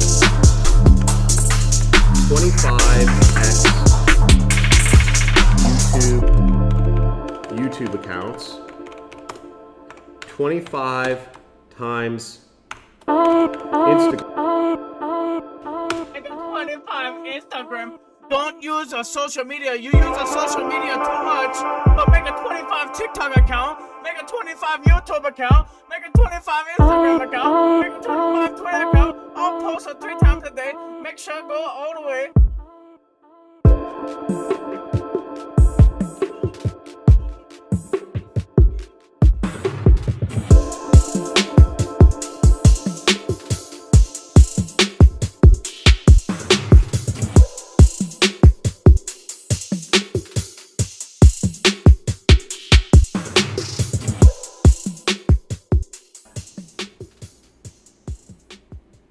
I would, and you can do this. Any one of you here can do this, okay? Now, some of you might not be able to afford the software, so you might not be able to automate everything. But this is a structure to make money. Again, a lot of you folks are not posting anything. You are not getting in front of anybody, okay? This strategy allows us to get in front of tens of thousands of people a day from zero audience. I'm talking about starting from zero audience. Zero audience. All reposted content. All unique content. None created by me. None created by me. So how do we do this, right? Well, I'm gonna go over software of how to do this, but there's a few other things we need to understand about automating social media. And what I call this is organic social syndication, okay? And just to note, we are hiring folks in my company to do more of this. Okay, we are hiring people to do more complex versions of this, to help us out with this, to work on more deep fakes. We're going to be creating deep fakes of me. If anyone here is interested in working with us on this, show us, I feel free to message my support, right? Support at affiliatebrands.co. and send us some of the accounts that you are doing affiliate marketing from on social media, okay? Literally, we will not even consider your application. We will not even consider, and put in the headline, organic social syndication, but we will not even consider you if you can't show us accounts that you're doing automated social media posting on that are working, okay? We will not even consider your application. If you're saying, oh, I did this for a company, I don't care. It shows that you did it for a company. You're not a self-starter. We, in my company, we run a military-style management organization. We are all hardcore. We all work independently, but we are hardcore about results and success, okay? So let's talk about how we can do this, okay? Posting, this means, what this equals is 300 posts per day. Now, we've been building up this. But what else do we have to keep in mind? What are the problems that come in mind when you are running 100 social accounts? How do you get all unique content? How does this work, okay? Well, there's a few big things. A few big obstacles, right? Each residential IP can handle 5 accounts max. What does that mean? Well, a residential means a place people live. An IP address means an IP address associated with homes, okay? Not an IP address associated with NordVPN.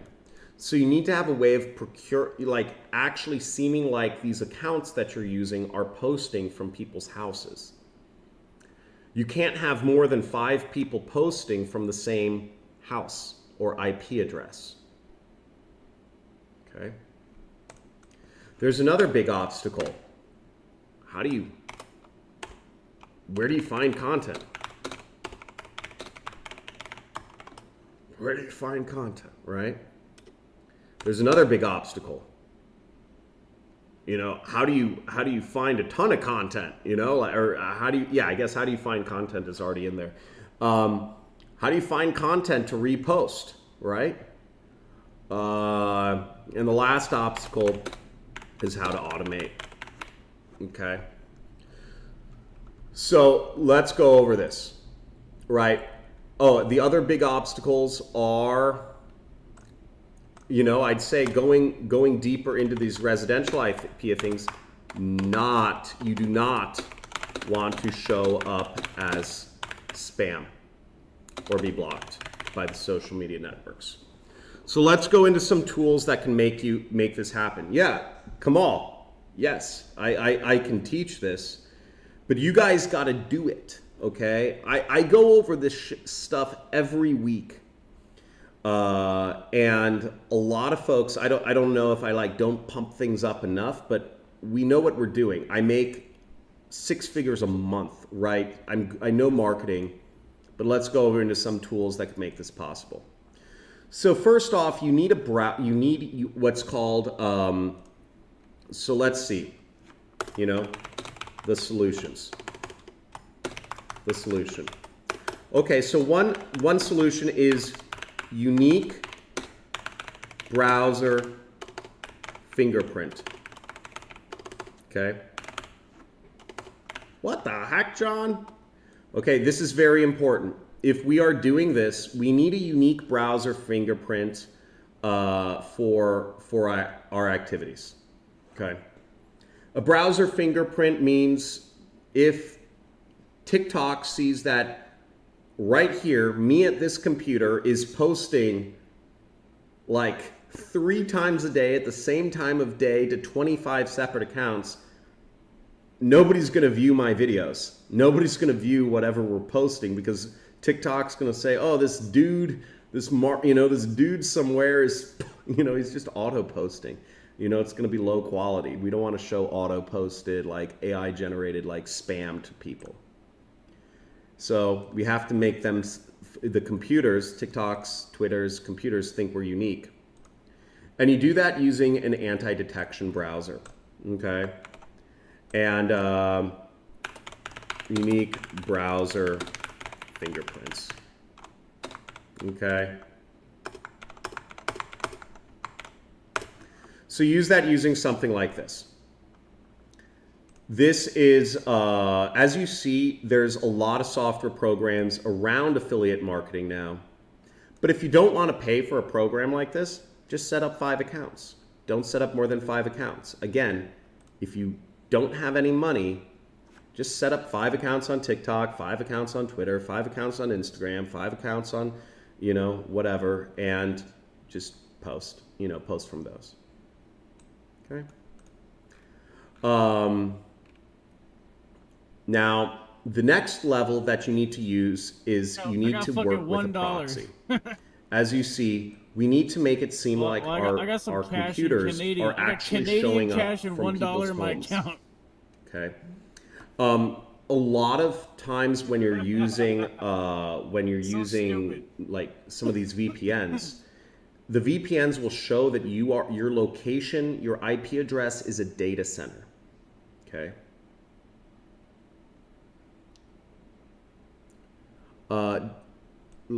Hold on one second. Okay, John, I have 2 Instagram accounts on over 30K. One is niched in the remote work and money online.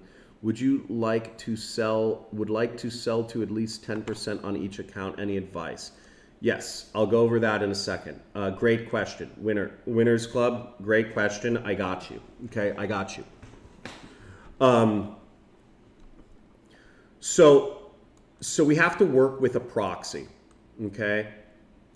Now keep in mind that this will take you down a rabbit hole. This is a good rabbit hole to go down though.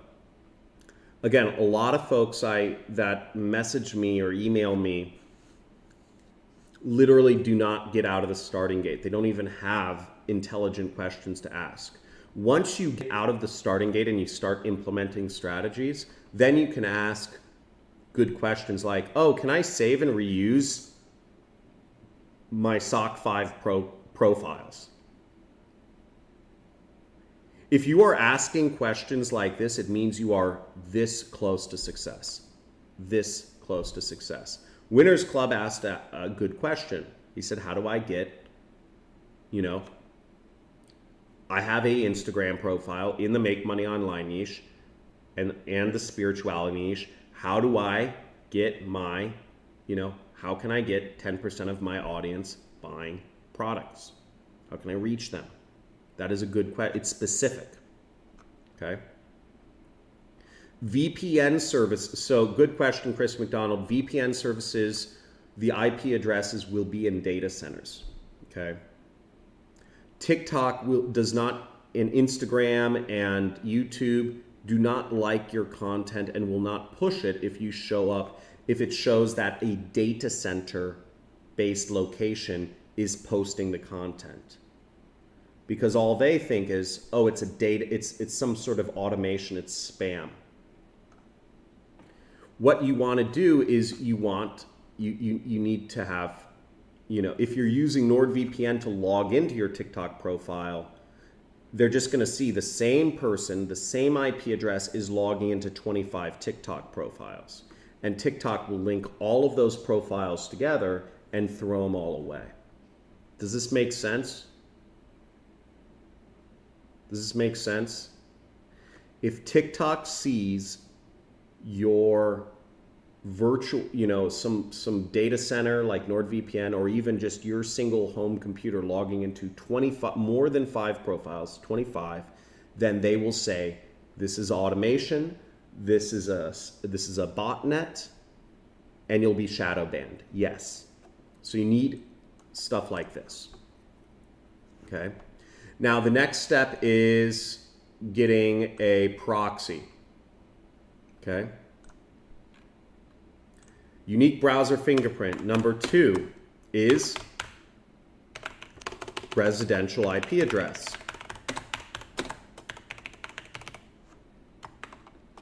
Okay.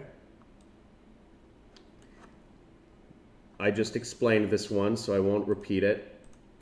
But you need to connect the unique browser fingerprint to a IP address. They do not provide these. These cost money.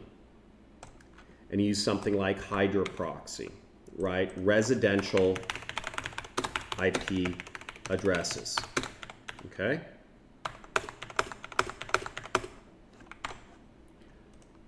Folks, so who here is everybody understanding this? Type in yes or no. And for the folks who don't understand what I'm talking about and who think this is too complex, why haven't you asked a question yet? Okay. If this is too complex for you, why haven't you asked a question so that you can get value or left? Okay. Ask questions. Again, ask questions. So you need to use something like Hydra proxy. Again, residential IP address. So let's go over some other tools. So what we're doing is we're doing an interesting thing. So we're split testing. We're just in the beginning phases of this process. But you'll notice there's a lot of different sites where you can buy accounts. Let's just search buy YouTube accounts aged, right? And you'll see here there's a whole bunch of search results for aged YouTube accounts, aged YouTube accounts, aged YouTube accounts.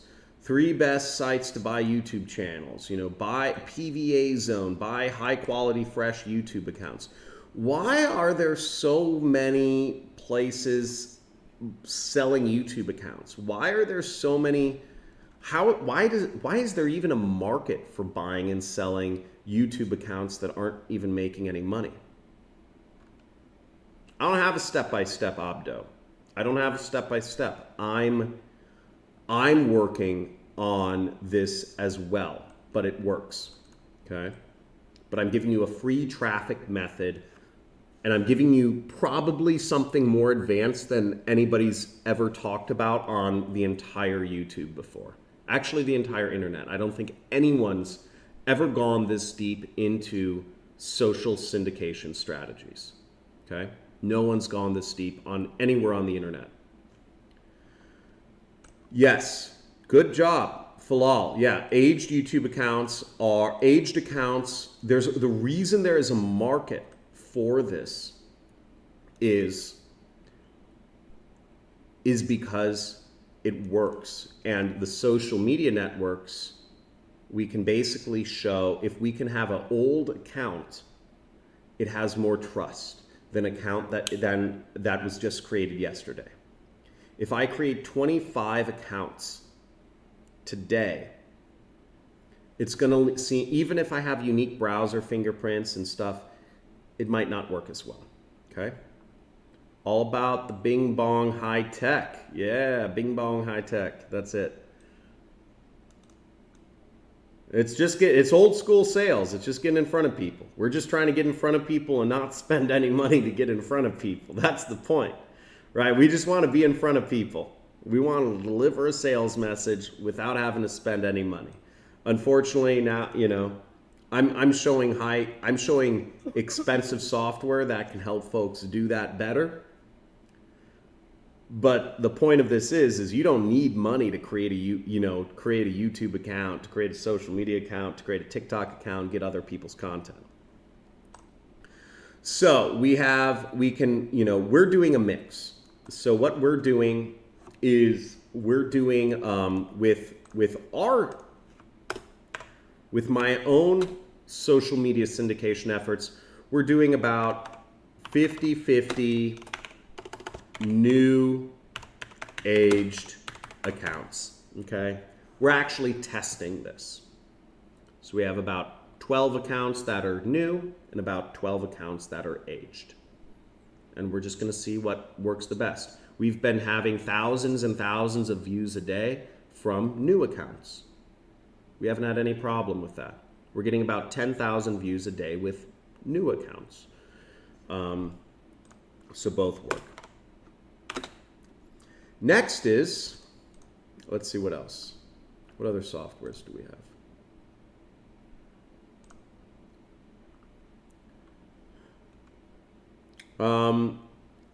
Next is we can actually have, there's engagement bots. There's engagement bots that can actually give us more, and I actually have a link for this one.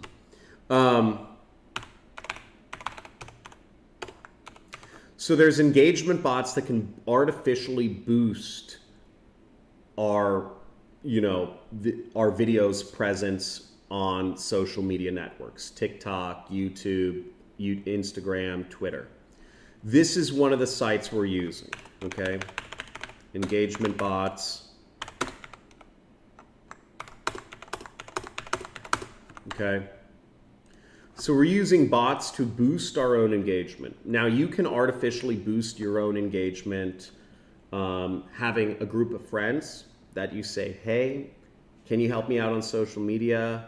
Can I add you to some like text message list to like upvote some of my posts?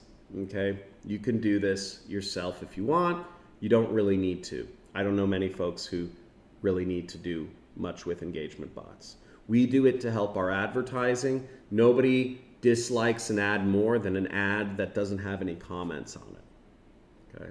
Do you trust any, if somebody's putting an ad out, I mean, how many folks here read the comments on Facebook ads?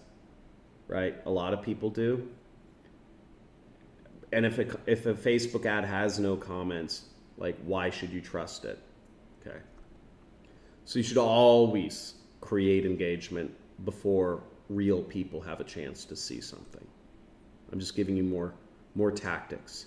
Again, I'm relentless at marketing. You might say, oh, you shouldn't fake engagement. Just don't be an entrepreneur, please. Okay. Now, let's talk about, okay, so this is an interesting thing. So this is an interesting software we are experimenting around with. Munch. Okay. And what's interesting about this software is this allows us to actually take this video right here and automatically clip out the best moments from this, whatever it is, 1 hour live stream. 1 hour live stream, I don't have to pay an editor for. It just leverages things more and more. In the past, if you wanted to clip out content, you'd have to pay an editor. This allows us not to. This means you don't have to either. This means if you wanted a full-time video editor, you might have to pay a couple $1,000, and now you have to pay, you know, whatever this, you know, like $50, right? Again, AI gets rid of people who are looking for step-by-step instructions on what to do with their life and career. If you are looking for if you need step-by-step instructions, you're done. Okay? You're done. In a few years, you will have no work. If you are the type of person who needs step-by-step instructions for everything, start getting education. You know, my education is expensive. You know, I have a coaching program. It's expensive, but it's worth it. If anybody's interested in joining my coaching program and learning from my team, we literally guarantee you will make 100 sales on ClickBank. We guarantee you will make 100 sales on ClickBank. Okay? And we've been delivering. You guarantee you make 100 You can find out more information in the links in the description. I think it's John Crestani/learn. Only 100? Or something like that. Okay. I mean, I guess it's better than 0. Okay, so this is Munch. Let's go over another interesting tool, Descript. So I really like Descript here. So this is text captions for videos. So this is another editing tool that we're experimenting with to great success. Okay. It's an AI-based tool that automatically puts in captions in videos. This increases engagement a lot. A lot of folks don't want to, they want to browse social media, but they don't want to like commit to it, right? A lot of you millennials are really scared of commitment, right? Don't get married, like don't have just one side hustle, have 5, don't put the sound on. Okay. These are like the 3 things, right? That like I make fun of millennials for. Don't get married, have 5 side hustles, and never turn the sound on videos on your phone. Okay.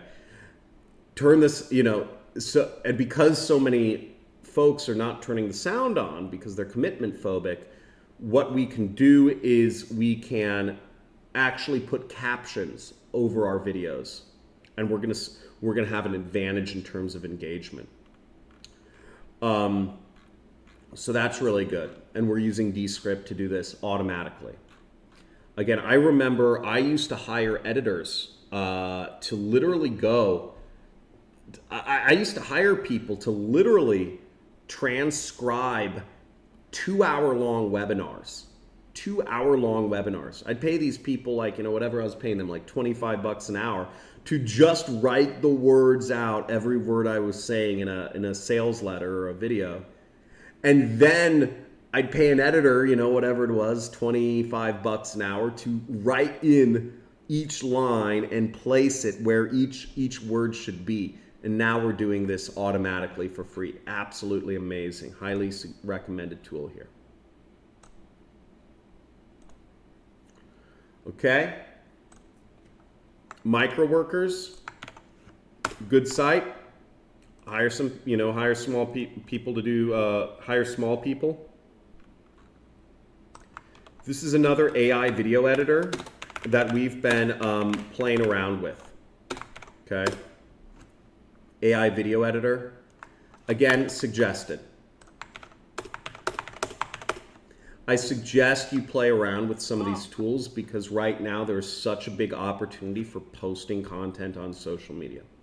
The other thing we have to understand is that one of the obstacles is that social networks want unique content.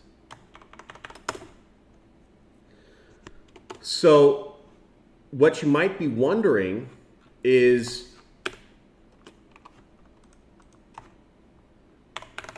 but John, yes? Yes? How do we unique content and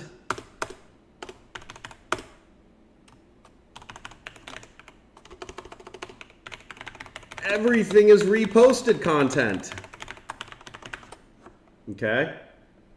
How many folks are wondering how these statements make sense and are not mutually exclusive? How many folks are wondering how are these statements not mutually exclusive?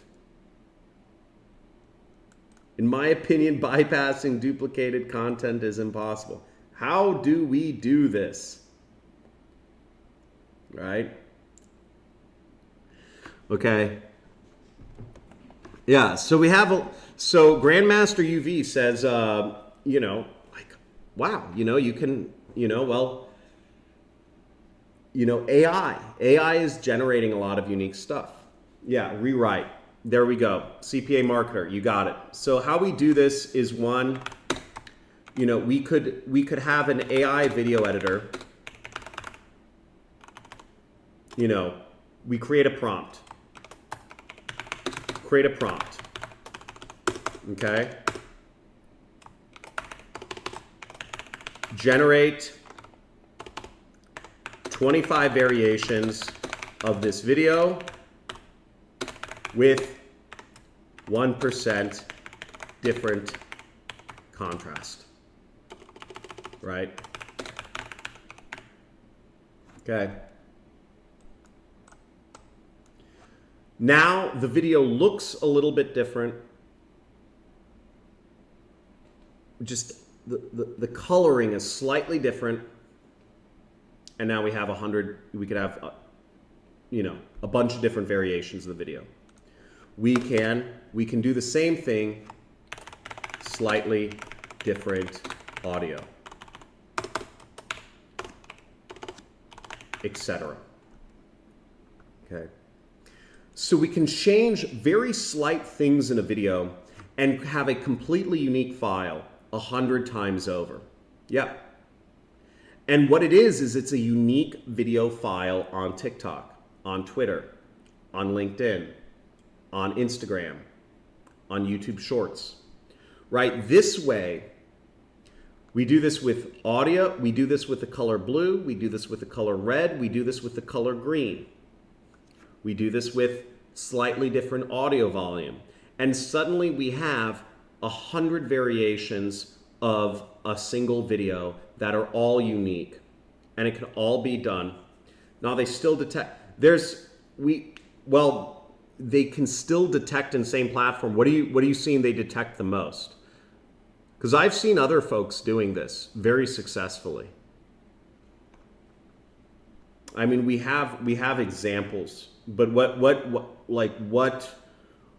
I'm seeing other folks doing this. So Falal, explain to me, like, what do you think is the major problems there?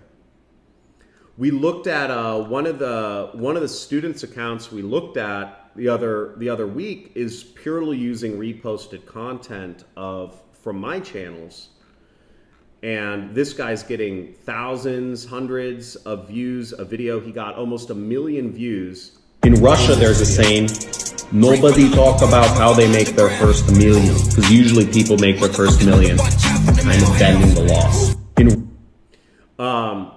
That's funny. So we got almost 1 million views on this video, and it's reposted content. Okay.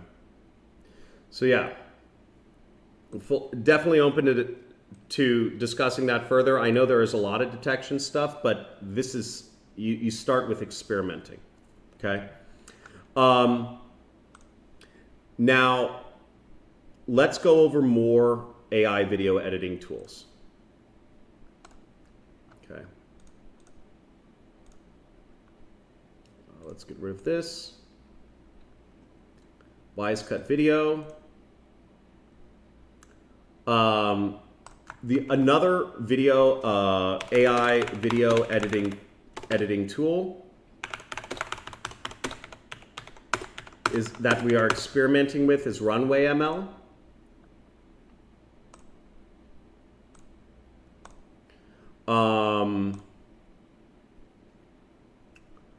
Turn text into videos. Another interesting software is this.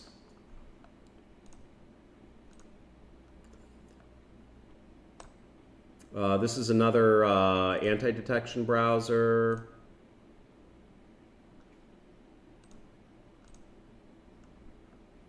Okay. Now let's go a little bit deeper into now, where do you find content to repost? Where do you find content to repurpose?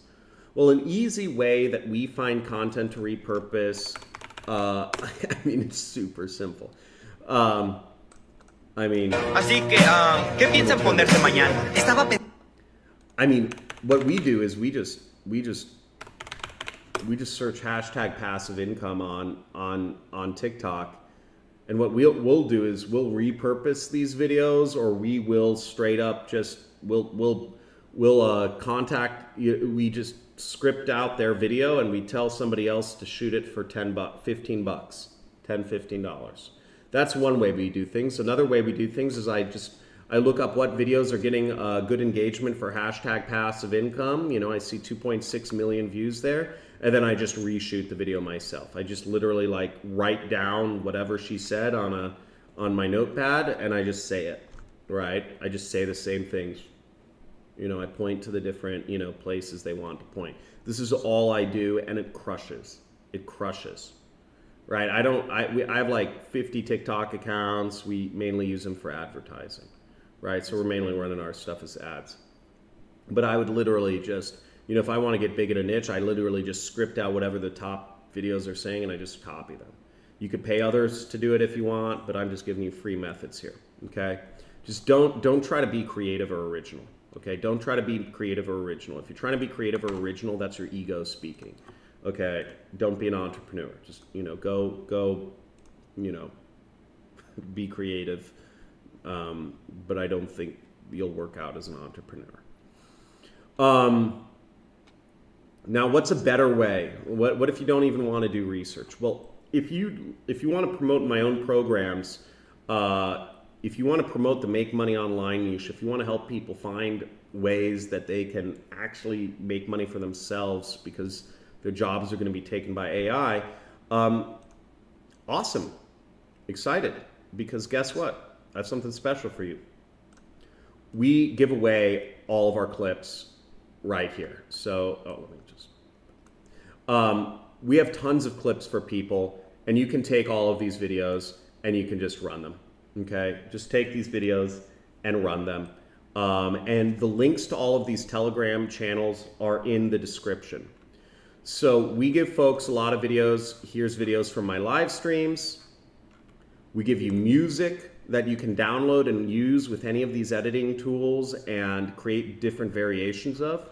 Right, here's at least 25 songs right here. And I want to shout out Falal for helping create this. So shout out Falal or Fel for setting this all together. Thank you so much, ma'am. Okay. Now we have, you know, we have cracked out videos like this. These, you know, if you're working in the biz op, make money online, jobs niche, these videos are crack. Right? These videos are just eye candy. Eye candy. Okay? I mean, look at these freaking videos. Right? You take these videos, you play around, and you put in some text that says, click the link in the bio, click the link in the description. Whatever platform you're on, tell them to go to a link. Tell them to go to your bio. Whatever it is that gets them to move to whatever the product is you want to sell. Okay? You'll need to put text over this. You'll need to put a call to action that says, DM me. You know, want to know how I did this? Send me a DM. Okay? For folks thinking about how to do this, what I just said was, for your text, okay, text overlay, right? Want to know how I did this?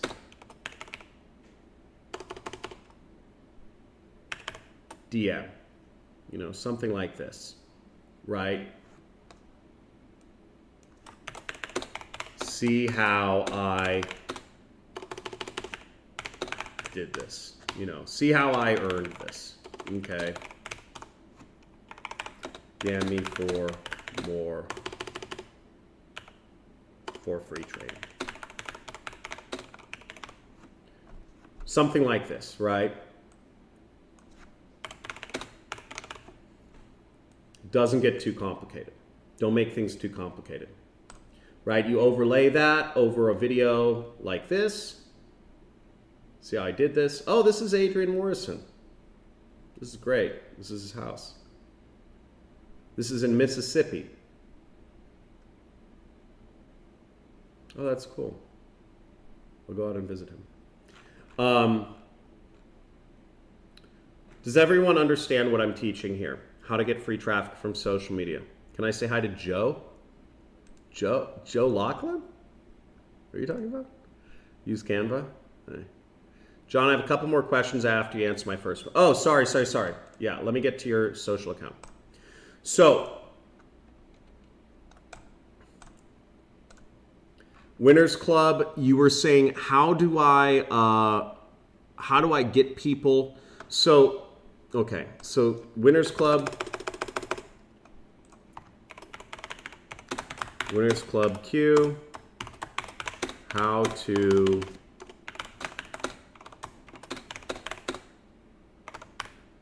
$20K IG channel engaging with my product promotion. Okay, Winners Club's question was, how do I get 10% of people on my IG channel to actually engage with whatever product he's promoting? The short answer is DM. Okay, just DM everybody. DM everybody. DM everybody. DM everybody. How to do that in actuality, every social media platform is nuanced. I don't do much with Instagram. I'm not sure if there's throttle limits for messaging people on your own channel who are actually already subscribed.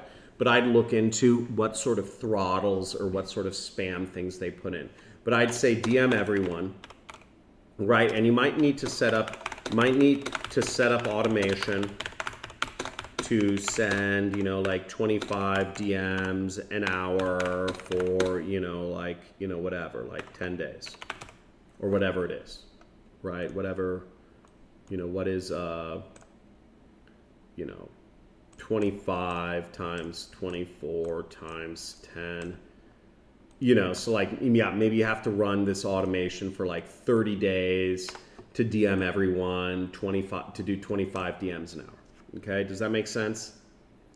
So DM everyone and give them whatever it is. I'm not familiar with what's going to work best in DM land, but it doesn't matter. You don't need to know what works best either, because the best test,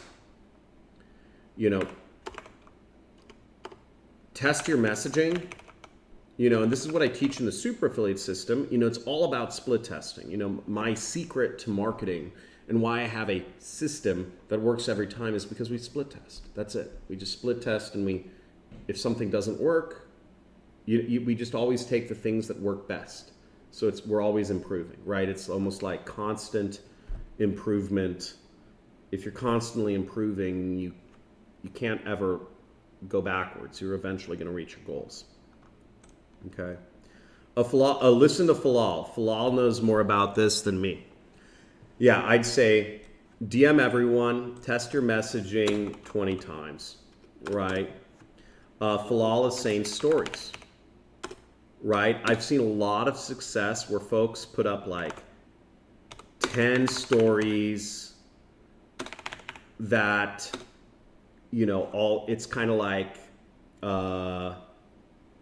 it's almost like the stories are a story. So maybe your first story says something like, see how my life changed from I was lonely and depressed to now I am like rich and like I have women like, I have more women clamoring over me than I can deal with. And I'm like, I look like a rock star. And then you have another story right after that says, here's a picture of me in 2008, You know, I was fat, lazy, stupid, and addicted to painkillers. You know, and you know, I was, you know, no one would date me, and I was sad. You know, then the next story. You know, here's a picture of me now. As you see, I am surrounded by, you know, many gorgeous women, and you know, my pant size has shrunk from 56 to 36. You know, and you have a sequence of stories, right? And what you have to put up as the solution, you know, the solution was whatever you're selling. Okay, 10x stories that show problem solution. And remember, folks want to see the problem solution in one picture.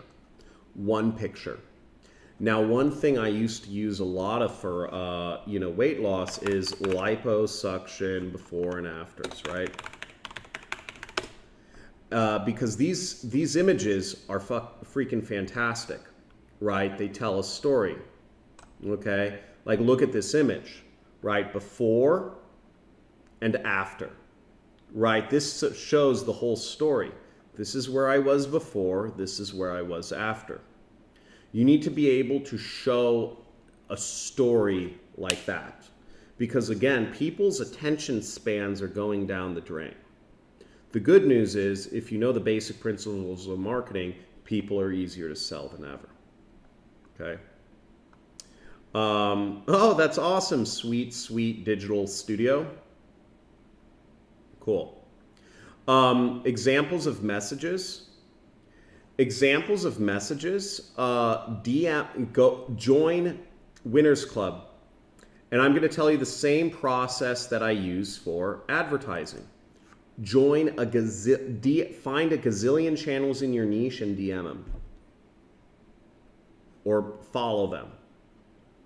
Winners Club. Find as many make money online and manifestation channels as you can. Follow everyone you can and DM everyone you can to see what, you know, if you follow them and you don't automatically get a DM, then DM them and see if they have some sort of automated sequence. If they have an automated sequence, it means they've tested what they're doing. And that's good.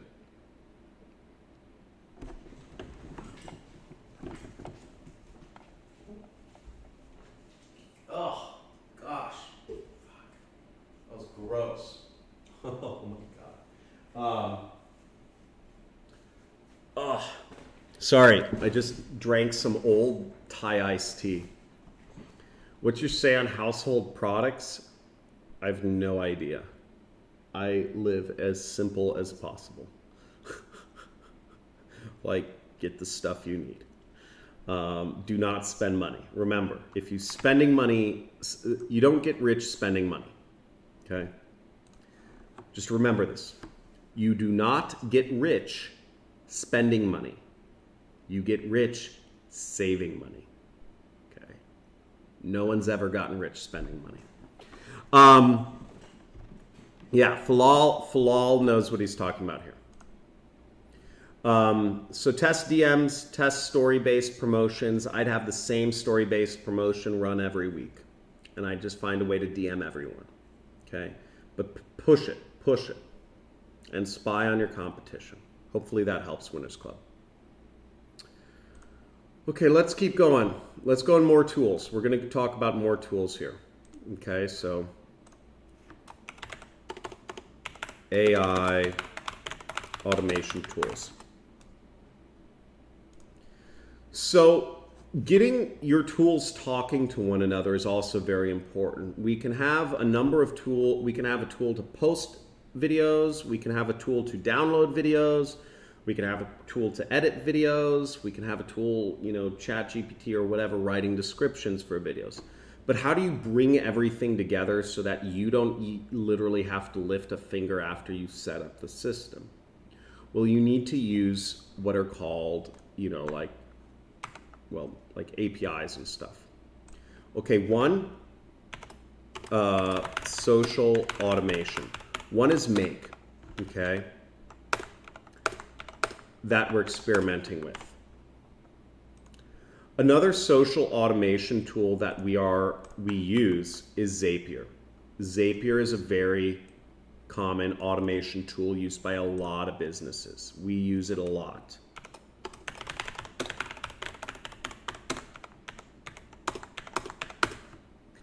And then another automation tool that we are experimenting around with is, which appears to be the most powerful, is this one called AirShare. Again, automate as much of what you do as possible, okay? Automate as much of what you can do as possible. And as I said, I'm giving you videos to experiment with. The Telegram links are in the description of this live stream. The Telegram links are in the description of this live stream. You can all join. Only 80 of you have joined this luxury homes thing, okay? These videos are great. We found these videos, sourced them, they're crack. People watch these things, and you can change the, you can add descriptions to them, you can add calls to action. These will work best with affiliate programs like my own, like Make Money Online, okay? And AirShare, social automation.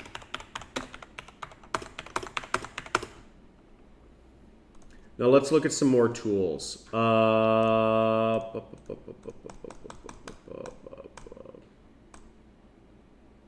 I'd say that's about it. I'll field some questions right now. I'd love to hear questions from you. Another thing we've been working on is just kind of on the side is SEO.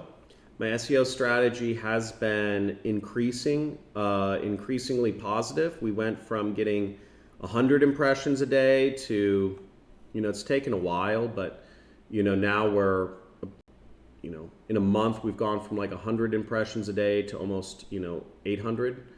So it's starting to work out. We're excited about that. Yeah, we'll see the results of this over time. The top selling products on ClickBank e-business niche are not really valuable. Any advice on picking products? Winners Club, what do you mean by valuable? Meaning they're not valuable in the sense of the customers don't like them, that you don't like them. And what is, I guess you're saying they're not valuable in your eyes, right? In your perception, okay? What is valuable in your eyes? Is it something that pays you a lot of money, or is it something that, is it a brand customers wise? Okay. I would say they use aggressive marketing, but I wouldn't necessarily, I wouldn't agree with you, but what I would say is then find a brand you like and just join their affiliate program, I love Moleskine. It's called, or Moleskine, right? And if I were to just go online, right? Moleskine notebook. Moleskine affiliate program, right? Moleskine USA affiliate program, they don't have an affiliate program, but you could go on Amazon and you could join, you could be an affiliate for any product you want, just find any product you like. I don't suggest that as a good way to make money though. I would encourage you, products that work. My product works. I sell the super affiliate system, right? We've had unbelievable success. I don't get in front of people day after day because, if you don't trust that my product works, that my education, the super affiliate system actually works, then you shouldn't be listening to me anyways, right? Because it would just be a waste of time, both yours and mine. Mine answering and you watching. But if you go on ClickBank in the e-business niche, right, we have, you just go in here and you can just search my last name, Cristani, and you'll see, right, the super affiliate system right there. You know, it's pretty high commission, you know, double-digit gravity, a lot of recurring revenue. Okay. Now, if you're like, like I don't want to, you know, find something you like promoting. If you don't want to promote anything on ClickBank, find something else. But the way but I would encourage you to think of yourself. If you're learning, get rid of your ego. Okay, remove ego. The world, nobody cares what you want. And I don't mean to say that in a mean way. I mean to say that in a real way. Your job is to sell.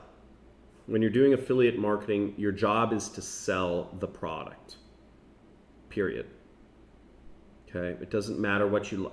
Now, if you aren't successful as an affiliate yet, well, you're going to end up having to work a job, and you're going to end up having to sell or work for some other person's product anyways. Okay?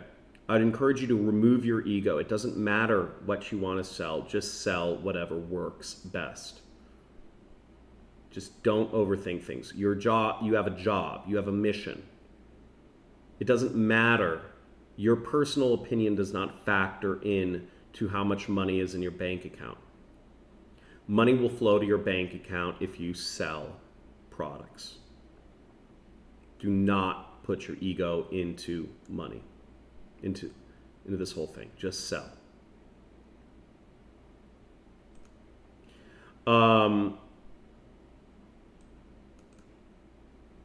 Dude, Falal, 1K clicks per day? Shoot. Dude, good job. Good job. Dude, Falal, that's freaking... Dude, I'm super pumped for you, man. Super pumped. Super pumped. How many pages? How many pages did you put up, if you don't mind me asking, Falal? That's pretty neat. I'm super pumped to hear that. Any advice on selling expensive products to potential customers? Get traffic. DMs help. Bonuses help. A bonus can be something like, hey, I will personally spend an extra, hour. I will spend a few hours consulting you if you end up joining this program. Okay. So that's a bonus. So you can offer bonuses.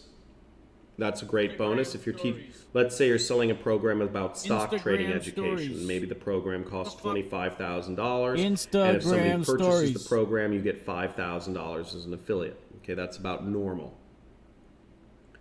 Well, what you can do is, let's say you have a stock trading related Instagram channel. You could tell people, in your DM sequence, I will give you 5 hours of one-on-one stock trading training once you sign up. Okay, that's a good bonus. Give me the money, thank big you, Victor boy. Glory. Give me the money. Now, what are you working on? What are you working on in the? And anyone know any good tools to bring folks on my live stream? I haven't really looked into it yet. Give me the money for the bullshit, big boy. Let's see what other questions. Okay. Any other questions, folks? For the Taco Bell. Any other questions? Any other places I can add value? Again, I'd highly encourage you folks to really start taking the bull by the horns and making money. TikTok is absolutely open hunting ground right now. We have SEO, absolutely open hunting ground right now. Okay, we have social media, like everything basically. There's it's harder to not get started in business right now than it is. I just go out there and start getting in front of people. Don't overthink things. Remove social media from your life. Stop listening to the news. Most importantly, turn off all notifications and ringers and sounds on your phone. Stop reacting to life. Stop reacting to the day. Allow others to react to you. Have many wives. Have many children. Produce the more children than anybody you know. Produce more money than anybody you know. Become legendary. Save everything you make. Spend as little as possible. Get called cheap by everyone in your family and live life on your own terms and become absolutely extraordinary. Be the James Bond version of yourself, or be nothing or die trying. Let's freaking go, team. Clean your room. Yeah, I need to clean my house. I just had my kids here this morning, so yeah, these are my daughters, in case you guys didn't know. They're pretty cute. So I got 2 daughters. I got an ex-wife. I got a boo. I got a lot of women in my life. Let's put it that way. And I spend very little time with any of them except my kids. So let's go. Where to start affiliate marketing? Just go to ClickBank and sign up. Okay, ClickBank. Go to ClickBank and sign up, or watch one of my tutorial videos. Great talking to everyone today. Again, join the Discord channel, Discord group. Link is in the description. Telegram, you guys want free content to post, you know, getting some viral videos to play around with. Link is in, links in the description of the chat. You guys looking to engage with me on other social platforms, add me on a bunch of them. I don't really engage with anybody who sends me messages except on Twitter or LinkedIn sometimes. If you're looking to learn from me, join my training program and learn more about my training program. Go to the link in the description, johncristani.com/learn. Other than that, folks, have a great weekend. All the best. Go out there, have fun. Great talking to you guys every time. And some good questions this time. Thank you. Bye, guys. Peace. Thanks, Falal. Great seeing you, man. Bye.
That was my old school intro when my channel was once called Gypsy Road, until the whole world thinks the word gypsy is such a bad word.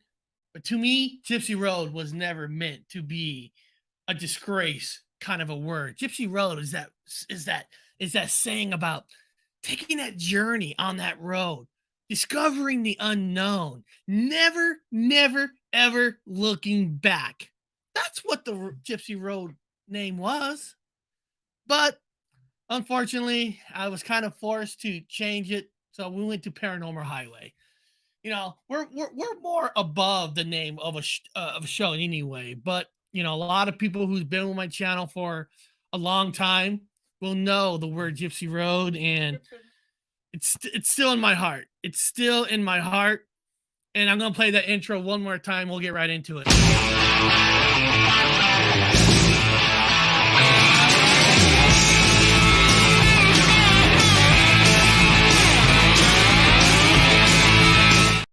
All right, that was just fun. I love that old intro. I love the energy, the power, going on that journey. It's always great. I'm going to show you guys some things, the stuff. And of course, if you don't know, actually, I should have had this ready. Like I said, this was just an unexpected type of show. I didn't even tell anybody that I was doing this show. I just thought, you know what the hell? I'm gonna go live, but I want to show you guys something real quick. I'm gonna share the screen for a second. This Sunday, premiering 7 p.m. Pacific time. Premiering 7 p.m. The cartoon series is back. Season 2, starting off Pirates of the Galaxy. So if you like the first season, or maybe you've never seen the first season, if you haven't seen the first season, just go to my channel, go to the Paranormal Highway cartoons, and there's 8 episodes of the first season. And what to expect from season 2, from season 1, is the first episode is the launch of the new season. So it's the launch of the story, but the story is going to get crazy. We're going to go crazier in this series cartoon, where not in this one, but the next one, we're going into a Mandela Effect multiverse, which I think a lot of you will have fun. There's going to be an episode where we're drilling a hole on the moon, so it's going to get crazier. It's going to get fun. It's going to be fun. Right off the bat, just to let you guys know, in this season, Rob from Bigfoot, Michigan, Rob is playing the Purple Beard pirate. Davy Jones, that's played by Mike from Long Island Bigfoot, is back. And of course, Barry, that's played by Anthony of Unidentified S4. Ninja, kind of a new character that was kind of from the last episode of last year, but the robot got rebuilt to Ninja. So we got a new character that's going to be joining us this adventure this year, is Ninja. So Ninja. So it's just a fun cartoon. I don't want to kind of give it away, but I'll just say one thing, that Connor Flynn gets kidnapped by aliens, and we got to go get him. So basically, that's where the adventure is going to begin. So hopefully you guys watch it and all that. Now, like, one of the characters that's on here, guys, is a guy named Viz. He's my buddy from Dead Talk Live channel. He plays Deep Throat. And I want to pull up his channel for a second because he did this awesome interview. I want to show you guys a little bit of it. Let me pull it up. Dead Talk Live. So the host that you see in the picture is, of course, the man by himself that plays Deep Throat in the cartoon. And on his channel a couple of days ago, he actually had Nick Groff and his wife, Tisa Groff, on his channel. It was a fantastic interview. So I'm going to play you guys part of the interview. And in the chat, I just put in the link. If you haven't seen it, you can go back and watch the full interview. And remember, the connection to him, to my channel, is he plays Deep Throat. He's a good friend on YouTube that I met years ago. And I'm going to play part of the interview, but if you guys want to watch the full interview, please just go to his channel and say, hey, I saw parts of your interview on the Paranormal Highway channel. I just want to say great job. So if you do go over there to see the whole interview, let him know that you're there through me. Okay, let him know. Let him know. So I'm going to play part of the interview with you guys, and let's see what he has to say. Spend the rest of the time that we have talking about the elephant in the room. Nick, you released a video several weeks ago, sort of airing out something that's been being talked about for a while now, but you laid out what has happened in the past with your ventures with previous shows and networks.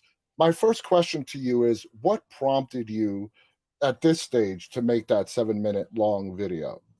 Yeah, I think I was just at a point where, just in case you don't know the background story, about 2 weeks ago, Nick came out with a video to explain how Zach from Ghost Adventures has been blocking his shows, getting them canceled, interfering where he's basically almost not allowed to have a show. And the thing is about it is, well, why does this go on the network? Well, most of these networks that does these type of paranormal shows, UFO shows, are owned by the same company of Discovery Plus. They own multiple of different channels, multiple.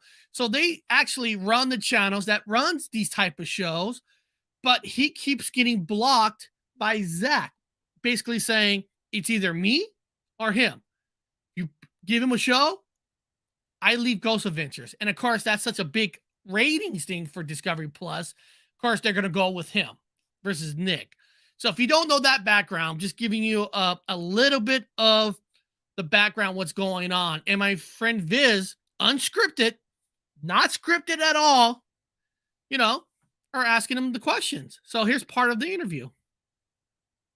Where so much stuff kept being resurfaced and trying to stop my productions in life.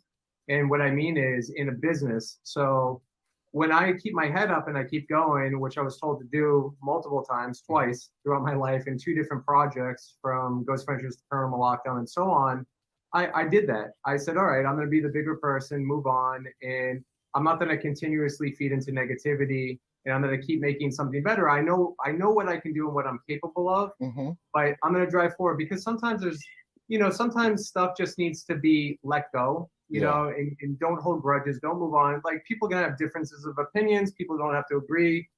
People change. That's how it goes. Life is life, right? But sometimes when you continuously narcissistically try to stop somebody, and for whatever the reason is, for no reason, and try to hurt their reputation, their business, or to succeed in life, and try to stop financially their family from progressing in life, that's an issue. That's a problem to me.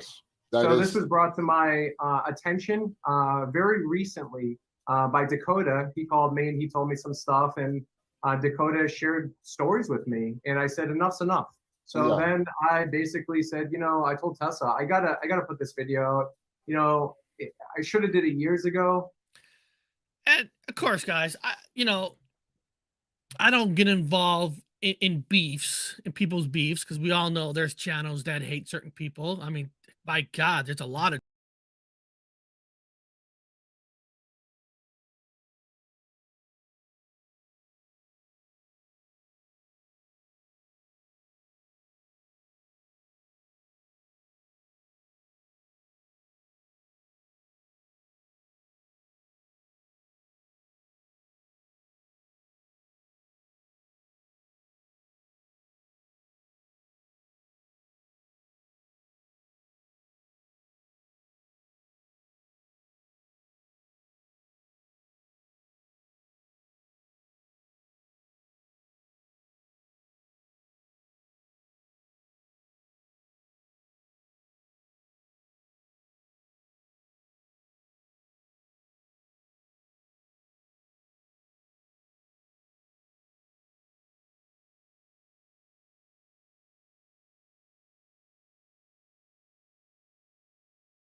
Let's go. Hey everyone, John Cristani here. First off, always want to make sure the technical stuff is out of the way. Let me know if you can everyone, see John Cristani here. First off, always want to make sure the technical is okay, there we go. Let me know if you can see me, and let me know if you can hear me. Just type in 1 or yes in the chat, and would love to hear where are you coming from. Thank you, Wolf Warrior. What's up? Good to see you, Wolf Warrior. I'd also be interested to know, what is your business, okay? Like, what is, let's go. Hey everyone, John Cristani here. First off, always want to make sure the technical stuff is out of the way. Let me know if you can everyone, see John Cristani here. First off, always want to make sure the technical is, okay, there we go. Let me know if you can see me. And let me know if you can hear me. Just type in 1 or yes in the chat, and would love to hear where are you coming from. Thank you, Wolf Warrior. What's up? Good to see you, Wolf Warrior. I'd also be interested to know, what is your business? Okay, like what is if you can throw in the chat, because I like the discussion. What is your business? You know, what are you trying to do? You know, are you a Lyft driver? Are you doing drop shipping? Are you doing, you know, day trading? Are you doing Amazon? You know, Etsy, eBay, affiliate? You know, love to hear what you guys are up to. And also encourage folks to join our Discord community and some of our Telegram chats. Cool. So this time, I just want to make it clear, this time is about you. Okay, this time is all about you. I want to go over your questions, a little bit about me in case you're not familiar. I'm multi-millionaire marketer, been running my own business since 2012. Been working hard, you know, worked for 4 years before that to create my own business. Currently, you know, making 7 figures a year, okay? 7 figures a year from running my business, doing marketing. I've had, yeah, and it's all free and clear. So that's what I do. I'm pretty good at marketing, and I'd love to go over your questions about how, you know, my intention is to help you get from wherever you are, if you're dissatisfied with the amount of freedom you have in your life, with how you're marketing your business, why you aren't growing, starting a business, getting motivation, you know, whatever it is, right? If you're running a 7, 8, 9-figure business even, you know, let me know how I can help. Ask questions about marketing. I'm going to go over a number of things today. We're going to go over a few things, and let me bring up my let me go over this right here. Mic check. We're going to go over your questions. We're going to go over the best ways to and side hustle ideas to reach 10K per month in 2023. I'm going to roast a couple side hustles because I think there's a lot of ridiculous stuff going on. And we're just gonna chat, okay? So let's go.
Any questions?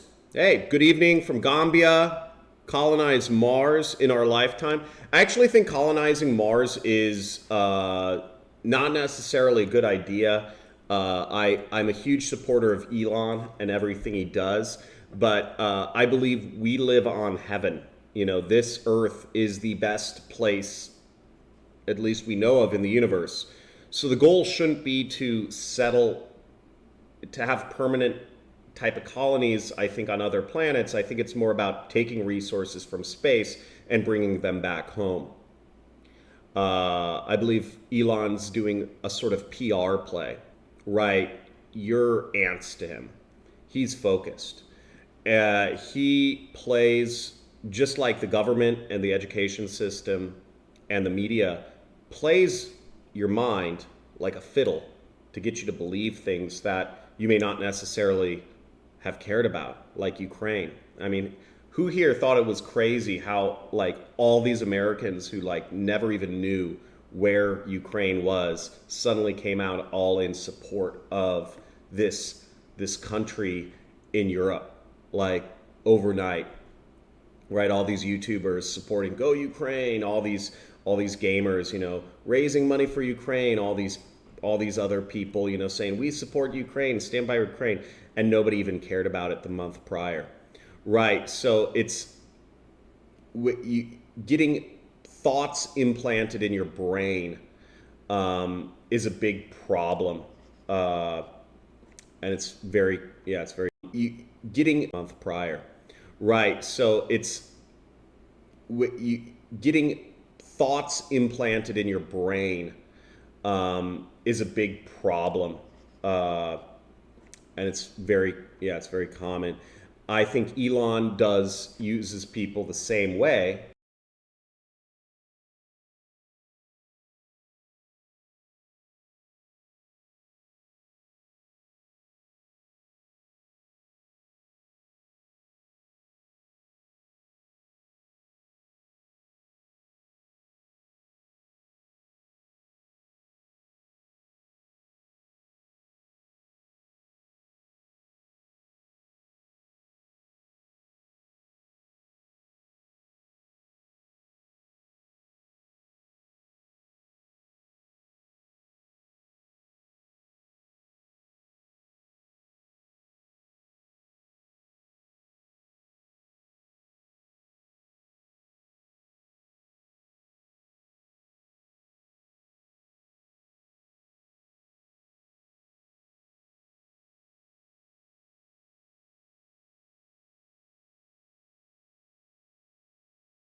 You know, I respect him, but you know, this mission to Mars, it gives somebody, it's very press friendly. It gives folks something to latch onto to get to space. So I'm not necessarily interested in colonizing Mars, but my life goal is to go to space. Sorry, that was a long explanation. Augustine Vlogs, thanks very much. I had many tricks with you. I'm on a real estate business, famous vacation. Cool. Who has questions? Good evening, Anime TV. Who has questions? Who needs to build their business? Who needs to start a business? Give me the stuff. Okay. Preacher's Kid. What are you waiting for good to say? Like what's something good? You're like, I hope he like blows me away because if you're lacking motivation to start like what business are you doing, Preacher's Kid? Like if you're waiting for somebody to like come in and like motivate you to like grow a business, that doesn't make sense. You know, you probably need to remove many things from your life. If you have started a business, now we can talk tactics and how to grow it, right? But it sounds like you haven't even gotten out of the starting line. You got to actually, you can't have somebody motivate you to start a business, okay? You can't. It has to come from within. Fala português. Onde é gatinhas? Okay. Nuts. I'm furious. How to start a company.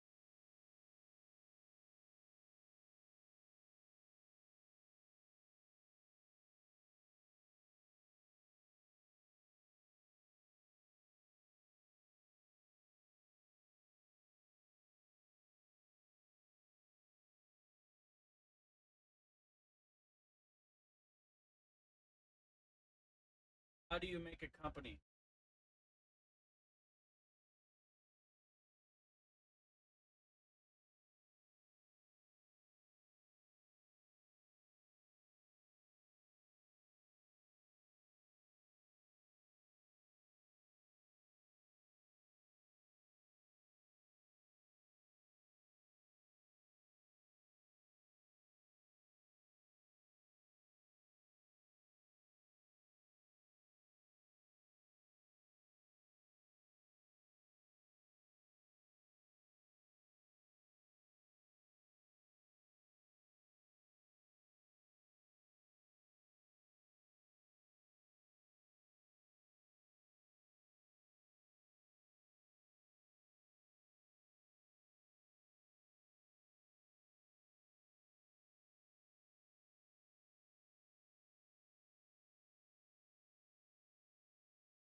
Mic check one.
Oof.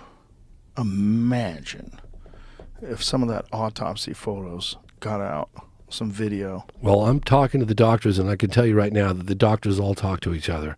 And there were doctors that shot video of that creature. I guarantee it. I know that for a fact. And no one controlled that video? No one stopped them from doing that? No one Apparently the doctors were confiscated it? left alone in the room for a while with this thing. And here's something that I really want to put out there. Hopefully this gets translated into Portuguese and the people of Brazil will hear this. The doctors that were written about in Dr. Roger Lear's book, one of my biggest regrets, I was filming in Los Angeles, 2013. I was covering the Rua Zimbabwe case, and I had flown in all these witnesses with the help of this guy, Randall Nickerson. I'd flown on all these witnesses to the landing case that happened in Africa as adults. And I was doing this really intense shoot down there. I had Kim Arnold, the daughter of Kenneth Arnold. So when Paula Harris helped me lock that, was a nightmare trying to get her on camera. And I just had so much going on. And meanwhile, I'm getting phone calls from this guy, Roger Lear, Dr. Roger Lear, and he's going, I understand you're investigating Varginha. You got to get me on camera. You got to get me on camera. And I kept saying, I will, I'll try. And I ended up, he got really upset with me. And he's like, well, if you're not going to get me on camera, I said, it's not that I don't want to get you on camera, Roger. I said, I'm so busy right now. He goes, well, what he didn't tell me was I've got cancer and I'm dying. And please get me on camera because there's aspects of the story that you need to know that I know. So anyway, he died. He gives me these tapes and then he dies. I sent the tapes back to him and then he died. And I got his book too. And I was reading his book when I'm putting the film together. And in the book, it's basically a transcription of all the tapes that I have. I could see that because I have the tapes. And he's got a professional translator, and he's got this guy, Ubarajada Rodriguez, going around the countryside with him and introducing all these witnesses. And it's all on camera, except the meeting with a according to his book, that took place in the Humanitas Hospital with 2 doctors. I couldn't validate this, and I didn't put it in the movie. But if there's 2 doctors who are listening to this, apparently the creature was alive. The one that Marco Chirizi brought into Humanitas Hospital was alive. And according to Dr. Roger Lear's book, everything else was accurate. I can't say if this was accurate or not, but he put it in his book, so I'm assuming that it is. And Uba Dejara won't talk about it. He's a witness. There were 2 doctors that claimed telepathic communication with the live entity. And that's in his book. Now, I'm not telling your audience that that's true. I'm telling your audience that it might be true. We know that that entity, that creature, that being, that ET, whatever you want to call it, went to Humanitas Hospital. We know that because we have testimony from the people that took it there. We have testimony from people on the inside that claimed it was there. But we don't have any testimony from the doctors that claimed there was a telepathic communication. Do they talk at all about what it said? It said that they felt sorry for the human species, not realizing their potential of who they really are. Like they're not. We don't realize as a race who we really are. That's what they said. It's in his book. So anyway, what did they mean by that? That we don't recognize. I mean, I'm not quite sure. I guess that we don't recognize the potential that we have as human beings, who we really are. I'm not sure what they meant exactly, more than that. But if Uba Dejada Rodriguez is listening to this, please come forward and tell me who those doctors are. If the doctors are listening to this, they're still alive. What does it take? What will it take to get you to come forward? Anything. Just tell me what it takes. And I can tell people to contact me at my Twitter. I guess that's the best way to tell them, right? At James C. Fox. Is that? Yeah. Would it be the best way to do it? Yeah. Yeah, that's what I'm thinking. I'm not going to give up my email. Don't give out No, your I'm not going to do that. But let that's what Twitter sort it out. I want people to know about this case, and I want people to know that this is an ongoing investigation. This is not solved. This is an ongoing investigation. It's something that we could all hopefully unite and really push to get answers, both on the U.S. side and in the Brazil side. We have a lot more answers in Brazil. We've got not a lot going on. I know that Leslie Kane is pushing. She's contacting some of her people on the inside that have indicated that it did happen.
guys made me a speaker.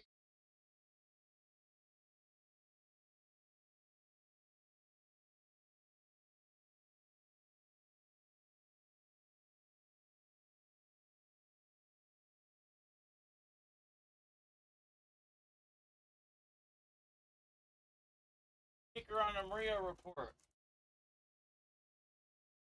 Woo!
Mic check 1, 2.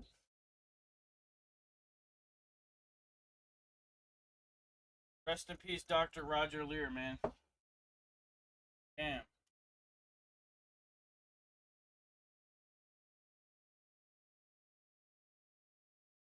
We had Roger Lear give briefings in 2013.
Um,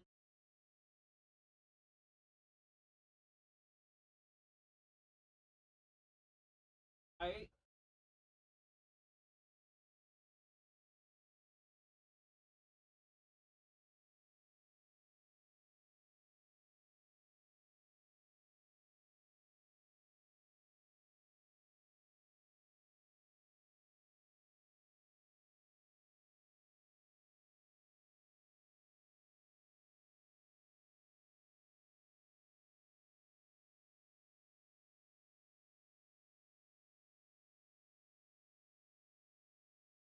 own.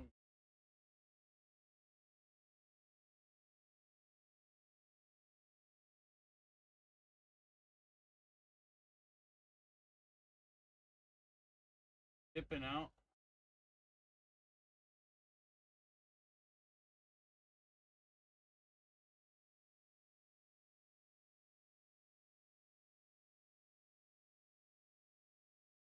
How many Russians come through?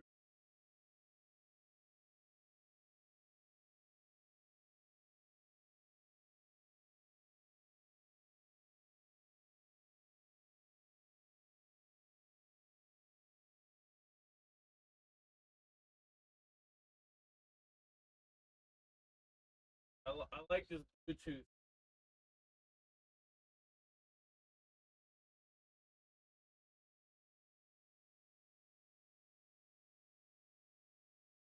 Bluetooth ear commando.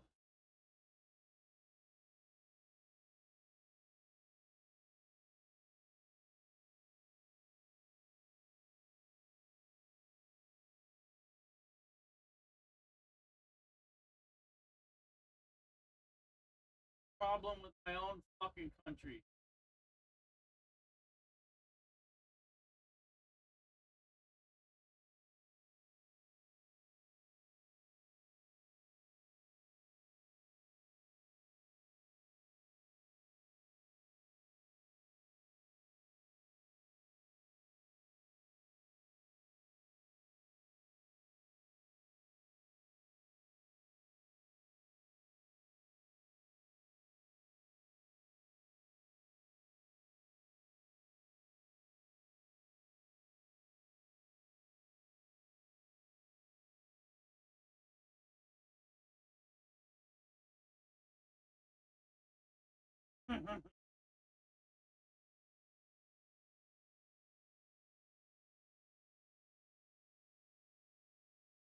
Oops.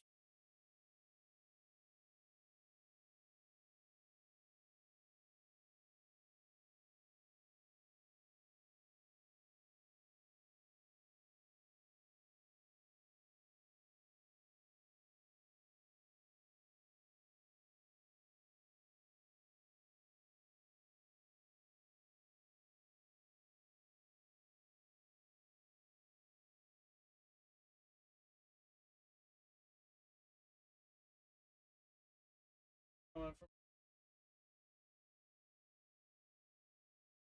both.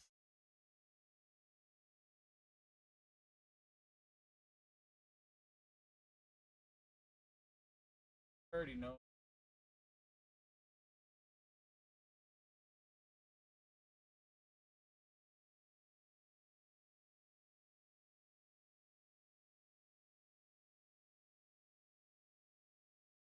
Smart Dust is old ass fucking.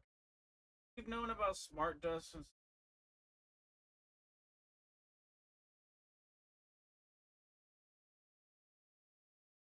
like 20 ago. Or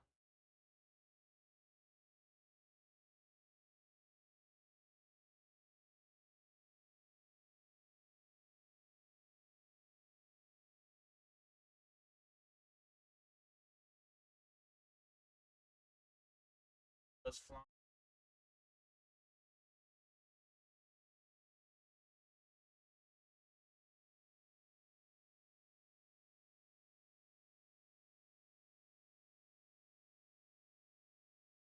That Morgellons shit.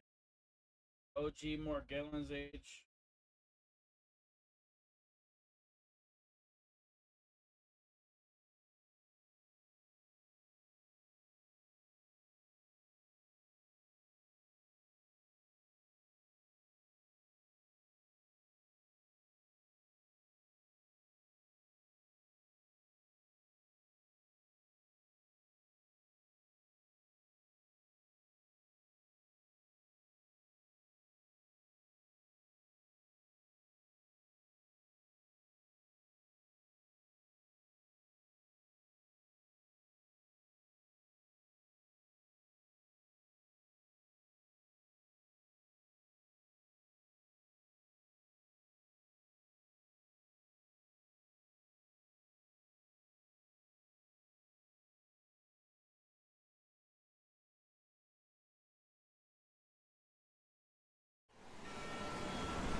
weird shit.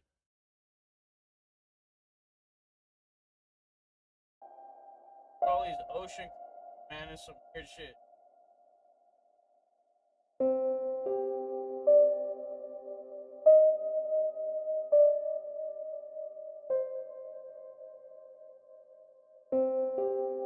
Yo, that guy looks cool, dude.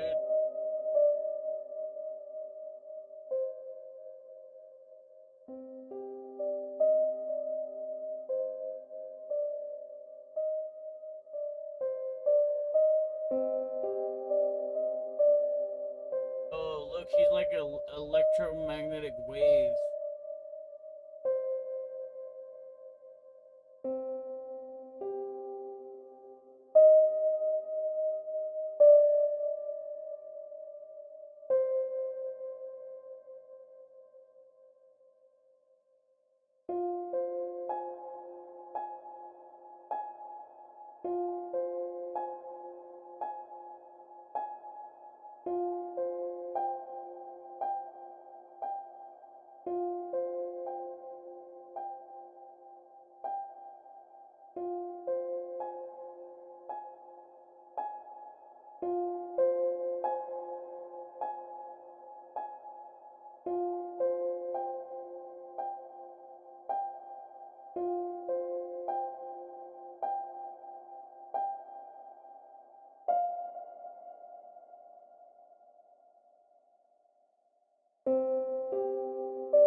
UFO, dude.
What the fuck? Heather? Why is it called Prince Heather? What kind of military intelligence? Wait, bro.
Bluetooth.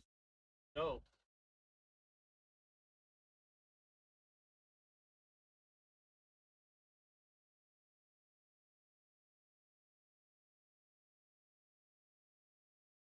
One of those Bluetooth ear guys now.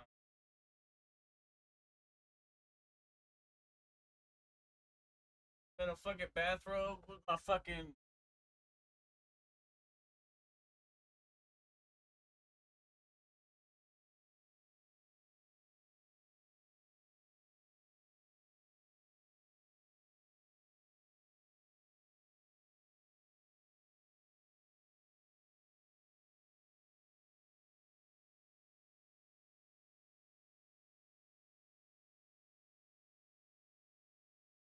Oh. That gave me the.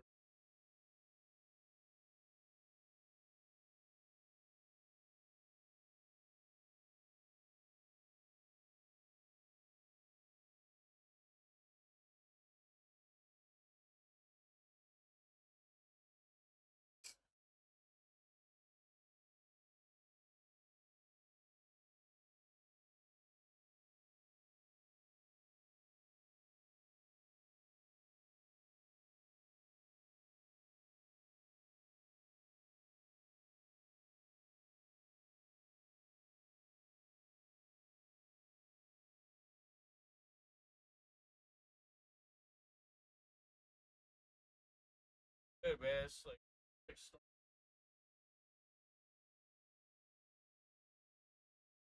I used to actually get on 15. I just like smash it on the table and fucking make for oxy. All that shit. Put it up. I would just like smash methadone on the table in math class, just out in the open. Fucking that shit. Like, oh man.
I was sleeping last night. My dad woke me up.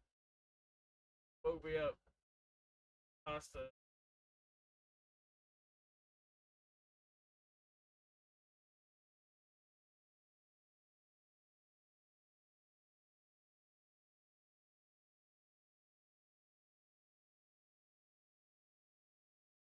8 p.m. now.